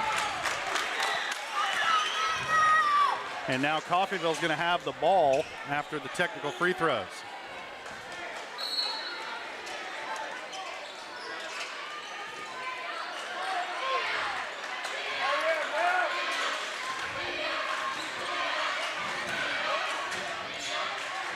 Kirk lifts up for jumper, no good. Tipped out of bounds, going to be Dragon ball. If you're Pittsburgh, you have to score here. You have to control the pace of overtime. You need to be at the lead.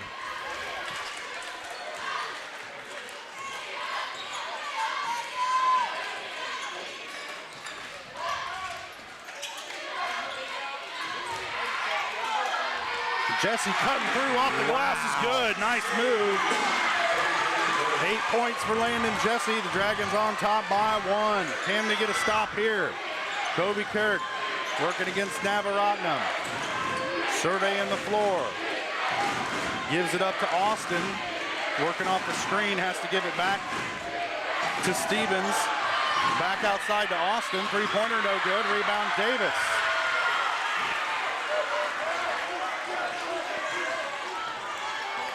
Marcus Davis kicks it over to Jesse.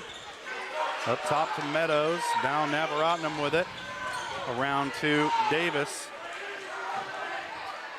Jamarcus working against Kirk. Out to Navaratnam, back to Davis. He'll raise up for a 3.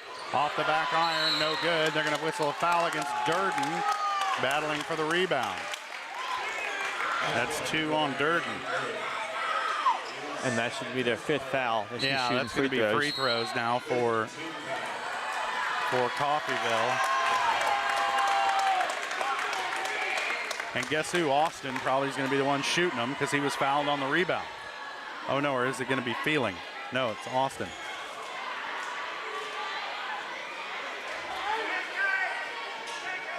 Nope, Austin.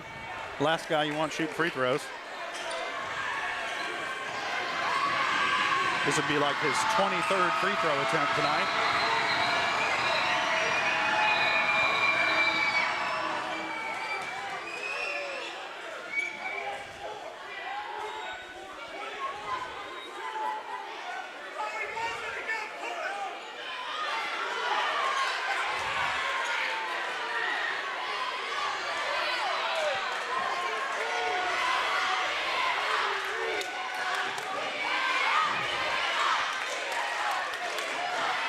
Pittsburgh begging for a technical.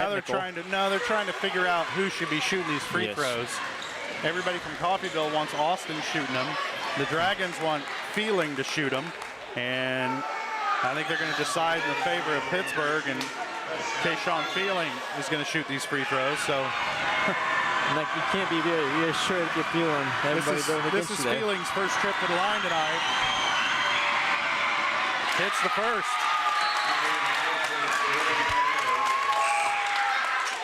Clutch free throws for Feeling. Hershey checks into the game, replacing Voss. So some more outside shooting in there for Coffeyville.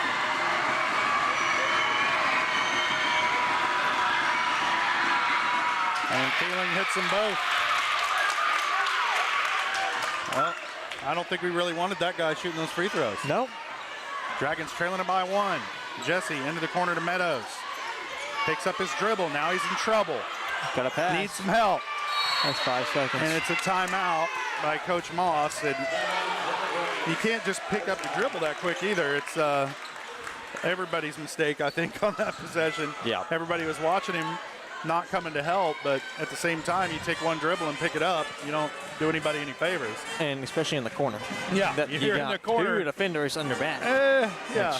That's a very unfavorable place to have a ball picked up. You want to keep yourself alive as much as you can there. So is this a 30-second timeout or a full? It's a full. I'm going to guess it's a full. We'll just stay right here.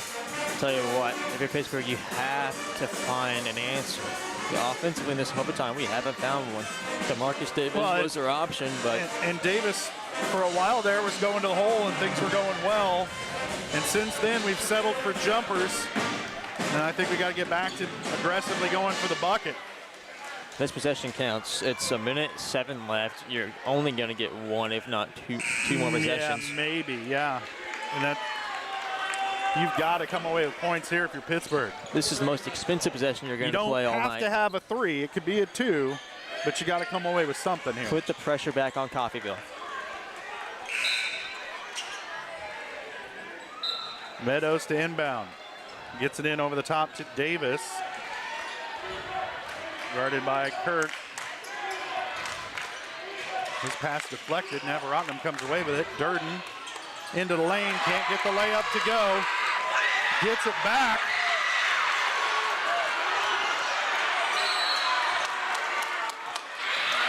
Pittsburgh's bench maybe trying to call a timeout. I don't think they had one. Nope, that would have been a technical. Rob referee didn't give us a timeout.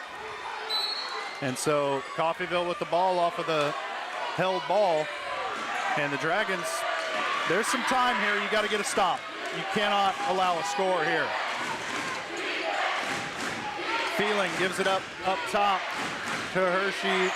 Now Austin with it to Kirk.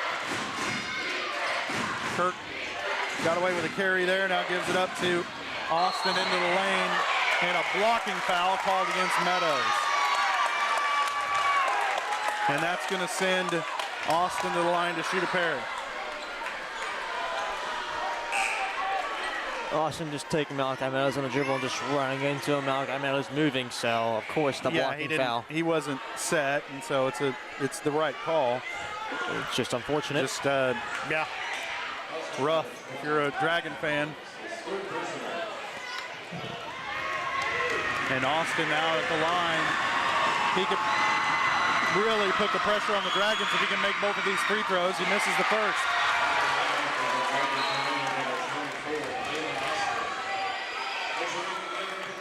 Meadows will sit. Zane Miller into the game. The Dragons bringing some shooters in.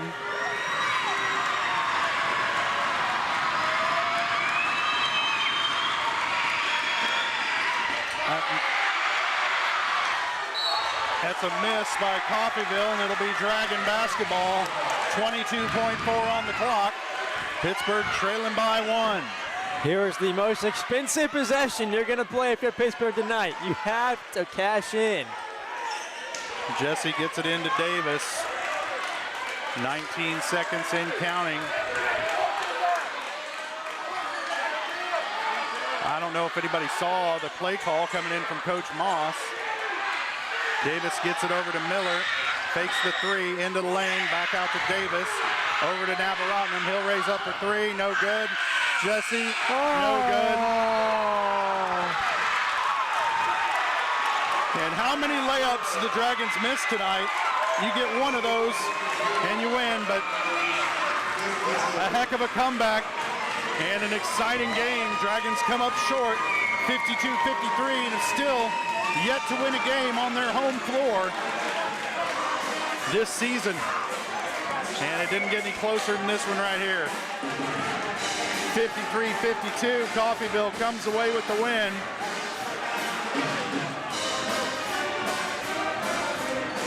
Coffeyville improves to 5-8 on the season. Dragons fall to 6-10.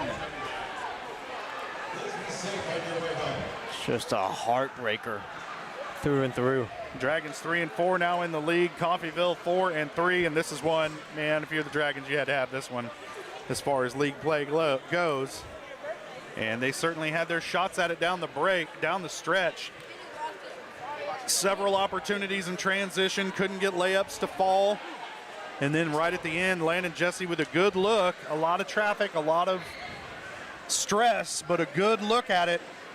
Couldn't get it to fall. And the Dragons lose it by 1 in overtime. We'll take a quick break. We'll be back with the post-game show. You're watching Dragon Basketball on Pittsburgh Sports Live.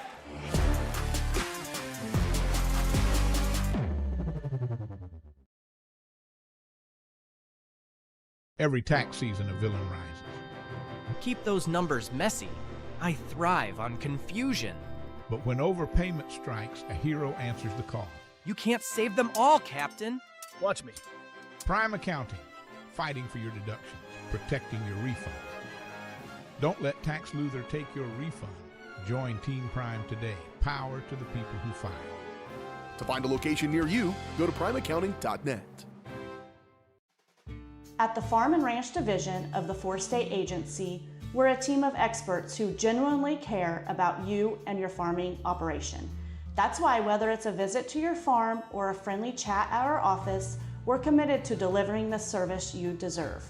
Our team is fully licensed in both crop insurance and LRP, allowing us to cover your entire farming operation across Kansas, Missouri, Oklahoma, and Arkansas. Contact us today to see how we can help.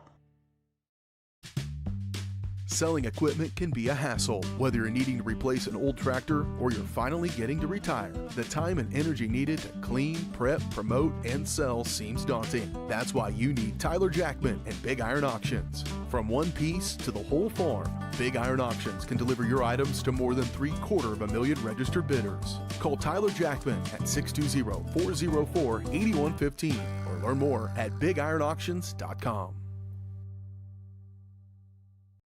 From the phone call to the service call, Roto-Rooter is there with fast and reliable sewer and drain service. From repair and replacement to septic and grease trap pumping, Roto-Rooter is here for you. With video inspections, Roto-Rooter can identify the exact issue to get the repair done quickly and correctly. Complete sewer line repairs or replacements, Roto-Rooter has you covered. Serving Crawford, Bourbon, and Cherokee counties, Roto-Rooter, 620-231-5630.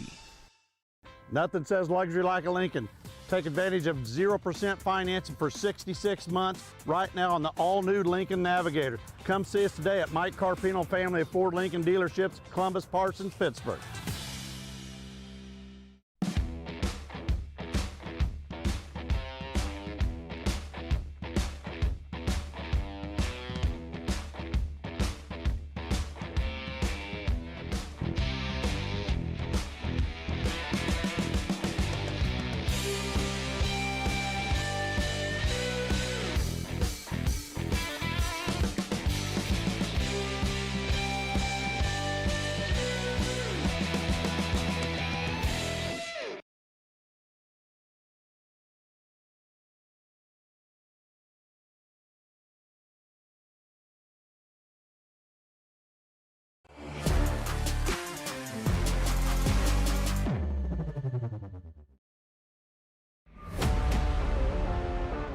Bumps.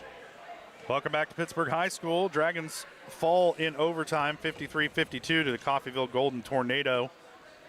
And a rough one, man. There's a lot of Dragon players that aren't going to find it hard to go to sleep tonight after that one. And had their chances down the stretch, certainly had their chances. And a 1-point loss, you can look at any turnover, any possession, any play in the game that didn't go your way and be like, oh, that cost us. because it was a 1-point game. It could be literally anything is a difference in the game, and that's why every possession matters. And, you know, some of the turnovers were head scratchers tonight for the Dragons. You know, just a defensive lapse here and there. Whatever it was, one of those things was the difference in the game tonight for Pittsburgh. But you take your hat off to Coffeyville. They got beat by 19 at home, come on the road here to Pittsburgh, and really were in control for much of the game. Dragons did a great job of coming back in that second half and tying them up, and you know, had a chance to win it at the end and just could not get it done. And the Dragons fall tonight 53-52. Again, Pittsburgh falls to 6-10 on the season, 3-4 in SEK League play. Coffeyville improves to 5-8, 4-3, most importantly in the league. And yeah, both teams are going to play Independence this week, and we'll have them Tuesday night. And I believe Coffeyville maybe has them Friday night, but their next game is at Independence, so we can't both play them at the same time. So I assume that's how that's going to work out. All right, let's take a look at some of the scoring totals for the game. First for Coffeyville, they had 3 players in double figures with Weston Wallace Eubanks, Kaylin Austin, and Kayshawn Feeling finishing with 10 points each. Keontae Stevens had 8 points, but he was a huge presence under the bucket all night and really gave him some points when they needed them through a couple of those stretches in the second half. Jackson Hershey finished with 6, and then Karsten Voss and Kobe Kirk had a bucket each to round out the scoring for Coffeyville. For the Dragons, they're led in scoring by Jamarcus Davis. He had 23 points. Caden Navaratnam had 12, all of those coming in the first half, and all of them from beyond the arc as he went cold in the second half. Landon Jesse finished with 8, and all of those coming in the second half, 6 of them from beyond the arc. Wyatt Thomas with 3 on a 3-point bucket in the second quarter, and then Danny Durden, Corday Hayes, and Halen Moss finished with 2 points each to round out the scoring. For the Dragons, 1-point game, and everybody can look at themselves. Everybody made a mistake, because everybody does. And so you can't point the finger at any one person, but there were a few situations that the Dragons certainly could have handled it better. And, man, one missed layup is the difference in this game. If you're looking back at it in transition, the Dragons had some chances and just could not cash in on them. But Coffeyville missed their fair share of shots as well, committed their fair share of fouls and turnovers. And they're just lucky enough to come out of here with the 1-point win tonight. We'll step away for a quick break. We'll come back one final time from here in Pittsburgh. Dragons fall 53-52 in overtime to the Coffeyville Golden Tornado. You're watching Dragon Basketball on Pittsburgh Sports Live.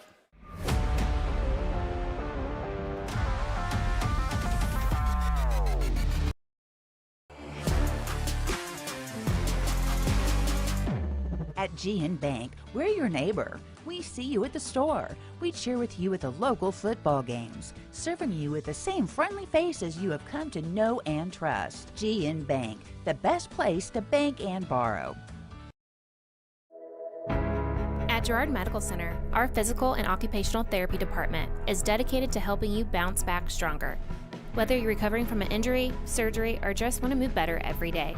From student athletes to seniors, we provide personalized care and expert support right here at home. To learn more about our therapy department and our other services, visit GirardMedicalCenter.com, a proud supporter of the Girard Trojans and your hometown team for health and healing. Rooted in rural, focused on you. When it comes to having your labs drawn, you have a choice of where to go. For 30 years, MagLab has focused on providing quality lab work that is accurate and timely. MagLab's walk-in service typically gets you in and out in under 5 minutes with same-day results. Locally owned and operated, MagLab takes most insurances, including Medicaid, and has historically had the lowest out-of-pocket prices. So when it comes to having labs drawn, don't be told where to go. Choose for yourself. Choose MagLab.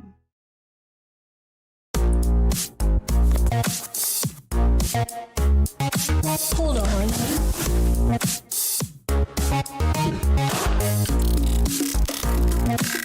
It's monstrous.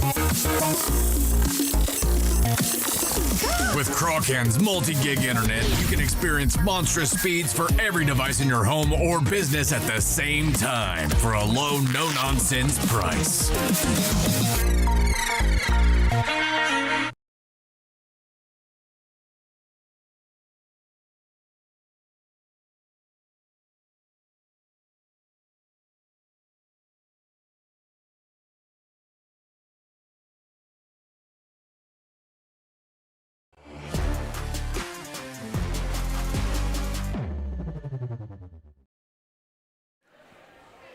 Welcome back one final time to Pittsburg High School. The Dragon boys drop a 53-52 heartbreaker in overtime to the Coffeyville Golden Tornado. The girls, however, picked up a 44-29 win, and they keep it rolling. They improved to 10-6 in the league, or 10-6 overall, 5-2 in the league. Coffeyville falls to 2-11, 1-6 in the league. Then the boys, Dragons can't pull it out at the end. Had their chances, couldn't get it to go, and it's a one-point game, so every mistake could be the reason you didn't win from the moment we started until it came down to the end. So everybody always remembers the plays at the end of the game, but in a one-point game, it could just as easily be a play in the middle of the second quarter. And Dragons had some opportunities tonight, couldn't cash in on enough of them, and they lose this one, 53-52. Back in action Tuesday night on the road at Independence. Dragons looking for some revenge, and it's on the road. We might get that revenge, you never know. Both the girls and the boys looking to avenge home losses to Independence earlier in the year. So girls game tips off at 6. Pre-game coverage will start at 5:30 from Independence. We'll have it for you here on Pittsburgh Sports Live. But for tonight, I'm Josh Lettner for Michael Kissel, saying thanks for joining us. You've been watching Dragon Basketball on Pittsburgh Sports Live.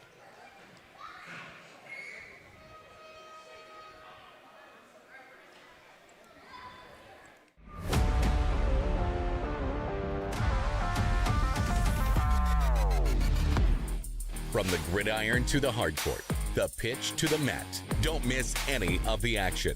We're there with live, local sports coverage at Varsity